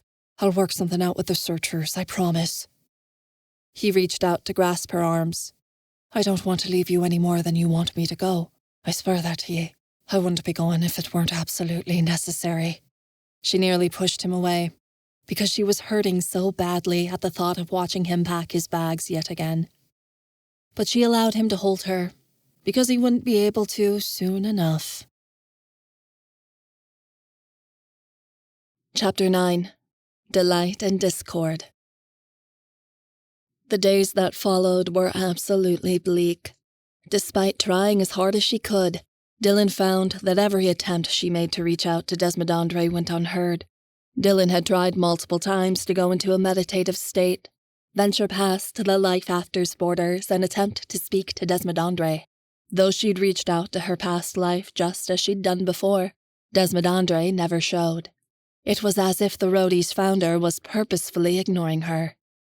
"Figures she'd go missing right when we need her help to break this curse," Dylan thought irritably. "She's up my ass day and night, demanding I ascend so I can rule Rhodian into an age of enlightenment, or threatening to take over my body so she can do it herself. But the minute she might be useful, she decides to take a vacation." Dylan didn't understand what her deal was. This could be on purpose. After all, if Dylan was weakened by the curse, it would be easier for Desmondandre to do whatever she wanted. Devin had taken to avoiding everyone. Once he was discharged from the hospital, he wore a cloak over his shoulder that concealed his amputation, and remained locked away in the library and out of sight. He told everyone he was busy with work, but Dylan knew it was his way of coping with what had happened. Her brother had fallen into a depression since he had lost his arm and barely talked. He hadn't even shown up for family dinner on Sunday, or gone out with Harmony. Books were his only sanctuary, and he buried himself alive in them. Reina kept her distance. Devin hid from her at all costs, avoiding her calls and telling his family to send her away. But after a few days, Reina stopped coming around to the palace altogether and didn't reach out otherwise. Dylan wondered if they were still together, or if they'd unofficially broken up, but was afraid to ask either of them. She was pretty miserable herself with Envis leaving. She didn't know how long he'd be on the road. Last time, it'd been over half a year since they'd been together, and his absence was wearing on her. She didn't know how much longer she could exist in this long-distance situation without losing her mind, and for some reason, being alone this time was worse than ever before. She didn't know if it was Xana, these nightmares of her worst memories, or all the terrible things that had happened recently, but she craved Envis's presence and desperately desired his protection for a reason she didn't know. If he wasn't within reaching distance these days, he was too far away, and now he was all the way across the country. It made Dylan want to scream. He'd only just left that morning, but she already missed him terribly, wishing he'd come back home. Saffron and Jenna walked in to see Dylan holding a trash can while she sat on the bed, weaving dizzily and emitting gags. Her nausea hadn't lessened. If anything, it had gotten worse. Namira sat by her side, letting out concerned mews. Dylan, it's time to go to the doctor, Jenna said, putting her hands on her hips. You've been sick for weeks. You're obviously not recovering from that overdose of Mightlock. I don't think it's the overdose, Saffron said reluctantly, and she tilted her head. I've been suspecting something. What? Dylan groaned, already done with today. Saffron changed into a griffin. Hold on. Saffron peered at Dylan's stomach with one large avian eye, clacking her beak in thought. Then she took a few steps back and nodded resolutely. Ah, just as I suspected. You're pregnant. A cold chill covered her body, followed by a flash of intense heat. Panic bubbled up from the bottom of Dylan's stomach all the way up to her chest, squeezing her heart tight. She nearly fell off the bed. What? Oh, yeah, that makes sense, Jenna said, nodding. How do you know? Dylan shot at her partner. I'm a veil breaker. A womb is just another sort of veil, Saffron explained. And you definitely have something taking up residence inside. No, you're crazy. This is another one of your delusions. Dylan got up and staggered to the mirror, putting her hands on her belly. She turned in place, trying to spot something different, even though to her it looked like nothing had changed. You got your period, right? Jenna asked. You run about the same time as me. Mine was last week. Dylan paused. Her throat plunged to the bottom of her stomach as she realized she hadn't for 2 months. Oh, shit. Hold on a minute, Saffron yelped, peering closer. There's another one in there. What? Dylan all but yelled. I think I see 2. Twins, Saffron added, and Jenna screamed in excitement. This has to be a horrible joke. Dylan felt sick. That's not a very good way to celebrate. Saffron's feathers puffed up. You're having a baby. 2 babies, even. Be happy, damn it. I'm pregnant. Dylan began to hyperventilate. Oh no. Oh, what am I going to do? Jenna and Saffron watched as Dylan began to pace, Namira trailing her heels. What is everyone in Rhodian going to say when they find out the princess is pregnant? The press won't leave me alone. They already don't leave you alone, Jenna pointed out. Not helping. Dylan came to a stop, and this time her eyes were full of dread. What am I going to tell Envis? We'll go to him together, Jenna chirped. Or I can tell him if you're too nervous. Jenna, no. You can't tell him. Dylan begged. I've got to do it. She's right, you know, Saffron said, very self-righteously as she transformed back.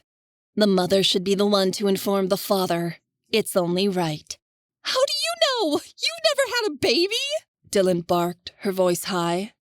Well, I suppose I know the essence. Isn't that enough? Saffron squawked back. No! Dylan sat down in a chair and put her head in her hands, rocking back and forth. I can't handle this. I feel like I'm going to throw up. You're not thinking of getting rid of the babies, are you, Dylan? Jenna's eyes became wide. What?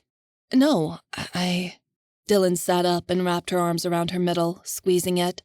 I don't know. I mean, I don't think so. You can if you choose to, Saffron offered. No one will force you into anything.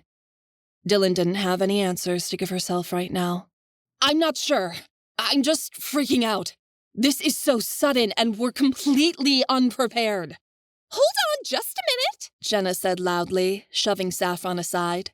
We aren't even sure you are expecting. Shouldn't we take a test before we start to panic? Some of the blood came back into Dylan's face. Yeah, you're right, Jen, we should. That's an unreasonably rational idea coming from you. Where are we going to get one? Saffron asked. We can't just buy one from a pharmacy. The paparazzi will know if any of us purchase one, and it'll be all over the papers. Leanna has some, I'm sure, Dylan said. But I couldn't go there and get one. She'd know, and I'm not ready to tell everyone yet if it's true. I'll do it, Jenna volunteered. It'll be easy. What's that going to solve? If you go in there, she'll think you're the one pregnant, Dylan burst. I've asked for a bunch of them before and she never thinks anything of it, Jenna said, waving a hand. A perfect excuse, Saffron agreed. Dylan moaned. Jenna hopped upward. Leave it to me, Dylan. I'll be back quicker than you can say, here's baby. Dylan turned green. Jenna skipped cheerfully out the door, and Saffron tapped Dylan on the head. In the time that Jenna was gone, Dylan threw up 3 times. Saffron rubbed her back, uttering completely unhelpful things. There, Saffron said. Her pats were more of hits. Dylan winced every time a heavy hand landed between her shoulder blades. Morning sickness is natural at this stage, Dylan growled. She was going to kill her partner. Within a half hour, Jenna had returned. Dylan jumped with the snap of the door clicking behind her. Leanna wasn't even there, Jenna said. In her hand, she held a thin, blue package. The air was squeezed from Dylan's lungs as she looked at it. Well, what are you waiting for? Saffron asked rudely. Go ahead and pee on it. I'm not going to do it with you watching, Dylan hissed. She shoved Saffron and Jenna out of the bathroom and closed it behind her, taking a deep breath. All right, Dylan said to herself. It's now or never. For some reason, looking at that thin package was a scarier moment for Dylan than when she'd faced the Red Huntress alone. What would she do if the test was positive? She supposed she'd find out. Once Jenna and Saffron heard the rushing of the tap water, they came bursting in. The 2 of them hovered impatiently over the test, while Dylan curled up on the floor, waiting. All the while, Namira stared at her, watching Dylan with large orange eyes. After 3 minutes, both Jenna and Saffron hitched a gasp. Uh-oh, Jenna said. Saffron added thoughtfully. What? Dylan squeaked. She pushed them aside, and all 3 girls huddled over the tiny tube on the countertop. 2 dark lines. Definitely pregnant. Dylan pressed her back against the tile wall. Slowly, she slid down it. Well, at least now we know, Jenna offered. Dylan trembled. I can't believe this is happening. Your body just did what it's naturally supposed to, Saffron offered. It's not a bad thing. Not at all. I thought you'd be happy, Jenna said sadly. I am happy, kinda. Dylan placed a hand on her stomach, surprised to find there was a little joy there. She was going to be a mom. It almost was, sort of, a miracle. I'm just scared of what everyone's going to think, particularly my boyfriend. Hey, he did it, Saffron shrugged. Dylan grabbed a bottle of soap and threw it at her. Envis is going to be excited. Jenna shrank down to Dylan's level and grasped her hand. Really? I know my brother, and he wants to be a dad. He'll be thrilled you're expecting. I just know it. Dylan smiled weakly. Thanks for your optimism, Jenna. Do you have cravings yet? Saffron, the mother hen, started swarming over her. Are you hungry? Have you eaten today? I bet you haven't eaten today. I'm not going to have cravings, Saffron. I'm barely into the first trimester, Dylan said. Doesn't matter. What do you want? Saffron straightened up and put her hands on her hips. Anything? Dylan put 2 hands on the sides of her head. I'm not very hungry right now anyway. I feel like I'm going to throw it back up the second I take it down. Oh, you're eating. Saffron stomped out the door. Even if I have to make you. Saffron came back with 3 tubs of takeout. She passed it out, and all 3 girls ate it, collected in a circle on the bathroom floor. It was kind of gross to be eating in the bathroom, but Dylan figured she'd probably be going through a lot of gross things in the upcoming months, so she didn't care. The realization that she was pregnant exhausted her. She didn't have any energy to do much else but try and figure how this whole situation was going to work itself out.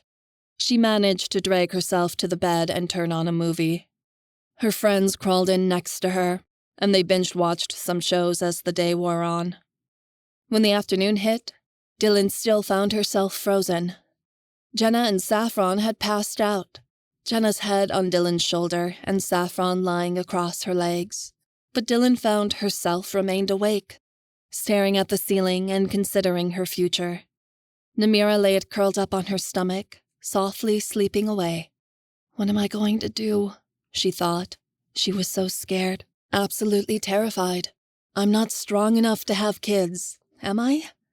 I'm not fit to raise these babies. I'll probably mess it up. I don't want to ruin anyone's childhood. I want to be a good mom, but I'm not ready. What should I do? Is Envis still going to want me after he finds out? Dylan didn't think Envis would run. He wasn't that kind of man. But Dylan felt Envis staying with her out of some obligation to their children, instead of because he loved her, would make her feel miserable. More than anything, Dylan missed her mother. Dylan knew she'd never be able to share this moment with Killam when it happened. But now that it was here, her mother's absence caused a painful ache. What would Killam think? I wish you were here, Mom, Dylan whispered. Tears pricked at the corners of her eyes. You'd know what to do. She wasn't sure yet if she was going through with this. Dylan let her hand wander across her abdomen, knowing instinctively there was life growing inside, even though her mind still refused to believe it. Late in the afternoon, Saffron and Jenna stirred. Dylan still hadn't rested, as she'd been doing nothing but thinking the entire time while the TV blared in the background. What do you want to do? Jenna asked, while Saffron let out a big yawn. Namira played with a toy mouse, seemingly preoccupied. Dylan shrugged unhappily. I don't know. I'm not sure what to do.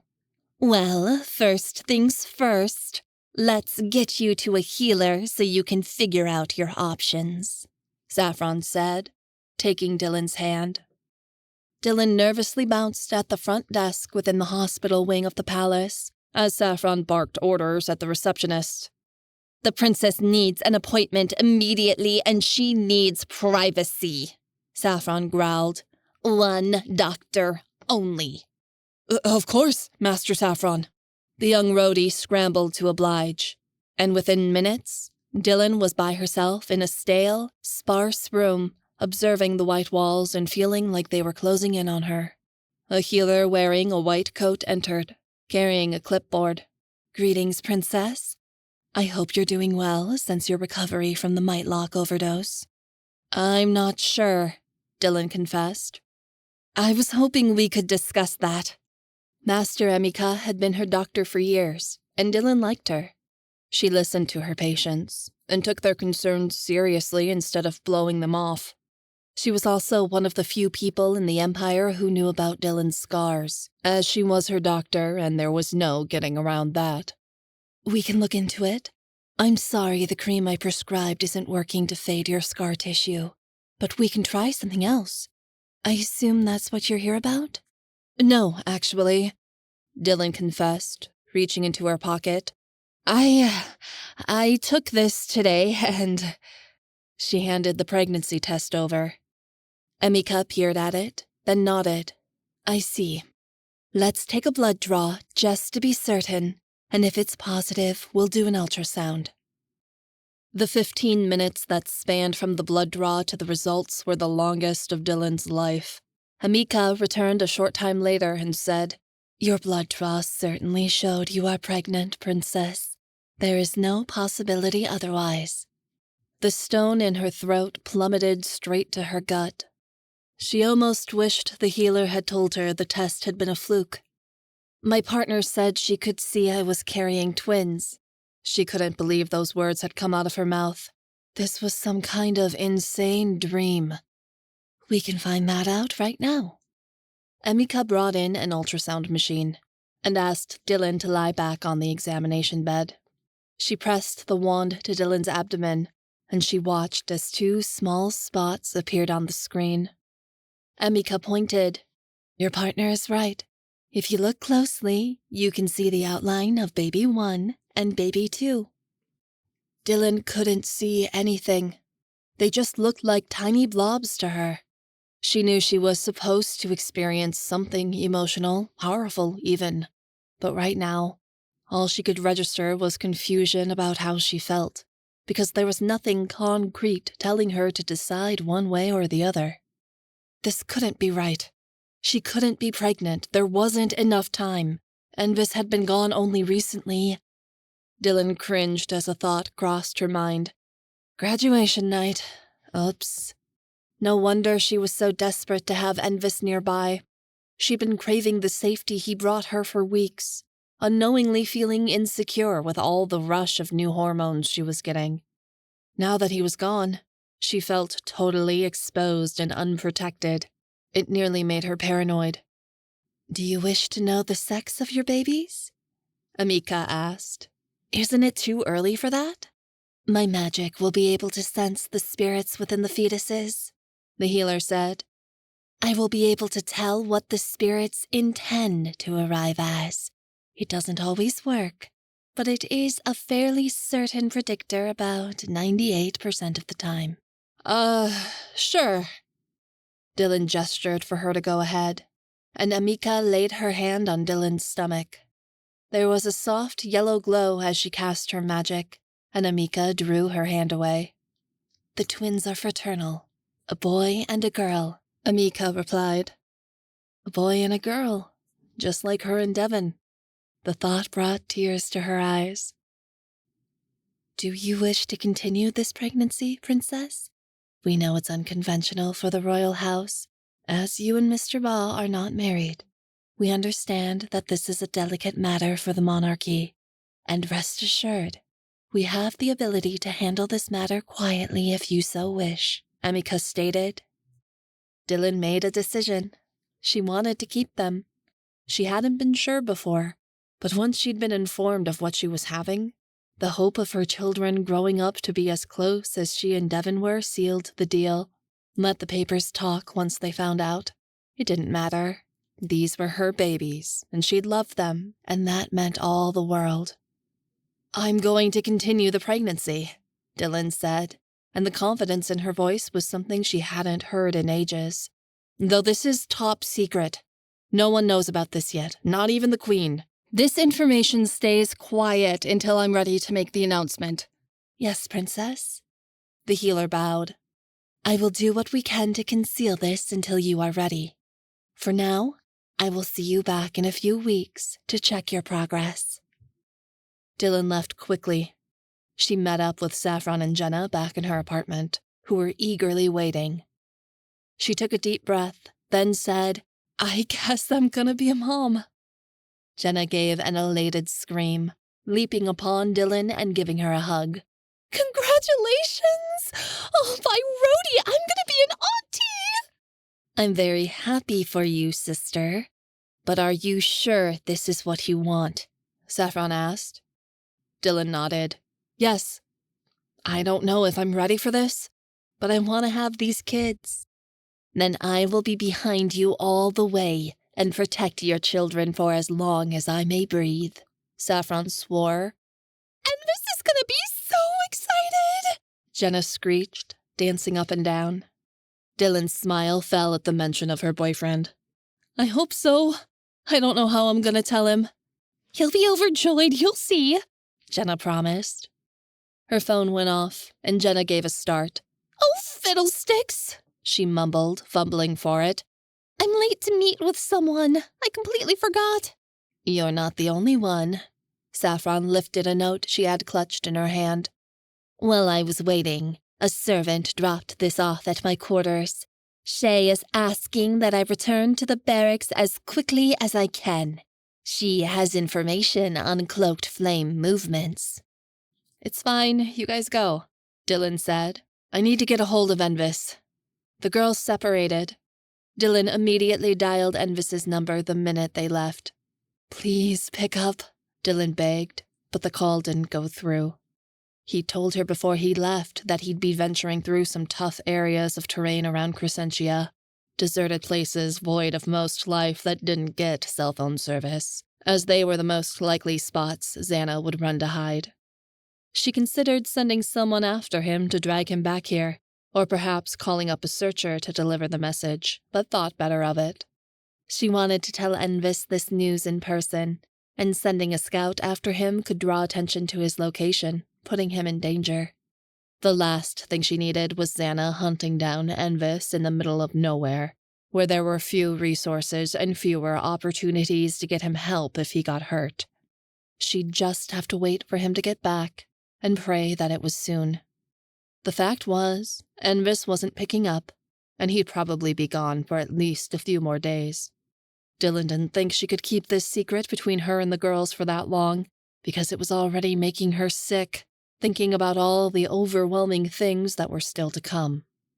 Okay, if she was for sure having these babies, she was going to need a lot of support. Dylan needed someone to talk to so she could clear her head. Taladin was always there for her whenever she got scared. He made the terrifying things in life seem like they weren't that bad at all. He had a child and been through all of this before. Dylan was a little nervous to drop such big news on him like this so unexpectedly, but she knew he'd make things seem brighter for her, because he always did. Once she delivered the news, he'd keep a level head and get hers on straight. Dylan was concerned it'd take a while to find her father, but thankfully, she located him coming up the stairs to the residential area of the palace. Hey, Taladin said as she approached. What's wrong, Thunderbolt? You look worried. Was it really written all over her face? Dylan swallowed the knot in her throat and said, Can we talk? It's really important. I need advice. Of course. Anything for you, Taladin said instantly. Let's go to the Tranquility Gardens. Dylan didn't want to be overheard, because gossip traveled fast around the palace, and nobody needed to know about this yet. What's this about? You're scaring me, Taladin said as he trailed behind her. It's not bad news, but it's definitely sudden, she stated, not wanting to say any more until they were outside. They entered the gardens. Dylan took a deep breath as she sat on a stone bench by one of the ponds, and Taladin sat beside her. The trickling of the fountain into the water was the only sound, and Dylan forced herself to look away from the koi fish and up at him. You know you can always tell me anything, Taladin said, scooting closer to her. Whatever's going on, we can work it out together. Dylan took a deep breath. The words came tumbling out as she sputtered, I'm pregnant. His reaction was absolutely not what she'd been expecting. Taladin turned white as chalk, and his eyes bulged as he stammered, You're what? This wasn't going how she wanted it to. Taladin started pacing, saying, No way. Please tell me this is a joke. This isn't a joke, Dylan said, immediately offended. She jumped up from her seat as she watched his frantic gait. I wouldn't lie about something like this. He screeched to a halt and faced her, speaking quickly. You're certain? Pretty damn certain. You're absolutely sure? Yes. The healers confirmed it and everything. Dylan didn't recognize the emotion on Taladin's face, because she'd never seen it before when they'd been having a discussion. Then she did, and it absolutely crushed her when she realized what it was. Disappointment. This can't be happening, Taladin said quickly. It's too soon. It wasn't intentional, Dylan replied weakly. She felt like curling up and withering into the ground. Taladin had never treated her this way, and it was so foreign to her. He always gave his absolute support. Why couldn't he provide it now, when she needed it the most? Was there some sort of mishap? You swore to me you were being safe, he demanded. Dylan tried to give an explanation, but there wasn't much to say in that regard. He caught the look on her face and moaned, putting his face in his hands. Oh, Dylan, why? He glanced skyward, as if looking for the answer up there. You know better. Do you have any idea what you've done? Excuse me? Dylan asked. I told you it was an accident. And, by the way, why the hell is what Envis and I do together any of your business? You had your whole life ahead of you, Taladin snapped. You can't comprehend how hard it is to be a parent. You just became a master, and now you're having a child? I'm already a princess and Desmodandre. I don't know how much more you expect of me. A planned pregnancy instead of an oops baby would be nice. Babies, Dylan hissed. Taladin got even whiter and put a hand to his face. Oh, by Rhodi, there's more than one. I don't know how you have the nerve to judge me. I'm 5 years older than you when you got Leanna pregnant the first time. Yeah, and look how that turned out. You're together now, so why does it matter? Why does it... Kid, you're not grasping the situation here. I'm not a child. Don't act like I am one, Dylan seethed. I'm 25, old enough to be in a serious relationship, and old enough to have kids if I damn well want to. I can make my own choices. I don't need a lecture on how this works. Apparently you do. Dylan, we talked about this. I told you to be careful. We were, but sometimes things happen. For crying out loud, Dylan, it only takes once. Once, exactly. One time of slipping up. Because guess what? We were excited to see each other after being apart for months. Dylan started to cry. She couldn't help it. We never get to spend any time together. Weeks go by and we barely get a phone call because both of us have important jobs to do. Which is great because we love our work, but it tears me apart to have to stay away from him for so long. So what if we lost control and didn't think? It's hard to be rational when you're desperate to be with the person you love after you're separated for months on end. Dylan, if you two aren't able to see each other often enough to have a full relationship, what's it going to be like for a kid to never have his dad around? Taladin questioned. She reeled in complete shock. Are you kidding me right now? Why can't you just be happy for me? Or at least pretend to be supportive instead of acting like you failed as a father because I'm pregnant. Maybe I did fail if this is how you turned out. Taladin screamed back. As soon as the words were spoken, Taladin appeared horrified that he'd said them. Dylan's heart was fragile, softer than tissue paper and so easily fragmented. What he'd just said had all but torn her to shreds, set what was on fire, and blown the ashes away. And he knew that. I can't believe you're betraying me like this, Dylan yelled. Jenna and Saffron were there when I took the test, but you know what? When I needed someone to talk to, I came to you first. Taladin flinched. He went to say something more, but the words died in his throat. Footsteps approached as someone entered the gardens. What's going on here? Why are you both shouting? Tavanna entered, looking concerned. Dylan let out a skeptical noise and turned toward Tavanna with teary eyes. Someone's not happy they're going to be a grandfather. Tavanna certainly appeared excited, but her face fell when she noticed the tears on Dylan's face were not happy ones. Oh, it's not like that, Taladin protested.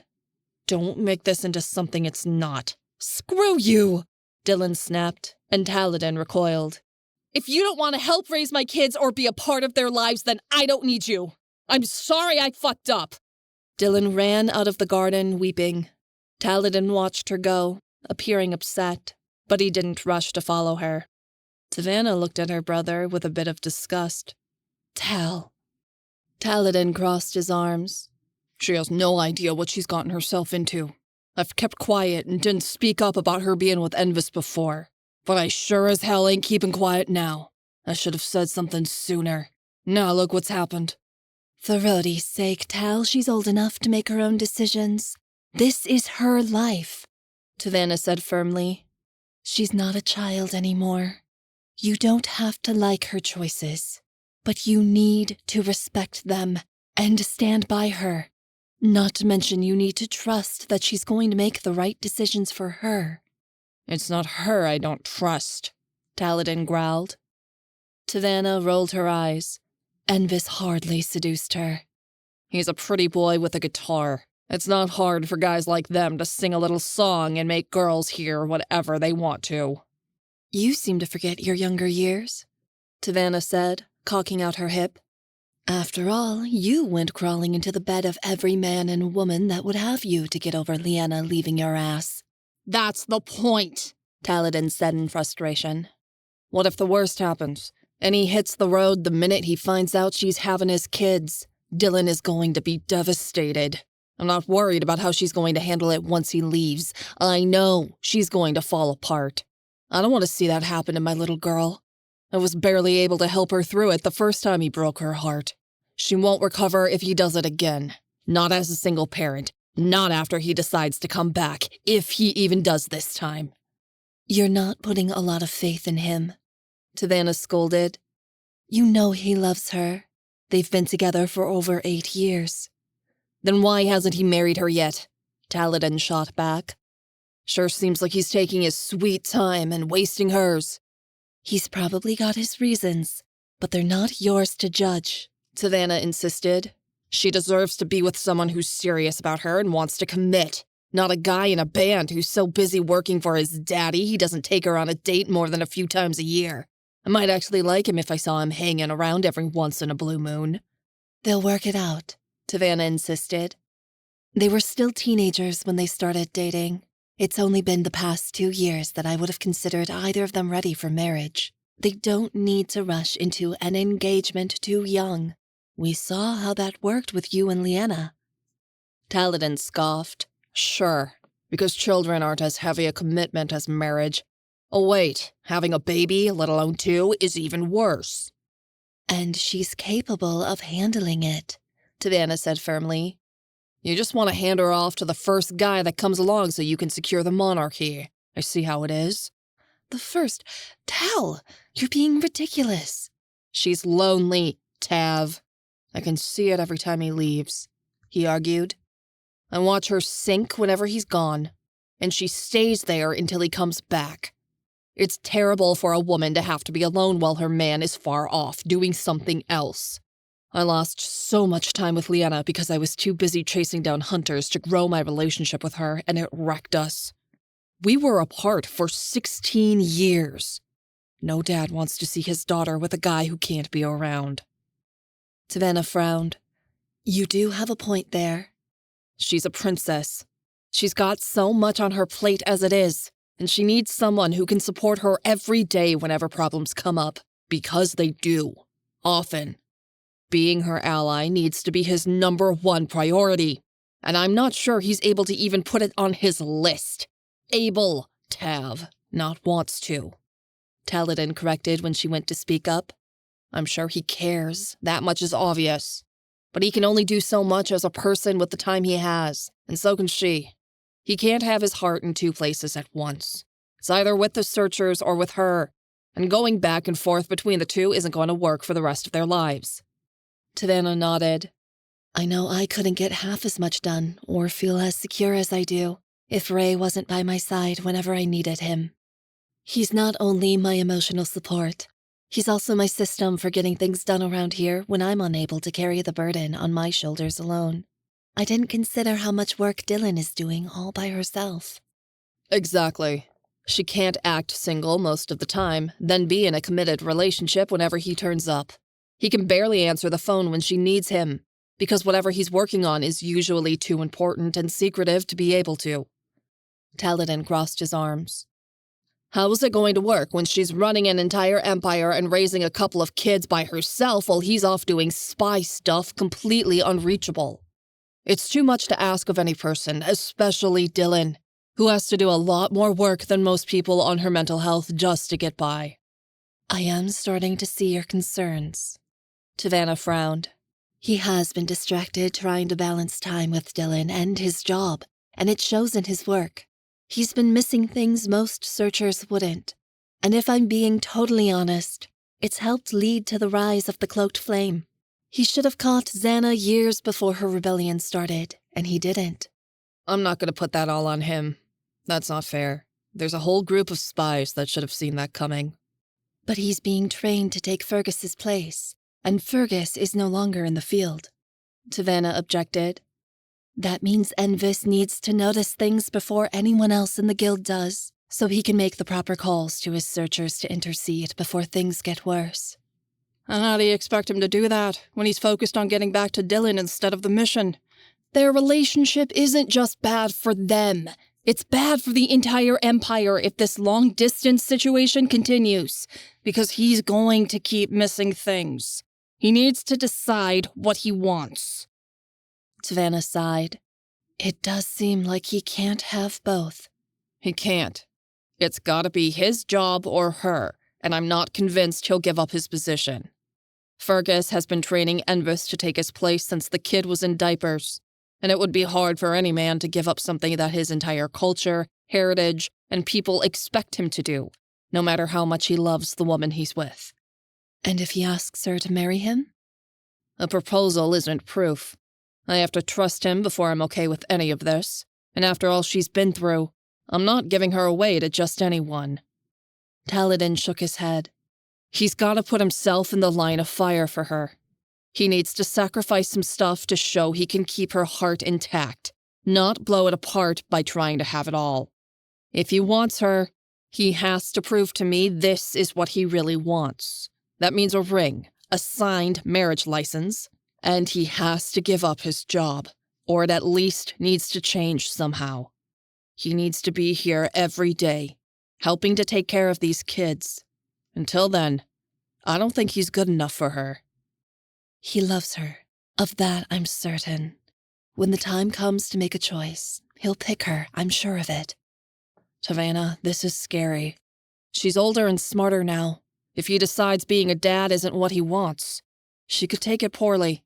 Then she could disappear again, and we might not be able to find her this time. He began to bounce anxiously. She clearly doesn't want me around right now, but I don't want to take my eyes off of her just in case. That was a long time ago. Dylan's done a lot of healing since then, and she's grown in more ways than one. She wouldn't take off even if things don't go her way. Tavanna said, laying a hand on his shoulder. Sometimes I feel a little odd saying this, but our kids are grown now, and they've both matured. Dylan hasn't always made the best decisions in the past, but she makes a wonderful princess now that she's an adult. She'll make the right decisions. I hope you're right, Taladin muttered. But I also know her, and she has a tendency to blow things out of proportion. She's like her father that way. Taladin huffed. I'm not so sure we're that much alike. Oh, by Rhodi. Tavanna threw her arms up. You might as well be the same page in the same book, you two. I don't want her to be like me, because I know I couldn't mentally handle being in a relationship that was this up and down. If he's going to be the man of the house... Oh, goodness, this man of the house nonsense. Tavanna rolled her eyes. It's true. Women need security. They need to be protected. Taladin burst. Dylan can hold her own. I've trained her to do that, but she shouldn't have to. She should feel safe in whatever relationship she's in a home that he's guarding physically, emotionally, and otherwise for her and their kids. Instead, she's on unstable ground, and he's the one making it that way. If that's what you think husbands do, you need to take your own advice, Tal. Have Leanna and Josh felt very emotionally safe in the past few weeks? Tavanna prodded. Taladin's words developed an edge. My family's fine. That's not what we're talking about. Is that why your wife and child have been walking on eggshells? Waiting for you to blow up or break down at the slightest inconvenience? His tone became a warning. Don't go there, Tav. You have your family, and I have mine. Just stay out of it. I'm your family too. You think you can keep pushing me away, but you can't. You think it's easier if you're on your own, if you keep everything locked away inside and shut it out. But it's not going to work because you're dragging me down there with you. Tavanna had turned to pleading, on the edge of despair. It's not like I don't try. What, you want me to smile and fake it all just so you don't feel uncomfortable? He demanded. I just want my brother back. You've been acting like someone I don't know. We've never been farther apart. Tavanna bit back. You want me to change who I am because you can't deal with me. It's obvious, Tav. You're done with my bullshit and don't want to keep trying to fix me. I don't blame you. I'm sick of me too. His sentences grew more bitter with every syllable. I don't want you to be anyone other than who you already are, Tavanna said weakly. That's the brother I love, and he's been missing for some time. I'm fulfilling my duties to you as your enforcer and your partner. That should be enough. It pisses me off you're asking me for more when you know I can't give it to you right now. You can't be a partner to me if you're like this. You need to get help. Taladin groaned, throwing his eyes skyward. Oh, by Rhodi, Tav, if I hear that one more time, when are you gonna get it through your head that no one and nothing can help me? 3 decades of dealing with this monstrosity that's my head with no progress should tell you there's nothing that can be done. I understand the pills and therapy don't work, and we've been on this merry-go-round before. But there's something more here. There always has been. I know it. We need to work harder on getting you a diagnosis. The right diagnosis, Tal. Depression doesn't scrape the surface of everything that's going on with you. You can't just give up. He crossed his arms and sheltered away. There is no diagnosis. I'm screwed up. Always have been. My wiring's not right, and there's no fixing it. So you'll let it catch fire and burn everything down? Tavanna asked. It's okay to have regrets about how your life has gone, but you need to stop looking at the past. I'm the only one who seems to care about the past. Everyone else has moved on. You're so busy thinking about the future you can't even sit with me and my feelings when I need you to anymore. You're a queen, I get it. There's no time for me. I'm trying, Tal. Tavanna's shoulders sagged with weariness. I can't explain to you how exhausting this position is, but I swear I'm doing everything I can to be there. You don't have the luxury of caring about me. You have an empire to take care of. I know I need to come last. If you would just let me come close, I could help you, instead of trying to keep your darkness hidden away. She reached out, trying to touch him, to gain some sort of common ground. He pulled back. I get it, Tav. I'll handle it. I'll get my crazy under control. I know that's what you're trying to imply. You don't have to pretend otherwise. I'm in your head, you know. Downside of having a bond. You know your partner secretly hates you. Her face fell. I don't hate you. If I lost you, I'd be devastated. You'd be upset for all of 5 minutes before you had to get back to your job. Don't lie. I'm basically an inconvenience you need to get out of your way.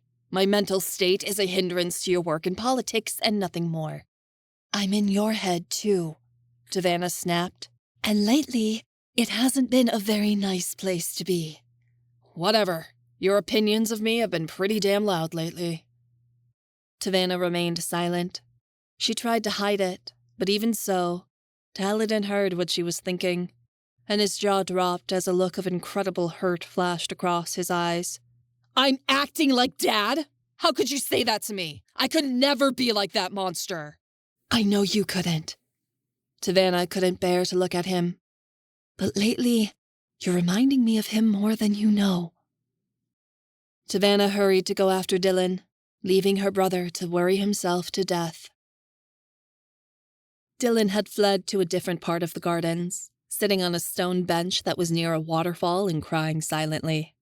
This time of day, the gardens were about to close and absent of people, so at least she could be upset in peace. She definitely overreacted, and was a bit ashamed at her words.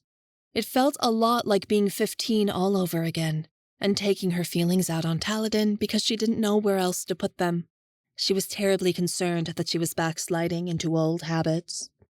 But this time, it wasn't her fault. Taladin had crossed a line, and even if he apologized, Dylan didn't think she could ever forget what he'd said. Soft footsteps could be heard on the grass. Have room for one more? Tavanna approached. She held her hands behind her back, appearing kind. Dylan scoffed. Here to tell me what a great disappointment I am? Of course not. I want to congratulate you. Tavanna pulled out an infant onesie that had a tiger on the front. I saw this a while ago and saved it for you, just in case you ever had a baby of your own. Dylan got choked up. It really was cute. She took the onesie and pressed it to her chest, saying, We need to find one that matches. I'm having twins. That's so exciting. Tavanna sat next to her. I'm so happy for you. She snorted. Taladin isn't. Never mind, my brother. Tavanna said gently. Taladin has a lot of trauma from Lyanna's first pregnancy that he never resolved. And you being pregnant is triggering for him. I feel terrible they lost their baby and always will, but that doesn't have anything to do with me. It does a little, Tavanna mused. You're still rather young, and this seems unplanned. We weren't trying, it just happened. That seems to happen a lot with this particular group of ours, Tavanna said in amusement. Dylan had nearly forgotten Tavanna had a baby. No one ever talked about it, but Harmony was around. What was it like when you were pregnant? A thoughtful look graced Tavanna's features. It was so long ago that I've forgotten most of it. But I'm sure it'll come back to me as I help you with yours. Because I will be there to help you with this, Dylan. Every step of the way. Thank you, she sniffed. I just wish Taladin had bothered to at least try to be happy about it. He acts like I can't handle anything. He has the right to be concerned, Tavanna said gently. You went missing the last time there were relationship problems between you and Envis. Your father was absolutely terrified when we couldn't find you. That was an immature teenager decision I made after we broke up. I'd never do that again, Dylan pressed. You can say that, but it's not going to reassure Taladin that something just as bad or worse might happen if Envis doesn't take the news well. I wouldn't run away again, not even if Envis broke up with me. I'd stay here because I know better now, Dylan promised. These babies don't have to be a problem in our relationship, though. Have you told him yet? Dylan stayed quiet, and Tavanna said, That means whether it's a problem or not, you worry that it will be. Yes, but it doesn't have to be hard this time, I think. Dylan played with her hands before she whispered, I just wish he'd taken it a little better. If my dad has a meltdown over me having these twins, how is my boyfriend going to react? Men are so weird when it comes to this pregnancy stuff. I'm sure Envis will take the news better than you think. And you know Taladin. He's a big guy with a lot of big feelings. Oh, goodness. I said that to him all the time when we were younger. It would irritate him to no end. Tavanna laughed out loud. That brought a smile to Dylan's face. I bet it did. Taladin isn't just my brother. He's also my partner. I know he's angry right now, but that's only his wounded side coming out. Give him some time and he'll be excited, I promise. You know how deeply a partner bond runs between Rhodi, and I'm more aware of how he feels than you think, just like you and Saffron. Dylan hesitated before she spoke further, but she couldn't keep avoiding the question that had been plaguing her for weeks. Tavanna, you've been giving Taladin a lot of time off, and you can't really afford to, not with the Cloaked Flame running around. I know. He's aware, and I'm aware. But he needs it, doesn't he? Tavanna let out a wounded sigh. He does. He's trying to shield me from it, but I'm his partner, and I can tell his mind is slipping again. It's certainly worse than it's been in years. Why? Besides the Cloaked Flame running around, things are still pretty steady. I think, like Devin, he's finally dealing with things that haven't come to the surface in a long time. And it's causing him to fall apart. Her heart sank. Really? This pregnancy announcement is probably going to set him back. You can't feel guilty for living your life. Taladin's problems are his own. But I want to reassure you that everyone thinks you're capable enough to start your own family and raise children. I'm glad you believe in me. I wasn't sure when I found out, but with every minute that passes, I keep realizing I really, really want these babies. They're a part of Envis and a part of me. I want to share that with the world. Well, if you're growing your family, you're going to need bigger quarters. That apartment you're living in isn't big enough for twins. Tavanna replied with a twinkle in her eye. I'll have you moved into the penthouse across from mine in the center of the palace. That'll give you plenty of space for you and Envis both, along with your new little ones. Dylan teared up again, but this time her tears were joyful. She didn't have her mom, but she had Tavanna. That meant more to her than she could possibly convey. Hey, what's up? Jenna mentioned I should come talk to you. Devin's voice echoed above her. He'd been on his way home from the library and had walked through the gardens to look for her. The cloak hung over his shoulder, dragging on the ground behind him. He appeared to have tripped over it several times, as was indicated by the small tears in the bottom hem. But even so, he was too stubborn to take it off. Dylan was still holding the onesie, but it was hidden underneath the large sleeves of her kimono. She rose, holding her breath, and Tavanna stood beside her. Would Devin take the news as awfully as Taladin had? She sure hoped not. Your sister has some pretty big news, Tavanna said, grabbing her shoulders and squeezing in excitement.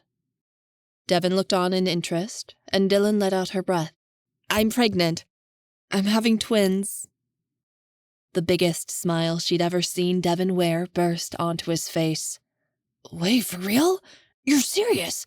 You're actually having kids? She nodded frantically, not knowing what to say. To her great surprise, she saw Devin's eyes get misty. He never got emotional, never let his true feelings show. She couldn't remember the last time she'd seen him cry, except at Nellie's funeral, but he was tearing up now. This is wonderful! Devin pulled his sister against him, embracing her in a tight hug. I'm so happy for you. You couldn't have given me better news. She was glad Devin was excited. Maybe after losing his arm, the arrival of the new babies would help lift his spirits. It's really important that you're backing me up. Thank you for being so supportive. Was somebody not? Devin asked, looking between the two women. Taladin was not on board, Tavanna admitted reluctantly, crossing her arms. What did he say? Devin asked, becoming stiff. His knuckles cracked as his face became stone cold. I'll tell you later. I don't want to bring it up again, Dylan confessed. Don't. I'll figure it out myself, Devin said. But whatever he said, it doesn't matter. I think this is really awesome. I'm so proud of you. Dylan laughed. You don't need to be proud of me for making babies. It wasn't hard. The hard part's just getting started, unfortunately, Tavanna said. I can tell you from experience it only gets more uncomfortable the farther along you get. Tavanna advanced toward the palace's entry. I'll give you two a moment and order a special dinner just for the three of us. With this kind of news, we should celebrate. I'll make sure the chefs prepare your favorite. Tavanna winked. That sounds awesome. Thanks, Tavanna. Dylan waved her off and sat back down. Standing, even for a short while, wore her out. Her constant exhaustion could now be explained, and since there was still a lot of work to be done, Dylan figured she might as well try to get as much rest as she could over the rest of her pregnancy. Devin sat beside her. Since you're having these kids, what do you think is going to happen with you and Envis? I don't know. Dylan rubbed her face. I haven't told him yet. I just found out today, and he left this morning. It's terrible timing. Devin knew about the ring. and he desperately wanted to tell her about it, but he didn't want to ruin such a big surprise either. I wouldn't worry about Envis. I'm sure he'll be even happier than me when he receives the news. Here's hoping. Devin leaned his shoulder against hers. I can't get over how special this is. We have such a big family, and they're all great, but this is different. Being adopted, it's going to mean so much to have people around that are actually related to us. I guess so. Unlike Devin, she didn't feel a strong need to have biological relatives around, not in the same way he did. But she supposed it would be like bringing a little bit of Yeshua and Killam back into the world. Life would continue to go on, and she'd have a part of her in Envis that she'd be able to see, touch, and love. She'd get to leave a piece of herself behind once she was gone, children to continue on in her absence, and hopefully make this world better just by being alive. Hey, whatever's on your mind, I'll be around for, okay? Devin said. I'll always be here for you. Thanks, Dev. She nudged his shoulder back. She appreciated the show of support, because she felt like now more than ever, she needed it. She couldn't do this alone. Envis waited outside of Taladin's penthouse, impatiently checking his watch. He'd told Dylan he was leaving this morning, but his plane actually departed tonight. He'd let the small lie slip to hide his true actions, because he didn't want Dylan to know what he was truly up to. She'd called his phone earlier, but he'd ignored it because he didn't want Dylan to catch on that he was still in the city. If she knew, she'd beg him to stay again. He couldn't tell her no twice. Their last conversation had nearly broken him, but he wouldn't sit around and do nothing while Xana was on the loose and Dylan was her target. But before he chased after the Cloaked Flame, there was something he needed to do first. Envis had rang his father and had a long talk with Fergus the night before. Envis knew he was a daddy's boy, but father's son or not, Envis never did anything of merit without consulting Fergus about it, and he knew Dylan was the one he wanted to marry. He just needed some courage before he asked Taladin for Dylan's hand. Fergus's words of advice were simple and wise. Pull him to the side, be respectable, state your intentions plainly. Easy enough, he guessed. Taladin meant everything to Dylan, so Envis wanted to make sure he had her father's approval, and would be welcomed as part of the family before he made his next move, and went forward to consult Tavanna. The last thing Dylan needed was to deal with family drama, so Envis thought he'd take care of it before he popped the question and things got out of hand. If Taladin knew about the proposal beforehand, it would lessen the chance the old master would jump off the deep end once it happened. If not, so be it, but might as well try anyway. There were footsteps fast approaching, and they sounded heavy. Whoever was walking toward him, Envis could tell they were in a sour way. Envis straightened his jacket before he watched Taladin round the corner, scrounging up whatever valor he could muster. Taladin's eyes immediately narrowed once he set eyes on Envis. Oh, it's you. That wasn't the friendliest greeting. It threw Envis off, but perhaps he was just having a bad day. Taladin seemed to be having a lot of those lately. I've been meaning to talk to you before I left. Do you mind? Taladin scoffed and said sarcastically, I don't see the point, since I've already heard the big news. How did he know? Envis wondered if one of his friends had said something. Or maybe Taladin had guessed? The signals he'd been getting from Taladin had made Envis assume he needed to get a move on the proposal. But maybe he'd read them wrong. Either way, the man did not look happy. Look, I'm sorry if you don't approve, and I know this isn't the best time, but this has to be done, Envis said firmly. Oh, it had to be done, did it? Taladin screamed, his voice going from an accusatory tone to a yell. Just impossible to resist, huh? I suppose. Envis tilted his head. I've been planning this for a while, and it's finally happening. Took longer than I would have liked, but better late than never. Taladin's reaction left Envis dismayed. The older man's eyes nearly bugged out of his head, and his face flushed so red Envis worried he was about to combust.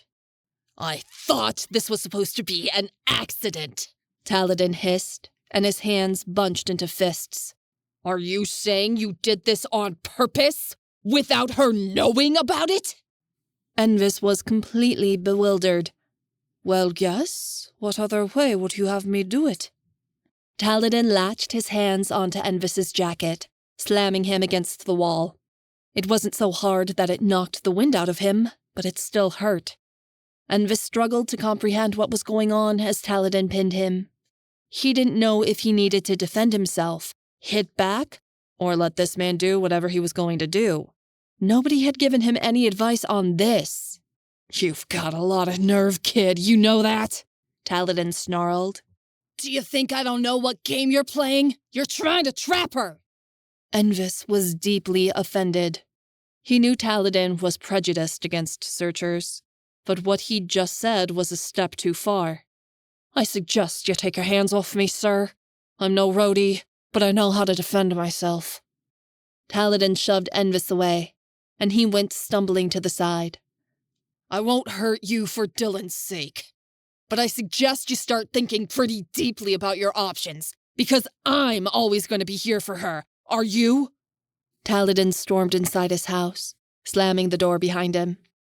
Envis was left staring after before he said out loud to himself, "What the fuck was that?"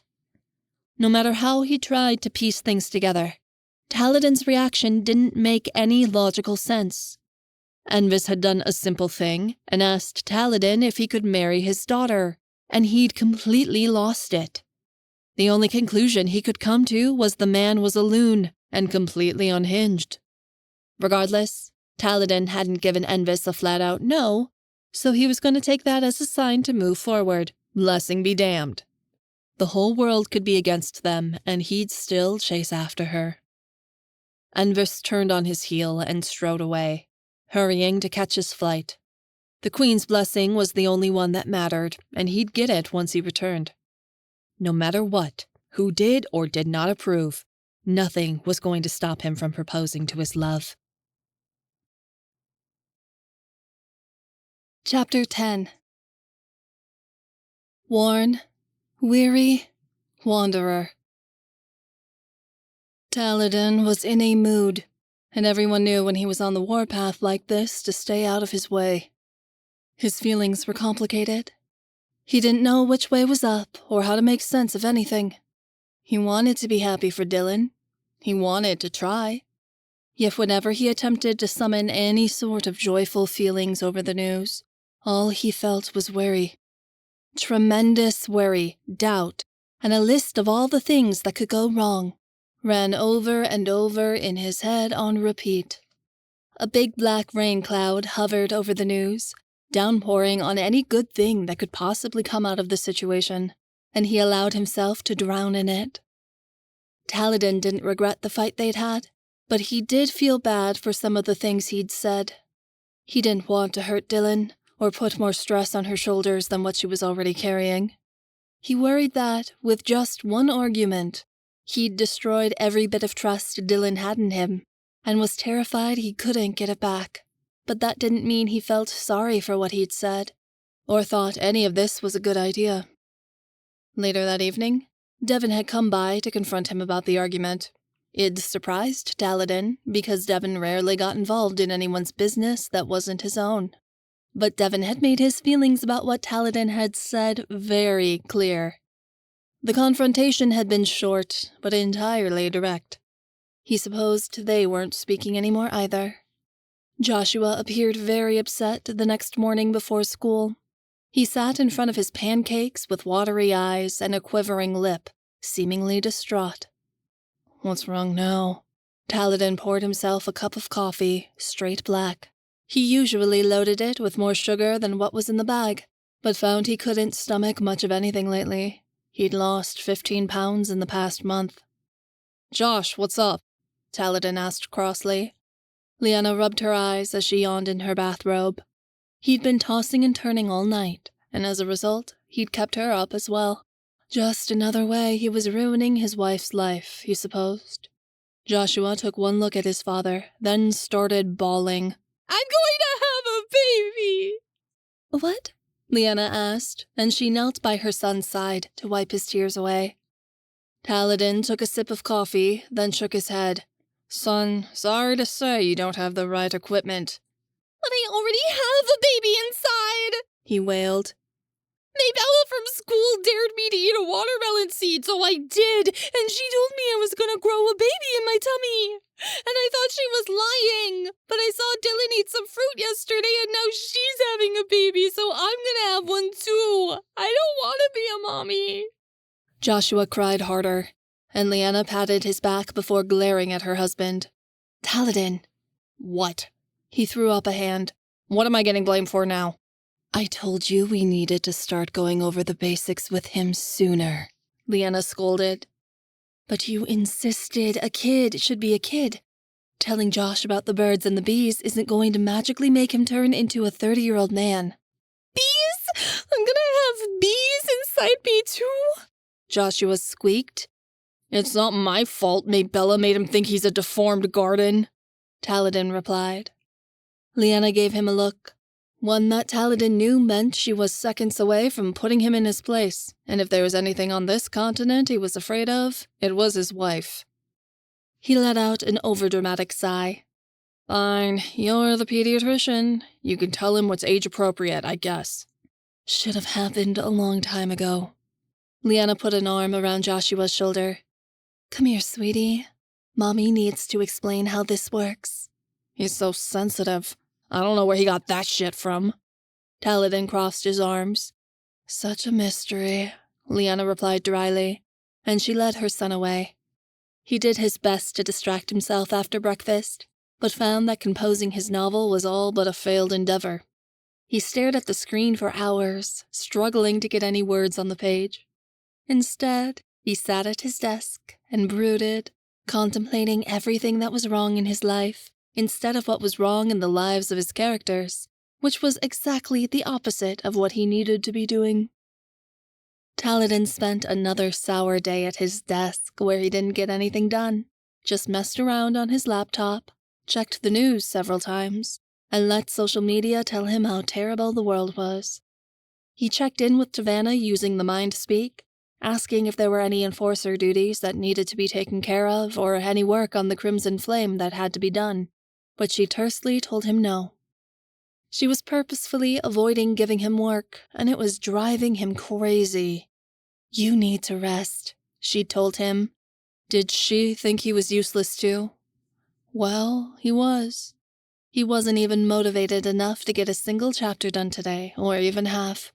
He managed to write a minuscule 200 words in 6 hours before he gave up.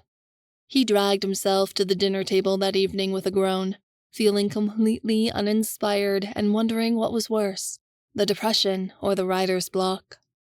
Joshua played with his food, while Leanna distributed dinner onto Taladin's plate, forcing him to take more than she knew he would eat. There was a timid knock on the door. Wondering who would be so annoying as to bother him right now, Taladin went to open it. His daughter was standing there. She instantly bristled when she saw him. Clearly, she'd been hoping Leanna would answer, and not him. I'm just here to get my things, Dylan uttered coolly. Dylan had a small room at Taladin's penthouse where she kept some spare items, because every now and then she stayed the night. Clearly, she wasn't about to leave her stuff at her dad's place when they were fighting like this. She'd never knocked before, just walked in. His apartment was basically hers. But something big had changed between them, and it couldn't be fixed easily. They both knew that. Taladin stared her down without even a hello.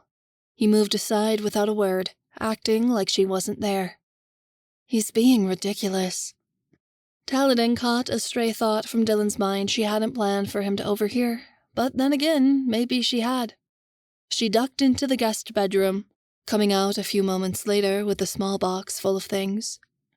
Taladin hoped she'd leave quickly, something he'd never thought before. Typically, he loved having Dylan around, but them sharing the same room at the same time was suffocating at the moment. Joshua looked particularly thoughtful as he slowly chewed his green beans. What's on your mind, son? Math homework got you stumped or something? Taladin asked grumpily, sitting back down. Joshua swallowed his food and said, I still don't get it. I know what I have, but I don't understand what girls have or why it makes a baby." Taladin stilled. Dylan paused at the door to listen, though he desperately hoped she'd leave. "We can go over it again," Leanna encouraged, and she reached into her bag for a medical book. She opened it up and set it on the table beside her son, pointing to a diagram. "This goes here, and it makes a baby. Do you get it now?" "Oh." Joshua looked closer at the diagram before he said, "Is that what Envis did to Dylan?" Taladin spat out his drink, and Dylan smirked. Leanna grimaced and said, "It's not polite to talk about people doing this, remember? Don't you recall Mommy said it was a private thing?" "Privates would be a better way of describing it," Dylan grumbled. Joshua didn't hear her, but Taladin sure did, and it made him turn bright red. "I don't know why grown-ups would do this. It doesn't sound like fun." Joshua wrinkled his nose. "Oh, it was fun," Dylan said loudly. She slammed the box on a nearby side table and turned around, throwing her hands up as she faced them. "Fun, fun, fun! In fact, it was so much fun, we did it twice!" "Dylan!" Leanna hissed, jerking her head at Joshua. Taladin let his drink fall to the table with a thud. Dylan didn't answer, but the devious smile on her face told Taladin everything he needed to know. She was trying to piss him off, immaturity be damned. Joshua frowned. "Well, it sounds boring to me. I'd rather play lacrosse." "You'll understand when you're older," Leanna said, rushing the book off the table. "Eat your dinner." Joshua had clearly lost interest and concerned himself with building a tower of mashed potatoes on his plate. Dylan couldn't stop snickering, quietly as it were. "It's cute you think you can laugh about this in my house," Taladin growled under his breath. "We're still in the palace, and I'm a princess, so technically this is my house, and you're just living in it," Dylan bit back. Taladin gasped in outrage, at a loss for what to say. She stomped out the door without a goodbye. That same grin spread wide across her face. Taladin whined about Dylan all throughout dinner, and during cleanup after.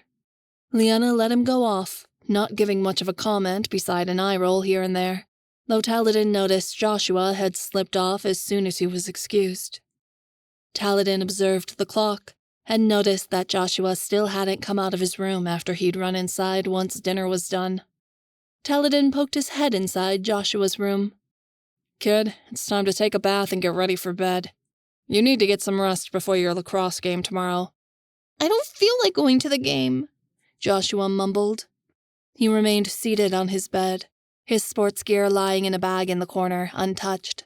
Usually his lacrosse uniform would be laid out the night before a game, because Josh would be so excited to play that he wanted to jump into it right when he got out of bed. Alarm bells went off in Taladin's head.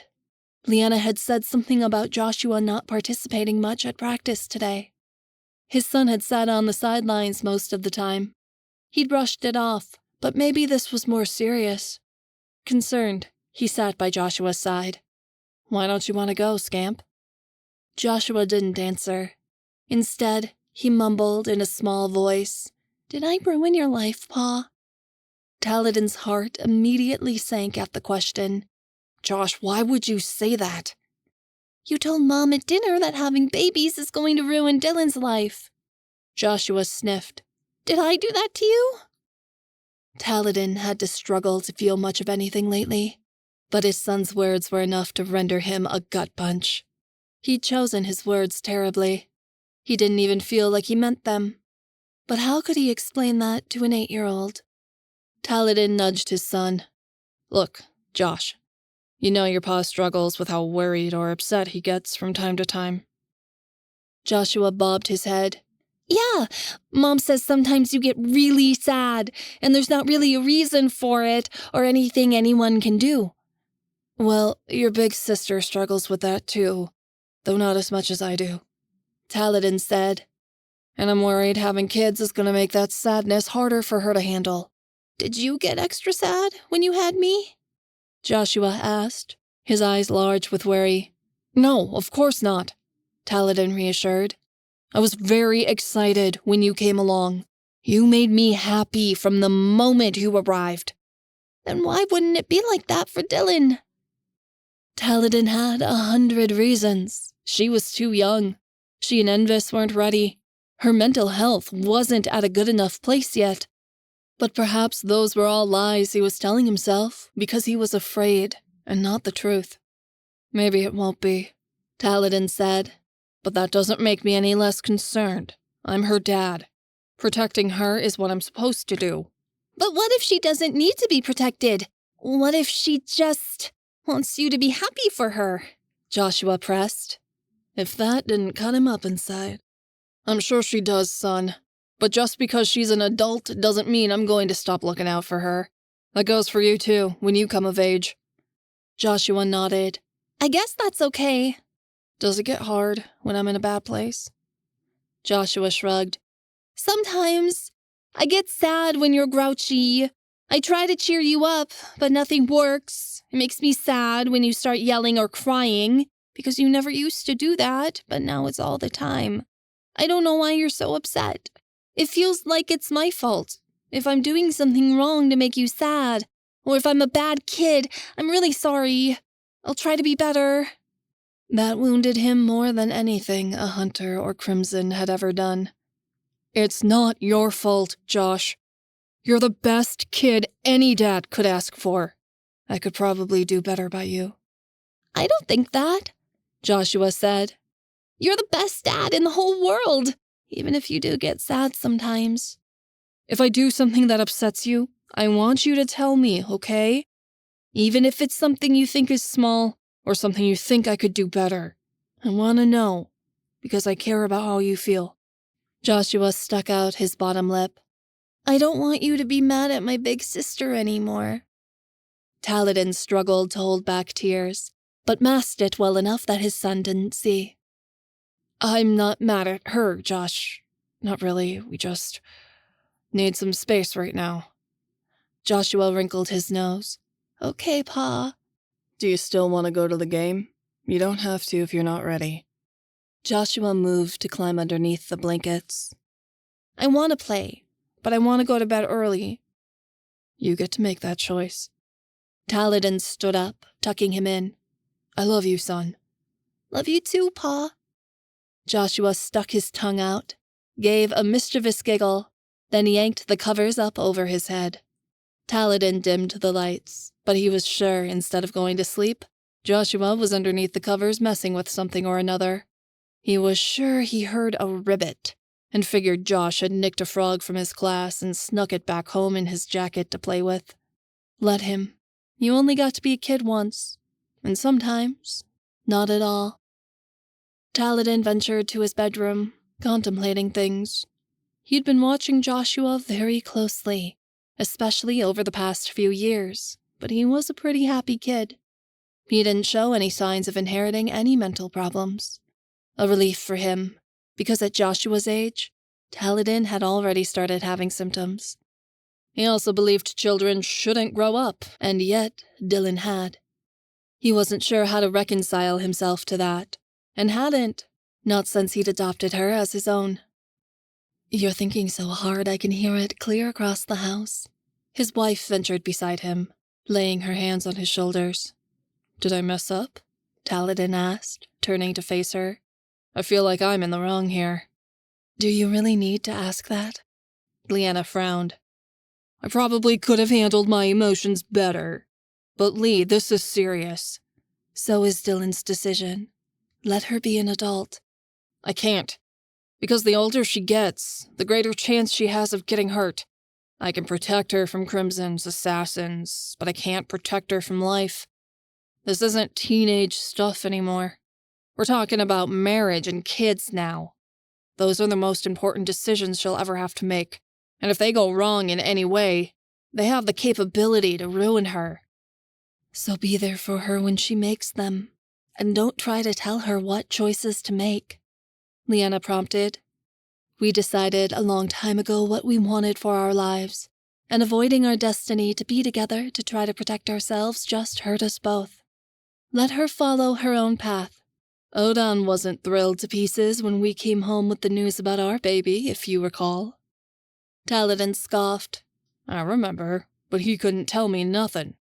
Then why do you think it's any different for her? Do you really want her to terminate this pregnancy? Of course I don't, but it's not that simple. Then you need to explain it to me, because from my perspective, it is. He shook his head. I've lost my place in her life. There's no room for me in it, and I don't know how to let her go. Taladin, what are you talking about? She's always going to want you in her life. But she doesn't need me. Not anymore. So what's the point of me hanging around? She might as well put me on a shelf and leave me there. I'm used up. An old relic nobody wants. If Dylan could hear you say any of this right now, she'd be furious. Liana emphasized. She loves you. So, just because she cares doesn't mean I'm of any value to her. Love isn't transactional, sweetheart. It's not based on what you can get out of people. You know that. She took a tentative step back. Or do you? He didn't look at her. He couldn't. You don't understand. I'm losing her forever. I think I already have, and I didn't even notice. You haven't lost her. She's still there. She's not. Taladin was convinced of this. She's a princess, a ruler of an empire. Years ago, I couldn't have pushed her to find the confidence to go make some friends, or speak out when she was uncomfortable. But now she's giving orders to lead an entire kingdom. She wears makeup every day and gets her nails done. The Dylan I knew would have never done that. It used to be a fight to get her to wear a skirt. Now she wears dresses every day. I don't feel like I recognize her anymore, or know who she truly is. He sighed. Dylan used to be such a broken little girl. She was this tiny thing that was so imperfect and hard on herself. Yeah, sometimes she'd lie or mess up, but she always made it right in the end. She used to be so lonely, but she was the toughest kid I'd ever met. And she managed to hold on to faith and find a way through the worst of life when the rest of us didn't see a way out. She came from nothing, and she created this whole new world for herself out of it. His words grew more broken. A world I can't understand. A world I don't think I belong in. Every time I think that I know her, she does something to surprise me, to show me that we're not as close as I thought we were. I just want to freeze time so she stops slipping away, but she keeps on moving forward and leaving me behind. And I'm thrilled that the things she struggled with are gone and in the past. I don't want her to suffer anymore. But now that she's changed, where does that leave me? Right at her side, Liana replied. Like you always have been. I can't be. That tomboy who had dirt on her face and liked getting into scraps doesn't exist anymore. She's gone, and in her place is a fully grown woman who's sure of herself and knows what she wants. She doesn't need my guidance anymore. Liana crossed her arms. Maybe you don't know Dylan as well as you think you do, because she still enjoys getting into fights. They just look different now. He shrugged. I did my job. I trained her, got her to a good place. Now I've got to give her away to somebody else who can do a better job of taking care of her than I can. That's a dad's job, and I've fulfilled it. There's nothing else I can do for her. Tell, you place so much of your self-worth in being a caregiver to other people, in protecting and safeguarding everyone around you. Why can't you see that you're of more value than what you can provide? Liana asked. You're someone the whole family wants around, and we enjoy spending time with you. We love your company. He scoffed. I'm not as entertaining as everyone likes to believe. You are. And you blowing up on your daughter like that isn't just spiteful. It's not like you. Liana's eyes were worried as she grabbed his arm. It's been different for me, too, navigating things since Tito's found who he is. Our relationship is different, but I think it's richer, because he's finally coming into his identity and embracing it. I always knew my son was gay, and that one day he'd become the person he was meant to be. And deep down, You always knew Dylan would someday become the strong warrior tigress that her shifter self shows so clearly. That doesn't mean she needs to leave you behind. Your relationship is changing, but that doesn't mean you're losing her. He wrapped his arms around his chest. I don't want her to make the same mistakes we did, Lee. That was a long time ago, Taladin. It's time to put it to rest, she said gently. He hunched inward. My problems aren't hers, but the mistakes of our past follow us around, and they have consequences. I'm still hurting from the choices I made 25 years ago. I'm not, Leanna answered honestly. There's no sense living in the past. What happened, happened. I forgave myself and moved on from it. It's time you did, too.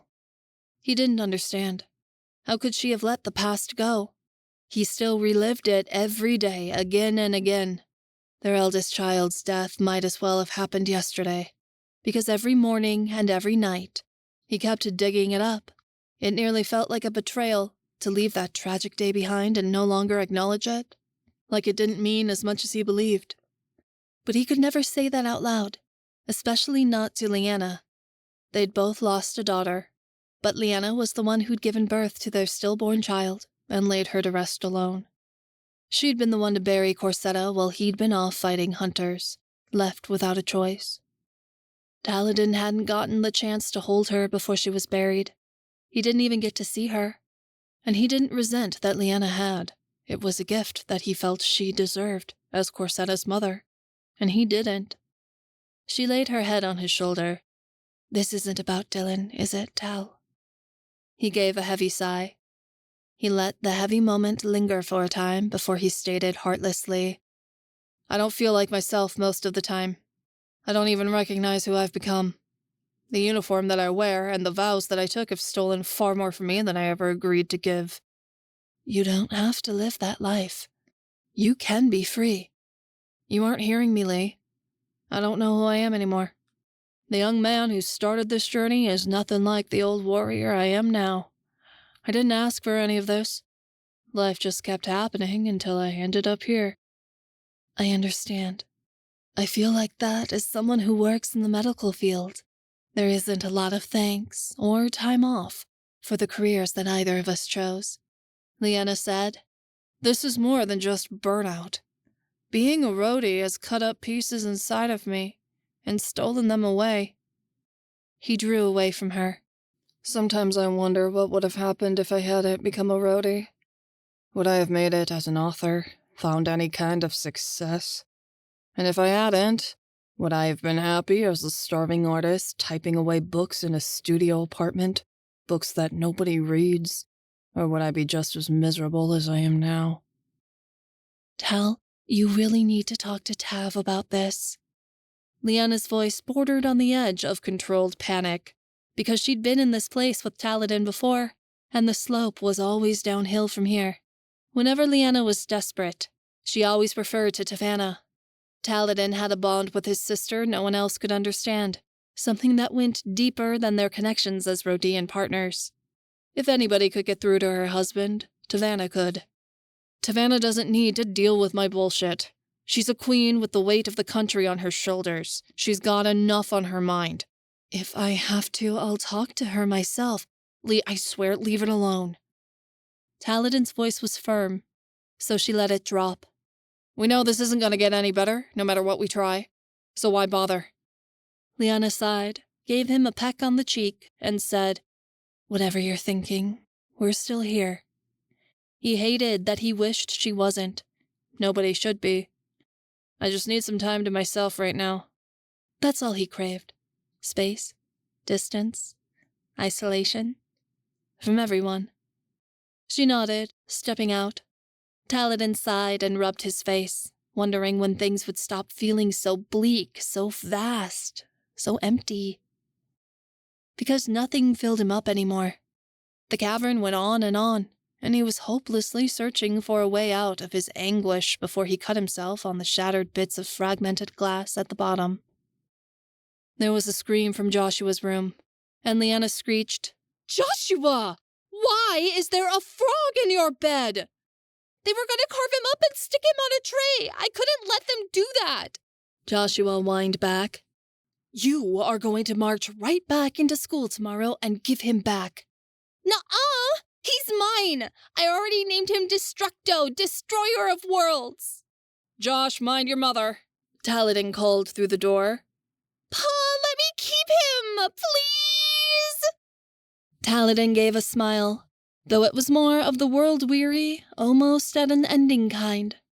Lee and Josh would make it. He'd set things up so they'd be taken care of no matter what happened.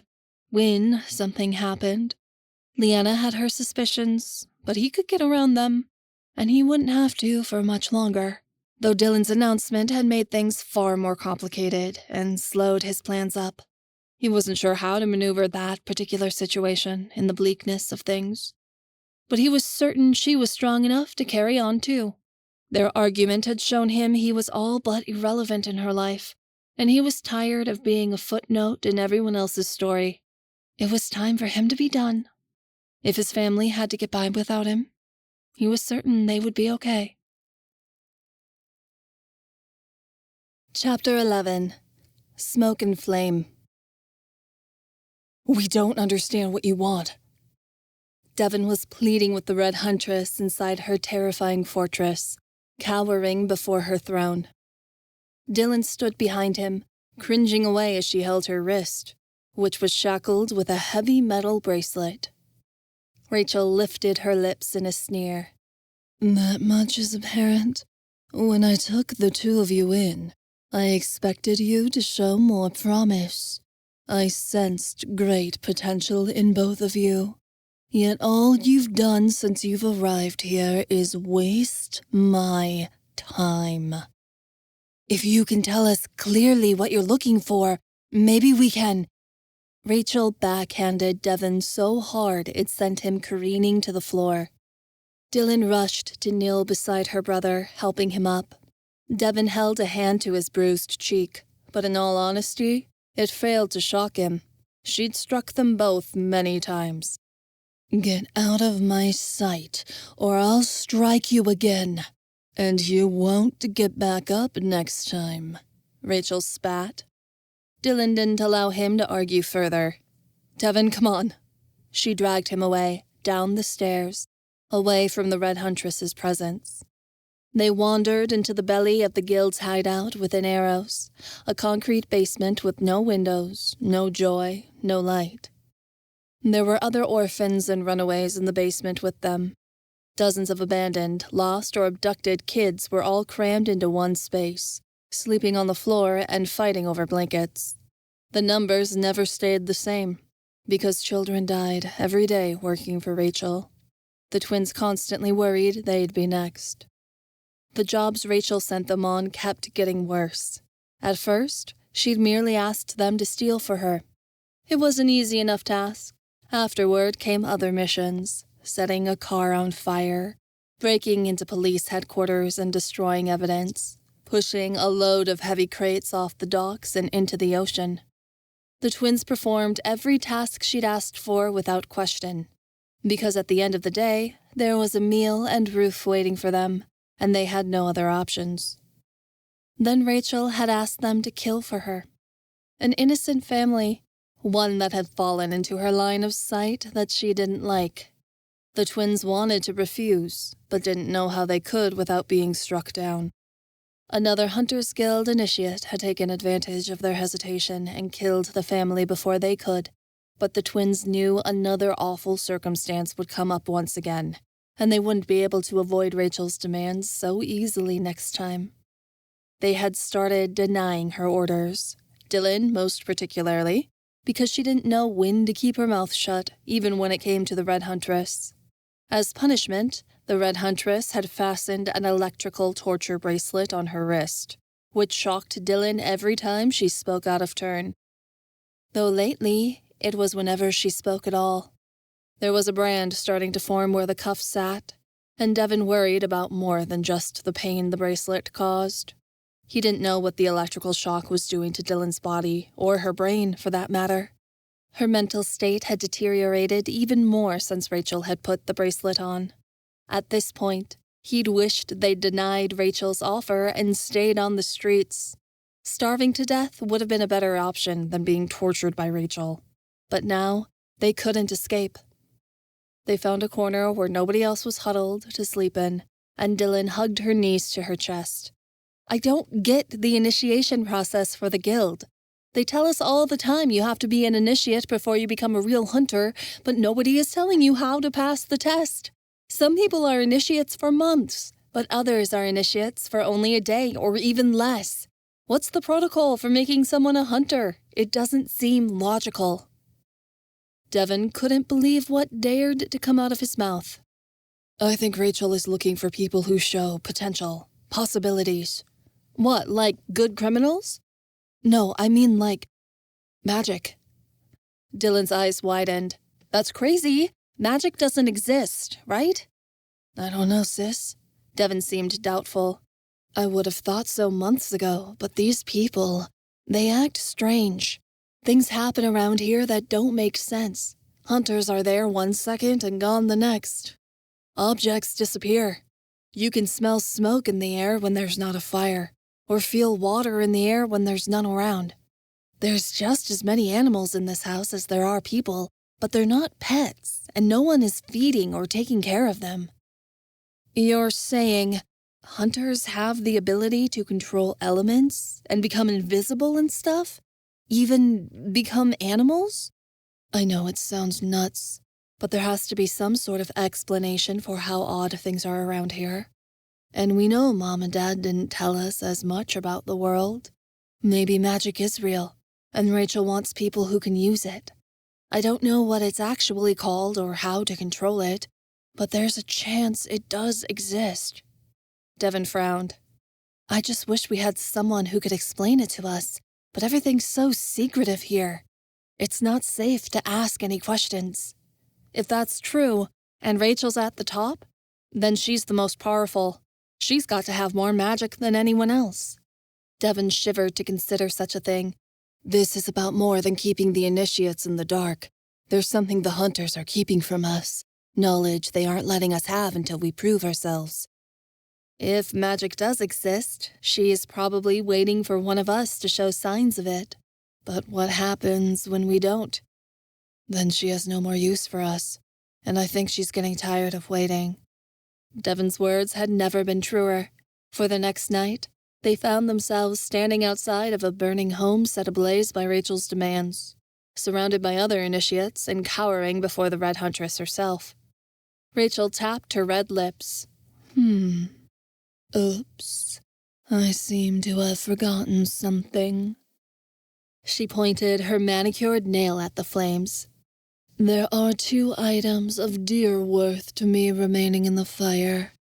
A silver brooch and a diamond necklace. They will be ruined if not retrieved. Whoever volunteers to retrieve them will be inducted as a full hunter. If they remain unfetched, all of you will be punished. A small girl quivered beneath Rachel's stance. But, my lady, if we approach the fire, we will surely— My hunters are the best there is. If you can't earn your keep among us, you have no worth to me. Rachel jabbed her finger at the fire. Now enter and show me your prowess. This was Rachel's test. The twins both knew it. Whatever she was looking for in the initiates, the burning building would provide. A lone boy, older than the rest, hobbled forward. I will go, my lady. They knew him somewhat well. He was called Taida, and had been part of the initiates longer than all the others. The older hunters liked picking on him the most, and often beat him whenever he wasn't hiding away. The torture wouldn't stop until he became a true hunter himself. It was clear he was tired of living in the darkness, and would rather die than continue to endure the torment bestowed upon him as an initiate. Rachel said nothing, merely raised an eyebrow to show her distaste. She thought Taida was weak, and would probably be happy if he perished in the flames. Taida walked into the burning building as a zombie, void of all life. They waited for an eternity outside the burning house. Devin was certain that Tida had been burned to death upon entry, but was dumbfounded as he watched Tida stride out of the flames several minutes later with a deadened look in his eyes, clutching the silver brooch. Rachel's smile was broad. "Very good. Excellent work, child. You may graduate and join the ranks of the hunters." Devin stared on in confusion. The boy should have been covered with burns, but there wasn't a mark on him. That was impossible. Rachel fixated her piercing eyes on Devin next. "You, boy, fetch my necklace."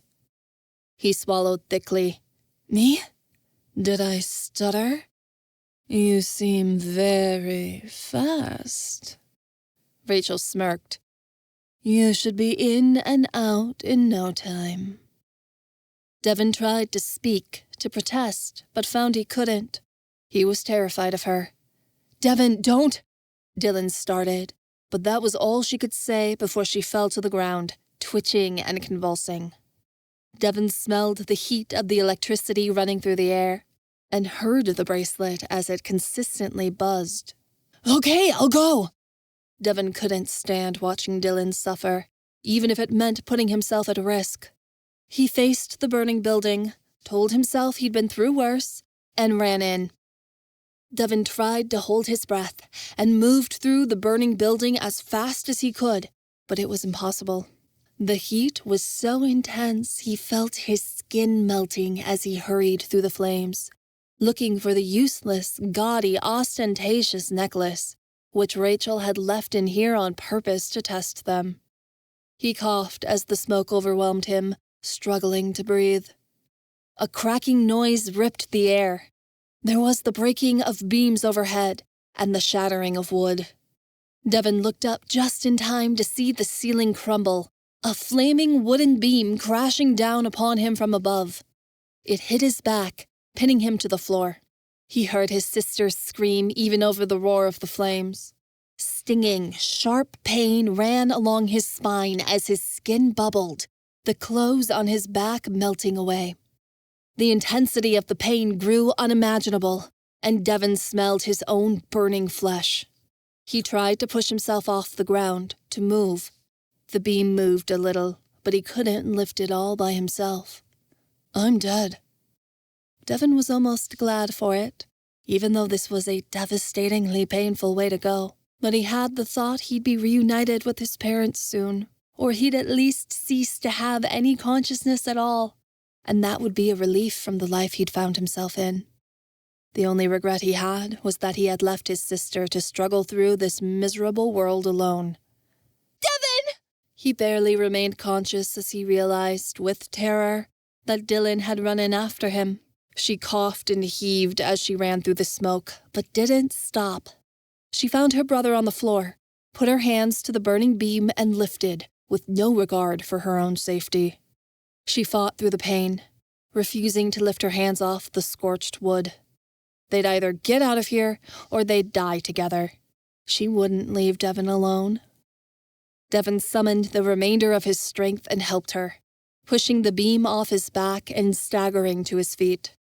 Dylan put her arms around him and dragged him out of the flames and into the coolness of the night, which felt like jumping into an ice-cold pool after being in the intensity of the inferno.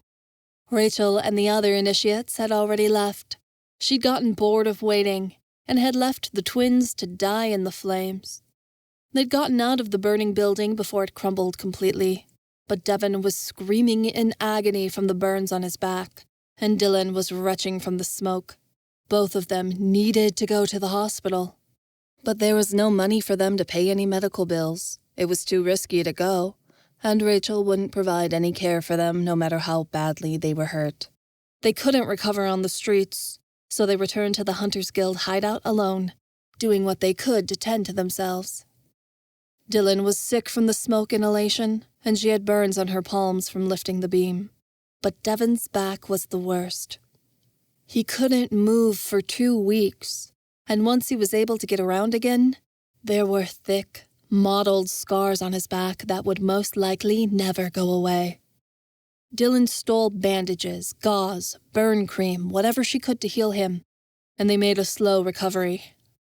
But the minute Devin's back was healed enough for him to travel, the twins crafted a plan. They discussed it at midnight, hiding underneath a blanket and keeping their voices low so the other initiates wouldn't hear. "We need to get out of this city. If we don't, she's going to kill us," Devin said. "We should head toward the countryside, to the smaller towns that border Eros." Dylan's face fell. "But that's so far away." "At least 20 miles, farther than she wanted to go on foot." "We don't have a choice. We need to get away from her, or we're dead." That much was apparent. Rachel wasn't getting what she wanted out of them, whatever it was, and she'd dispose of them once she was bored of dealing with them.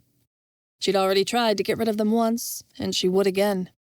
The twins gathered what little they had, made sure the other initiates were asleep, then fled in the night. Devin figured that Rachel had allowed them to go. She thought they were weak and didn't care if they stayed or left. Even so, he couldn't outright prove that, so they did their best to conceal their movements as much as possible. Once they had escaped the hideout, they ran. Devin was still weak from the injuries lacing his back, so Dylan had to help him. They made it to a nearby station and snuck onto a bus, concealing themselves in one of the larger seats before the landscape changed from urban to rural. Once they saw the shoreline of Eros's beach, they jumped off the back of the bus before the driver could demand payment, then darted into a nearby field to hide.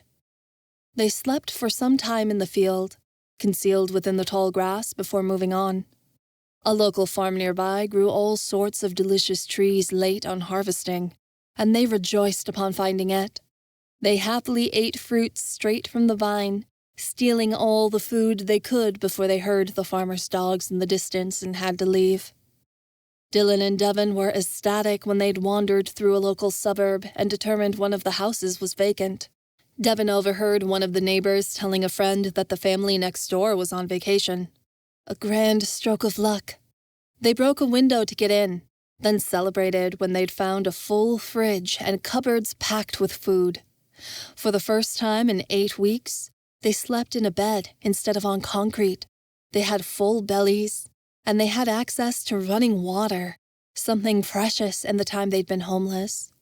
They got a chance to wash their ragged clothes, take showers, relax instead of hide. He had no idea something as simple as sitting on the couch in a quiet home could be so profound. But now that he no longer had that permanency, it was a holy experience.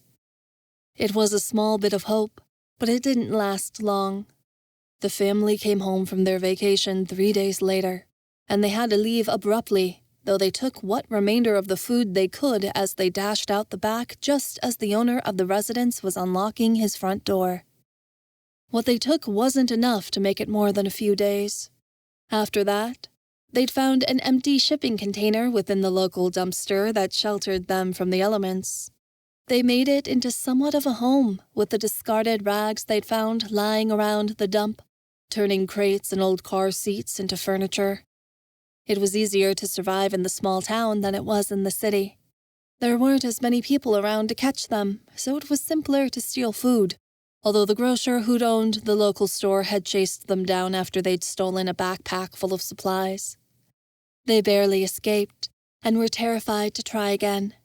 If the police tracked them down, it'd be straight to the foster system, and they'd be ripped apart before they had a chance to say goodbye. They both agreed working for Rachel was better than being separated, because they loved each other too much to be apart.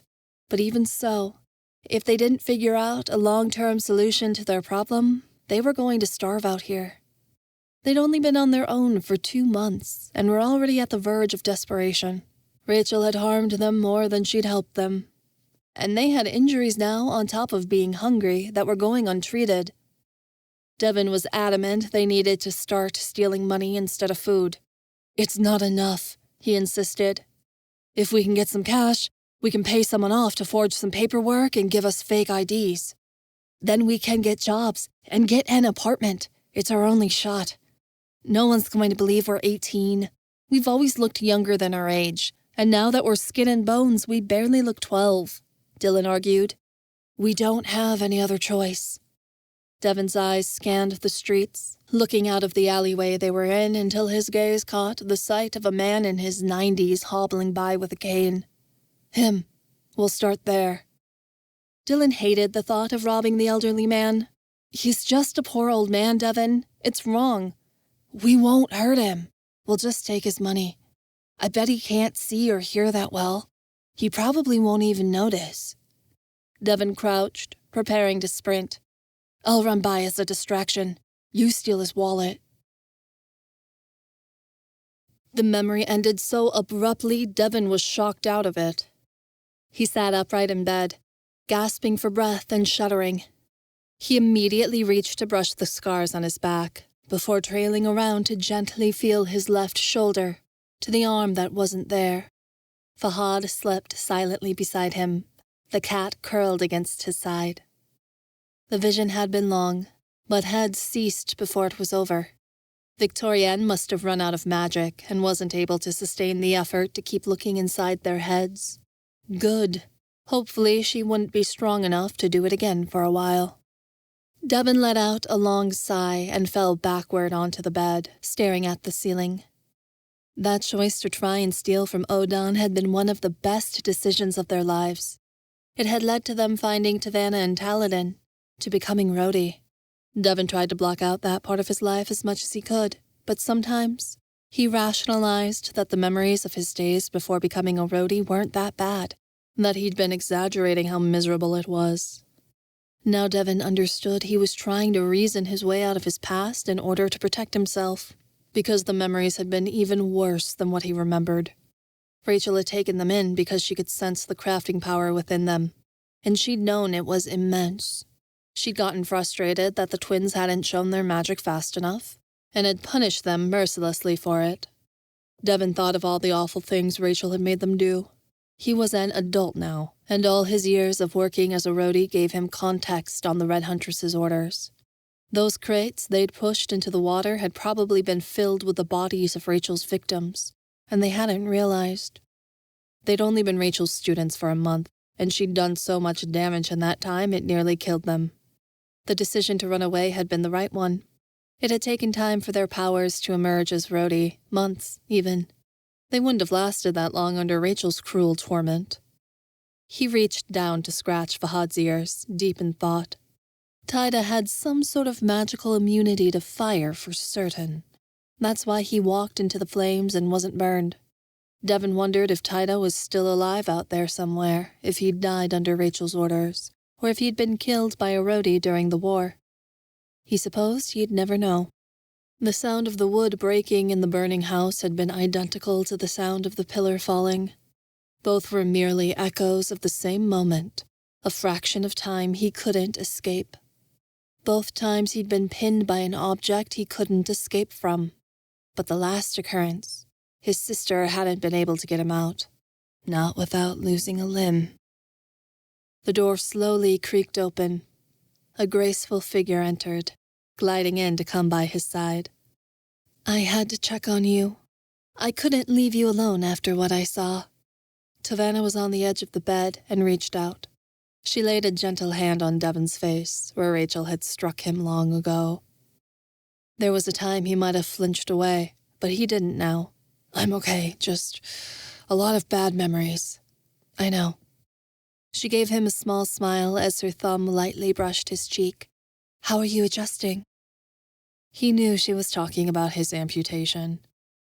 Devin wanted to tell her he hated it, that everything was more complicated now, that he had to relearn all the things that had come thoughtlessly to him before, basic things like eating, walking, and using tools.